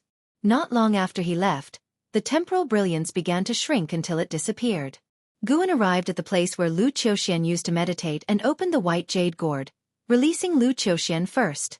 A silver light flew out from the gourd's mouth, landing in front of Guan and manifesting into Lu Qiuxian's figure. Lu Qiuxian opened his eyes, stunned upon seeing Guan. He had never met Guan, but for some reason, he felt a sense of familiarity. He had once talked to Guan while standing in the River of Destiny, and during his time in the Celestial Spirit Great World. At that time, Guan was still weak, merely piquing his curiosity. Now, standing before Lu Qiuxian, Guan's true form was indiscernible to him, filling Lu Qiuxian with caution. Guan tossed the white jade gourd in his hand to Lu Qiuxian and said, "The Eternal Tao Extreme will come again. I can give you a chance to break free from the River of Destiny." He had long wanted to help Lu Qiuxian, once making the primordial crystal, symbolizing the primordial Tao Emperor, appear before him. Unfortunately, Lu Qiuxian did not care at all. Lu Qiuxian did not respond but instead asked, "Who are you, and why do you want to help me?" "Is it important?" "Of course, it's important." Lu Qiuxian's words rendered Guan silent. He had thought of saying he was a friend of Lu Han, but Lu Han died early, having no chance to meet such a powerful being. No matter how much a friendship might mature, such an answer was unconvincing. "Breaking free from the River of Destiny may help you better pursue your obsession," Guan urged once more. Lu Qiuxian shook his head and said, "Only by staying here can I fulfill my obsession." For some reason, the sense of familiarity in his heart grew stronger, causing ripples in his state of mind. Even in defeat to Emperor Jiuyin, his heart had never been so tumultuous. Guan asked, "Reincarnation has order. Your father reincarnated 10,000 times, walking his own path. Even if you find him, then what? Do you think you can restore the father-son relationship? Is he really still your father?" Lu Qiuxian stared at Guan and said, "I seek him not just for the father-son bond, but for an answer." "What answer?" "Perhaps my father has a more complex cause and effect background." Hearing this, Guan looked at Lu Qiuxian with newfound respect. Though the River of Destiny bound Lu Qiuxian's fate, making it impossible for Guan to hear his inner thoughts, this statement revealed that Lu Qiuxian's wait for Lu Han was indeed not simply for the father-son bond. However, regarding lifespan reincarnation, Guan did not wish to disclose it to anyone, even his own reincarnation Bodhi-son. "If you find any errors, ads pop up, ads redirect, broken links, non-standard content, etc. please let us know. Report so we can fix it as soon as possible." Chapter 784, Enlightenment in the Red Dust. This gourd belongs to the one named Emperor Jiuyin, and it is now yours. CTH Novelfire. Net website on Google to access chapters of novels early and in the highest quality. Guan remained silent for a moment before throwing away these words and turning to leave. Lu Qiuxian did not question further, only stared at his retreating figure, seeing him off. As Guan's figure disappeared, the silver light around Lu Qiuxian gradually faded, revealing his true form. He was dressed in a cyan Taoist robe, his face young and handsome, despite his full head of white hair, still looking like a youth, bearing some resemblance to Guan. A smile appeared on his face as he murmured to himself, "Just as I thought." He grasped the white jade gourd in his hand and turned to leave. At the same time, Guan had already returned to the Taoist field of the beginningless, hearing Lu Qiuxian's words, but he didn't think much of it. As long as he did not admit it, no one could know about the existence of lifespan reincarnation. At most, they would think he was just undergoing a regular reincarnation. In a normal reincarnation, the soul must enter the 6 paths. No matter how high the cultivation level, if not using the true self, one must split the soul, but lifespan reincarnation is different. Guan didn't need the true self to be present. He could complete a reincarnation and influence reality within a mere hour. If this were to get out, there would definitely be big trouble. Guan was quite curious as to how the Celestial Emperor reincarnated, and where his true self was. He made his way back to his room, sat at a desk, and took out a pen and paper, writing down the 4 characters for Eternal Tao Extreme. Emperor Jiuyin died quickly, but Guan still managed to capture some intelligence about the Eternal Tao Extreme. Eternal Venerable. Before the Great Tao. The origins of this Eternal Tao Extreme must be extremely frightening. It's unknown whether the Celestial Court is aware of it. Guan only wrote the 4 characters for Eternal Tao Extreme, avoiding writing Eternal Venerable to avoid invoking great cause and effect. He looked at the 4 characters for Eternal Tao Extreme, recalling the space-time of powerful light previously encountered, feeling the vast destiny of Eternal Tao Extreme. Upon closer inspection, he felt that this force of destiny bore resemblance to that of the Taoist Emperor, yet from the manifestation of destiny alone, it was not the Taoist Emperor. This is interesting. For Guan, the Eternal Tao Extreme was just a force to keep an eye on. When dealing with Emperor Juyin, he left no trace, the entire process isolated from cause and effect. Even Lu Qiuxian didn't know his true identity. Since then, Guan noticed Lu Qixian's ties with the River of Destiny were severing, as he was becoming an independent existence. Seeing that Lu Qiuxian had no intention of seeking him, he was reassured. No matter how Lu Qiuxian guessed, as long as it didn't affect Guan, it was fine. He could consider favorably protecting Lu Qiuxian, due to their father-son bond in reincarnation, but would never acknowledge him. In truth, he owed nothing to Lu Qiuxian. Lu Han had already revived Lu Qiuxian at the cost of his life. The only reason he continued to pay attention was to resolve Lu Han's regret. By integrating Lu Han's memories, it was as if he had truly lived through Lu Han's life, experiencing all of Lu Han's emotions. Time marched forward, like the river of the Great Tao, endlessly flowing forward, never stopping, never looking back. In his spare time, Guan would observe the struggle for the Son of Heaven. The great immortal divine Yuan faction occupied more and more of the Great Thousand World, while the strength of the Mo Luo clan and the demon god body intensely intimidated all worlds, even birthing shocking legends of immortal gods being torn apart by demon gods. This battle, which had lasted millions of years, finally began to tilt, but it was still early to conclude. Shen Yuan Human Venerable would not sit idly by.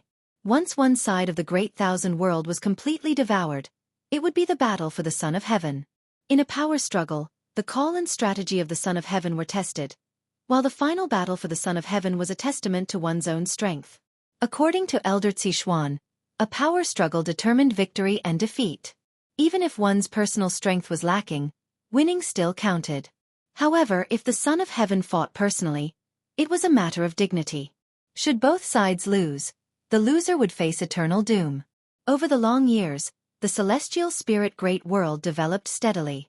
Although there were conflicts and wars, the overall world order remained peaceful. Each generation of cultivators surpassed the previous ones in talent.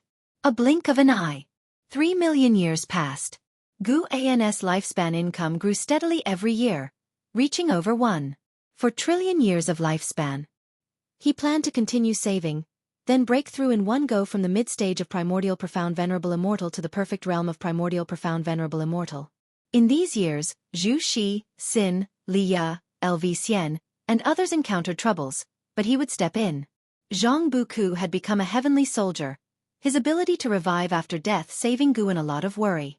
Li Ya, LV Xian, Chen Chuan, and others were drawn into the struggle for the Son of Heaven after leaving the celestial spirit great world, while Xin wandered in the primordial emperor domain for years, having his own entanglements.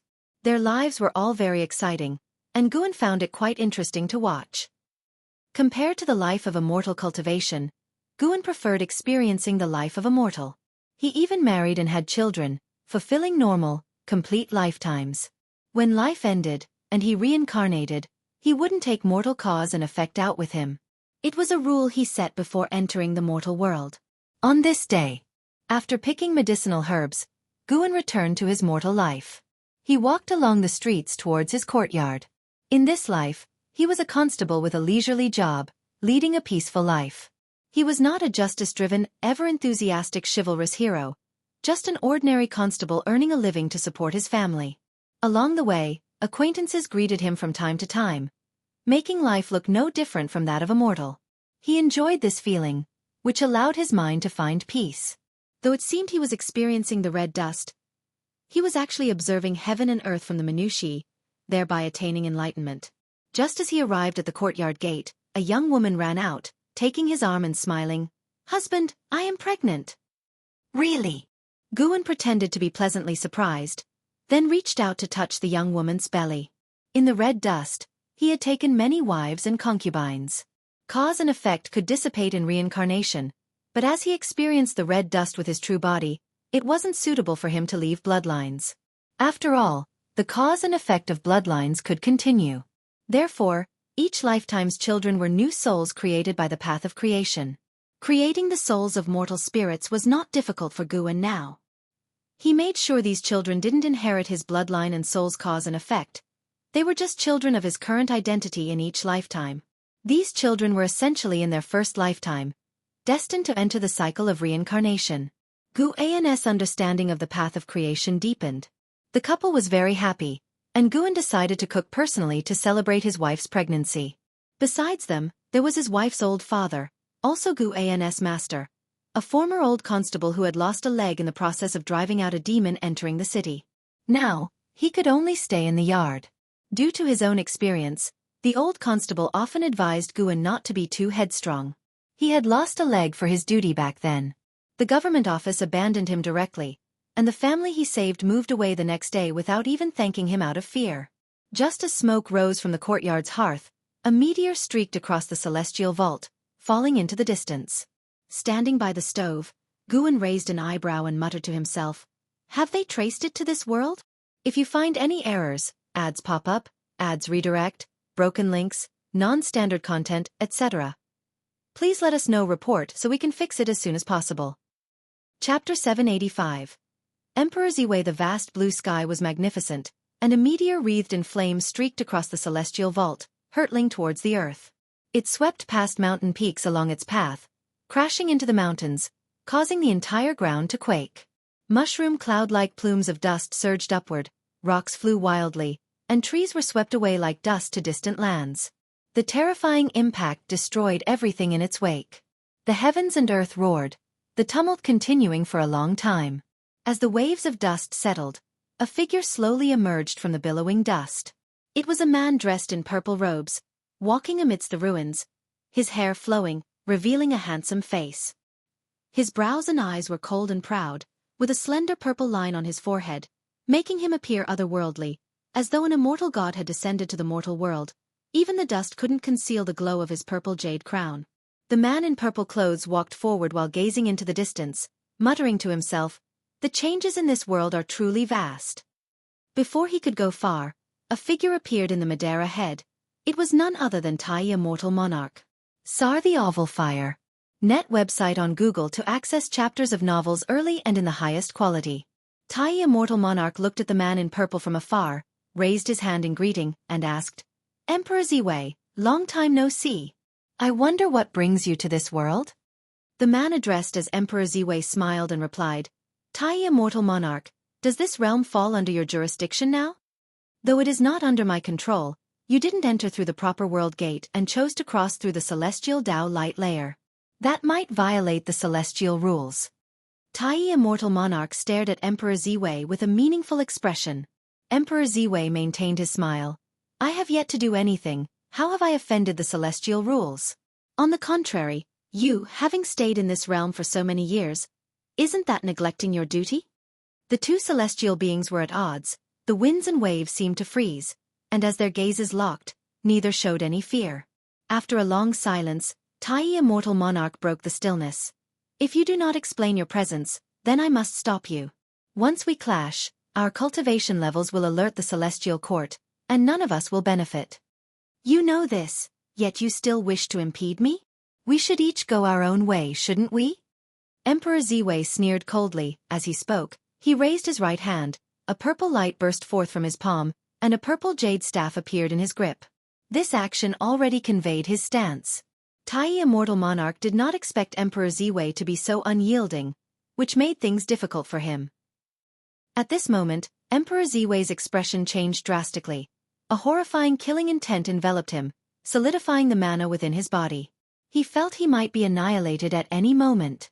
Even though he could resurrect, facing such killing intent still made him tremble. He quickly drew the purple jade staff back into his body, and as he retracted the magical treasure, the terrifying killing intent vanished, allowing him to breathe a sigh of relief. Tai Immortal Monarch didn't know what Emperor Ziwei had experienced. He didn't feel the killing intent, but he could sense the change in Emperor Ziwei's aura. Right, no need to escalate this. Since the Immortal Monarch wishes to guard this realm, I should not further disturb you. Emperor Ziwei smiled again, bowed to Tai Immortal Monarch, and then turned to leave. As he lifted his right foot, he disappeared from sight. Tai Immortal Monarch sensed Emperor Ziwei entering the celestial Tao light layer toward outer heaven. Emperor Ziwei's departure seemed even quicker than his arrival. Tai Immortal Monarch mused, immediately thinking of Guen, and couldn't help but shake his head with a chuckle. He bowed in the direction of Nine Spirit Continent, and then turned to leave. Meanwhile, Guen, still in the mortal world, watched Emperor Ziwei's departure. Emperor Ziwei, this immortal god, was inextricably linked to Anhao's birth. Back then, Celestial Spirit Immortal Venerable stole the World Punishment Tao Pearl from Ziwei Immortal Palace, and within that pearl was Anhao's original divine soul. Which means, this immortal has connections with Emperor Shenqing and Eternal Life Venerable, likely in the same faction. However, Emperor Ziwei carried the aura of Eternal Tao Extreme. Guen was certain he did not come for Anhao, but for something else. Fortunately, Emperor Ziwei had not become his mortal enemy. Perhaps due to their vast difference in cultivation, Emperor Ziwei dared not show disrespect toward him. Or maybe, could it be that Emperor Ziwei's joining of the Eternal Tao Extreme was orchestrated by the Celestial Court? Guen wondered as he cooked. Having no grievance with the Eternal Tao Extreme, there was no need to make enemies prematurely. Even if he were to make enemies, he needed to understand the relationship between Eternal Tao Extreme and the Celestial Court. With these thoughts set aside, Guen focused on his cooking.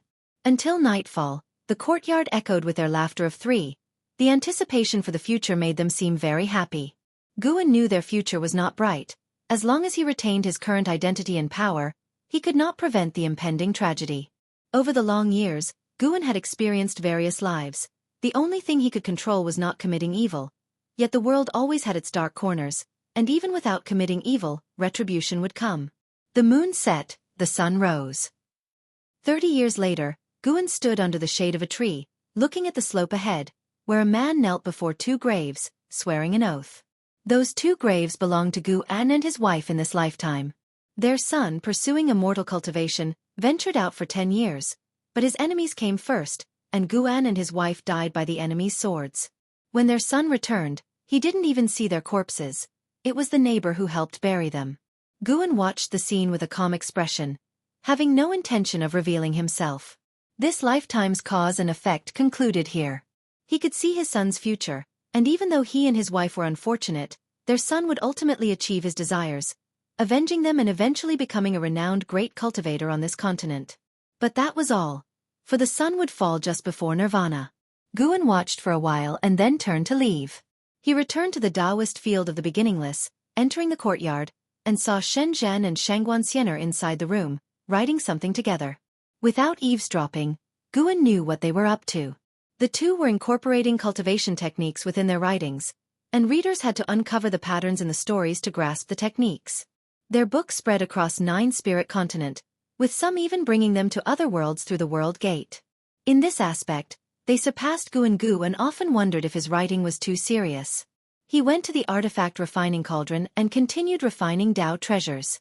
Currently, he didn't create new Tao treasures, but refined his disciples' existing ones to enhance them. Taken Zin's 6 Paths mirror, it now possessed the ability to contend with an innate golden immortal. This was Guan's favor towards his close disciples. Among the 3rd-generation disciples, only a few possessed Tao treasures, and none below them had any. Not long after Guen had returned, and Zizai approached him from behind, respectfully saying, "Ancestor, a prince from Tai Tsong dynasty has come to visit. He claims to be an old acquaintance of yours. If you find any errors, ads pop up, ads redirect, broken links, non-standard content, etc. please let us know report so we can fix it as soon as possible." Chapter 786. True or false? Ask yourself, bring him in. Guen responded and Zizai immediately went to fulfill the task. He already knew who the visitor was and what his intention was. Nowadays, people whom he would meet in person were almost all old friends from his time at the Supreme Sect. Those old friends who were not with him were living through their own lives, facing hardships and enjoying happiness. Not everyone could receive his covert protection. After approximately half an incense stick's duration, Zazai brought a person into the courtyard. This man wore plain Taoist robes, had a strong build, a rugged face, and exuded the aura of a martial world hero. This person's appearance was somewhat similar to Li Yas, but he looked more weathered. He was Li Yas' younger brother, Li Lingtian. Li Lingtian had once cultivated in the Third Medicine Valley, had a great relationship with Yang Jian, and had now achieved the cultivation level of divine thought true immortal realm. In the past, he had the talent to surpass Li Ya, but now, Li Ya had become an existence he looked up to, becoming the legend of their Li family. Li Lingtian looked at Gu An's silhouette, trembling with excitement, his eyes even reddened. And Zazai hesitated whether he should leave, but then Gu An's voice came. Zazai, you should listen too, you'll be responsible for assisting him later. Upon hearing this, Zazai breathed a sigh of relief and immediately agreed. He was very curious about the relationship between Li Lingtian and Gu En. Hearing that he could go out on a mission made him secretly delighted. Nowadays, he managed all affairs of Wuxia, and couldn't avoid fatigue. A trip outside would be a bit of relaxation. Upon hearing Gu An's immediate offer to help, Li Lingtian could no longer control his emotions and knelt on the ground with a thud. Senior, I have come for Yang Ni. You should still remember her. She offended a great cultivator of the Heavenly Spirit Tao Alliance and is imprisoned within the Alliance. She was wronged, but I can't find anyone to help. Not even my father has such power.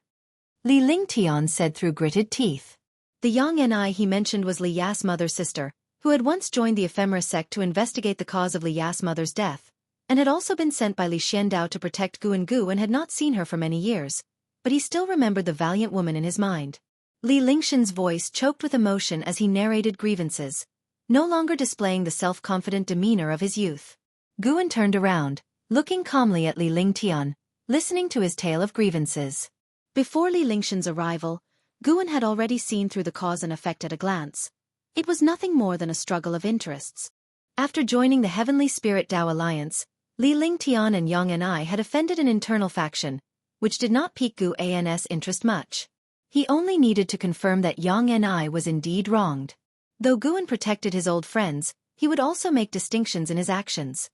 If they brought trouble upon themselves, he would ignore it, letting them learn through hardship. When Li Lingtian finished speaking, he looked at Gu with anticipation. The Heavenly Spirit Tao Alliance was strong, and their opponents were also very powerful. A family of timeless giants surpassing the Zizai immortal realm, but Li Lingtian believed no family was a match before Gu smiled, helping Li Lingtian to his feet, and said with emotion, "How old were you when you first came to me? Now you can manage things on your own. Truly, how much things have changed." These words made Li Lingtian burst into tears. In his heart, Gu had always been a senior. Although he hadn't seen him for many years, restraint held him back. In his mind, Gu An's appearance and personality had blurred, and before coming, he had imagined various possibilities, but never expected Gu to treat him so kindly. Even his father, who once doted on him, now felt distant. Gu began reminiscing about the past, and his words drew Li Lingtian back to bygone days. And Zazai was also very curious about Gu An's past, standing by and listening attentively. Later, Shenzhen and Shangguan joined in. Shenzhen still remembered Li Lingtian. Seeing him so downcast now, she sighed deeply. The best decision she had ever made in her life was to follow Gu. At first, she only wanted to escape from her sect, and due to her compatibility with Gu, she cut off all ties and solely followed him. Unexpectedly, Gu turned out to be the supporting Tao sword venerable. Over time, Shenzhen couldn't distinguish why she initially followed Gu. Occasionally, she doubted whether she had seen something extraordinary in Gu that led her to him. Either way, the outcome was good, and she felt herself to be the luckiest person in the world, even more fortunate than an Xian, celestial demon child, and others. Until dusk, and Zazai left with Li Lingtian. He planned to gather several Wuxia disciples and personally go to Heavenly Spirit Tao Alliance to rescue Yang Ni. Shangguan also followed, leaving Gu and Shenzhen alone in the courtyard. Shenzhen looked at Gu An's profile, lost in thought. What kind of trouble could make this man frown? In his eyes, how did he view this world? How did he perceive those around him? Li Lingshan's appearance triggered Shenzhen's memories of the past and sparked numerous puzzles and curiosity within her. Gu looked at the sky and said, Do you think a life without longevity matters? Shen Zhan recovered from her thoughts and responded, Of course it matters. To walk through the human world, whether in suffering or in joy, at least one has lived, hasn't one? But for many people, living is not as good as dying. That's because they faced hardships. Before those hardships, they surely also enjoyed their lives. Once a person dies, what meaning does everything before their death hold? Just like the supreme sect of the past, too many people have already died, even forgotten by us, leaving no trace in this human world. After Guan finished speaking, he turned his head to look at Shen Zhan. Shen Zhan pondered for a moment and said, Why does everything have to be meaningful? Living is living, and everything we experience is our own feeling. Why should we pursue leaving something in this world? Guan smiled and said, Indeed, one's own feelings are what matter most. Why worry about other things and add unnecessary worries? Upon hearing this, Shen Zhan was momentarily stunned, then glared at Guan and asked, Be honest, can you hear others' thoughts? I'm not that powerful. Really?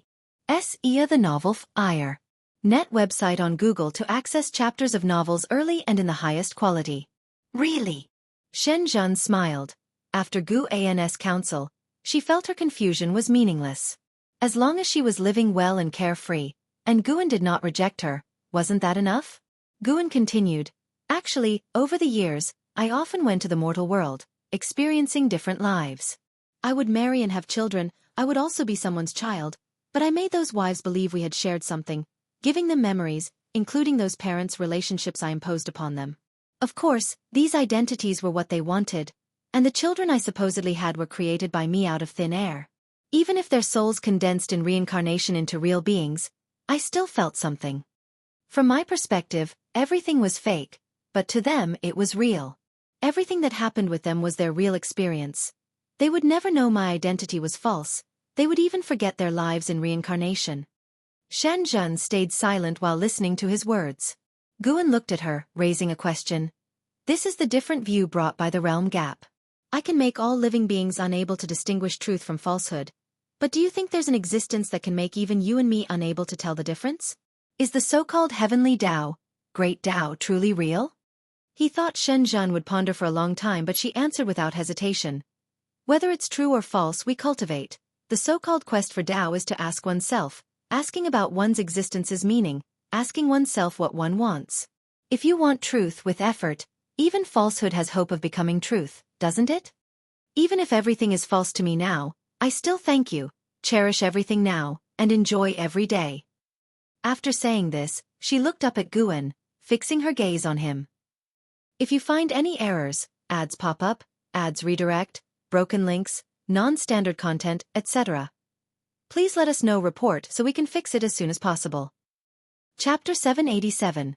Profound Abyss. Divine Pool. Guan's questioning of Shen Zhan was a reflection of his years of pondering. Besides increasing his mana and Tao practice, he felt there was an indescribable realm that required his contemplation. Shen Zhan's truthful response, however, left Guan sensing a glimpse of the great Tao within it. He smiled and replied, At the very least, I feel that everything now is real. Shen Zhan heard this and also broke into a smile. Afterwards, Guan began to talk about past events, touching on the bygone days, which evoked many emotions in Shen Zhan. The setting sun lengthened their shadows. In the years that followed, Guan no longer trained in the mortal world. He decided that in the future, if he wanted to re-enter the red dust, he would assume his identity in the immortal cultivation realm, cultivating like Yang Xian, growing with extraordinary talent and temperament. These two reincarnated bodies were not the strongest, but their temperament and way of handling matters pleased Guan the most, making him feel they lived with a unique flair. Above the sea of clouds, a giant round fan was flying, with more than a dozen people sitting cross-legged on it. Yang and I sat at the back, watching the Wuxia disciples ahead who were chatting and laughing, feeling a mix of emotions. Ancient memories resurfaced in her mind, filling her with deep sentiments. Although she already knew that Guan had become the greatest power in the world, seeing Guan's disciples and grand-disciples standing strong and becoming great cultivators she looked up to was a shocking experience. It was hard for her to associate the once carefree flower and grass-picking Guan with the now all-powerful ancestor Master Wuxia. Li Ling Tian, sitting beside her, said excitedly, The Heavenly Spirit Tao Alliance has promised us a dojo. When I return and discuss it with my father, we will bring a group of Li family disciples there to cultivate. As for you, Senior Yang, what are your plans? Yang and I came to her senses and replied, I plan to take a look beyond heaven. Li Lingtian frowned and said, Beyond heaven is extremely perilous, it's not worth taking risks just for opportunities. He knew about the past between Yang and I and Guan and thought she was distressed. It was normal. Even he was deeply moved, not to mention Yang and I. Guan did not intervene personally, but his disciples and grand-disciples were grandly welcomed by the great cultivators of the Heavenly Spirit Tao Alliance. When they heard their requests, the Heavenly Spirit Tao Alliance immediately agreed to release Yang and I without any re-examination. If not for Nzazai's insistence on the Heavenly Spirit Tao Alliance to investigate, they would have been freed long ago. During this time, Li Lingtian developed a certain respect for Nzazai. But whenever he thought about his own time in the Third Medicine Valley, when Nzazai had yet to be born, it made him feel awkward. Nevertheless, he dared not shamelessly request to join Wuxia. He had heard from Wuxia disciples that once you join Wuxia, you couldn't easily leave or even establish your own sect outside. Even the sword sect's master, Chen Chuan, had relinquished his identity as a Wuxia disciple. Even if the sword sect faced enemy attacks, Wuxia would not come to help. And Nzazai insisted the Heavenly Spirit Tao Alliance thoroughly investigate the truth, presumably to maintain Wuxi's reputation. I know it's dangerous. Don't worry, I won't get into trouble. Wasn't this confinement by the Heavenly Spirit Tao Alliance all because of your recklessness? Yang and I glanced at Li Lingtian and said coldly. Li Lingtian smiled awkwardly. He was in such a hurry to save Yang and I because the matter had started due to him. Thinking about it carefully, Yang and I indeed handled matters prudently. Throughout the years, she always acted alone and never encountered any mishaps. Li Lingtian recalled his own experiences over these years and felt embarrassed, realizing he was in no position to advise others. The two fell silent, their thoughts drifting away. They couldn't imagine Guan's realm and vision. This vast world was too expansive for them, filling them with both anticipation and trepidation for the future. In the underworld, beneath the dark celestial vault, a desolate land was shrouded in ghostly vapors, with a colossal ancient tree standing tall. This tree was entirely an eerie blue, with branches draped with vine-like tendrils resembling catkins, and glowing orbs rotating like stars around them. This tree was the ancient sacred tree of the underworld, known as the Profound Abyss Ancient Tree. Two people were meditating under the tree, Guan's avatar and Hongya from the misty immortal court. Hongya opened his eyes and sighed. As expected of the Profound Abyss Ancient Tree, its creation is limitless. Not only can one comprehend the yin-yang reincarnation here, but also the mysteries of creation. It is said that this tree once bore a fruit which cultivated and attained the Tao, befriending the Celestial Emperor's reincarnation body, and they were known as the two great saints of the Great Tao. Unfortunately, he rebelled against the Celestial Court and finally perished together with the Celestial Emperor's reincarnation body. Guan opened his eyes and asked, Is this story true? Where did you hear it from? Of course it's true. It was brought back by the predecessors of the misty immortal court from the Celestial Court. However, there are many such stories in the Celestial Court, Hongya replied. The Celestial Emperor is the most powerful existence. To be known as the two great saints of the Great Tao alongside his reincarnation body, his talent must have been terrifying. Unfortunately, since then, the Profound Abyss Ancient Tree has never borne the Profound Abyss fruit again. As he spoke, Hongya raised his head, seemingly searching for the Profound Abyss fruit on the tree. Guan didn't expect the story of Gu Xianyu to be known in the Celestial Court. He guessed it was at the Celestial Emperor's behest. Otherwise, how could it be circulated? In his mind, the image of Tai Hao appeared. Tai Hao's temperament was bold and unrestrained, somewhat like an Hao, but his actions were more domineering and magnanimous. In Guan's memory, he always clung to Gu Xianyu. After they became sworn brothers, the question of who was the elder brother was never settled. However, during the last battle, Tai Hao seemed like a different person. Perhaps that was the Celestial Emperor, making Guan feel unfamiliar and pressured. The bond of the reincarnations had long been gone. Guan wouldn't think they were still sworn brothers. Tai Hao's eyes before his death revealed madness. The Celestial Emperor was definitely not cold by nature. The two chatted while waiting for the distant visitor. They were chatting because they both sensed an aura coming from afar, which should be from the Nine Divine Mansion. The Nine Divine Mansion's destiny was profound.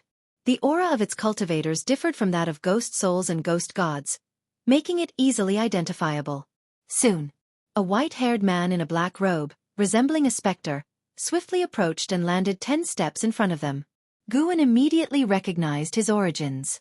This person was named Zhu Luocha, possessing cultivation at the heaven-balancing golden immortal realm, originally a soul of the snake demon. Zhu Luo looked at Guan and Hongya Zi, raised his hand in salute, and said, "The Pavilion Master has something to discuss with you both." Hongya Zi's expression remained indifferent as he asked, "Which Pavilion Master?" "The second Pavilion Master, to discuss the matter of the Profound Abyss Divine Pool. The Profound Abyss Divine Pool is about to open, and you two must be waiting for this opportunity. So the second Pavilion Master sent me to invite you," Zhu Luocha replied. Hearing this, Hongya Zi's eyes sparkled with joy. He exchanged a glance with Guan, then stood up and said, "Lead the way." Zhu Luocha immediately turned and began to lead the way, with Hongya Zi following closely behind. Guan lagged slightly, watching Hongya Zi's back. He secretly sighed. This is not an opportunity, but an abyss of destruction. Ia the Novel Fire. Net website on Google to access chapters of novels early and in the highest quality. If you find any errors, ads pop up, ads redirect, broken links, non-standard content, etc., please let us know. Report so we can fix it as soon as possible.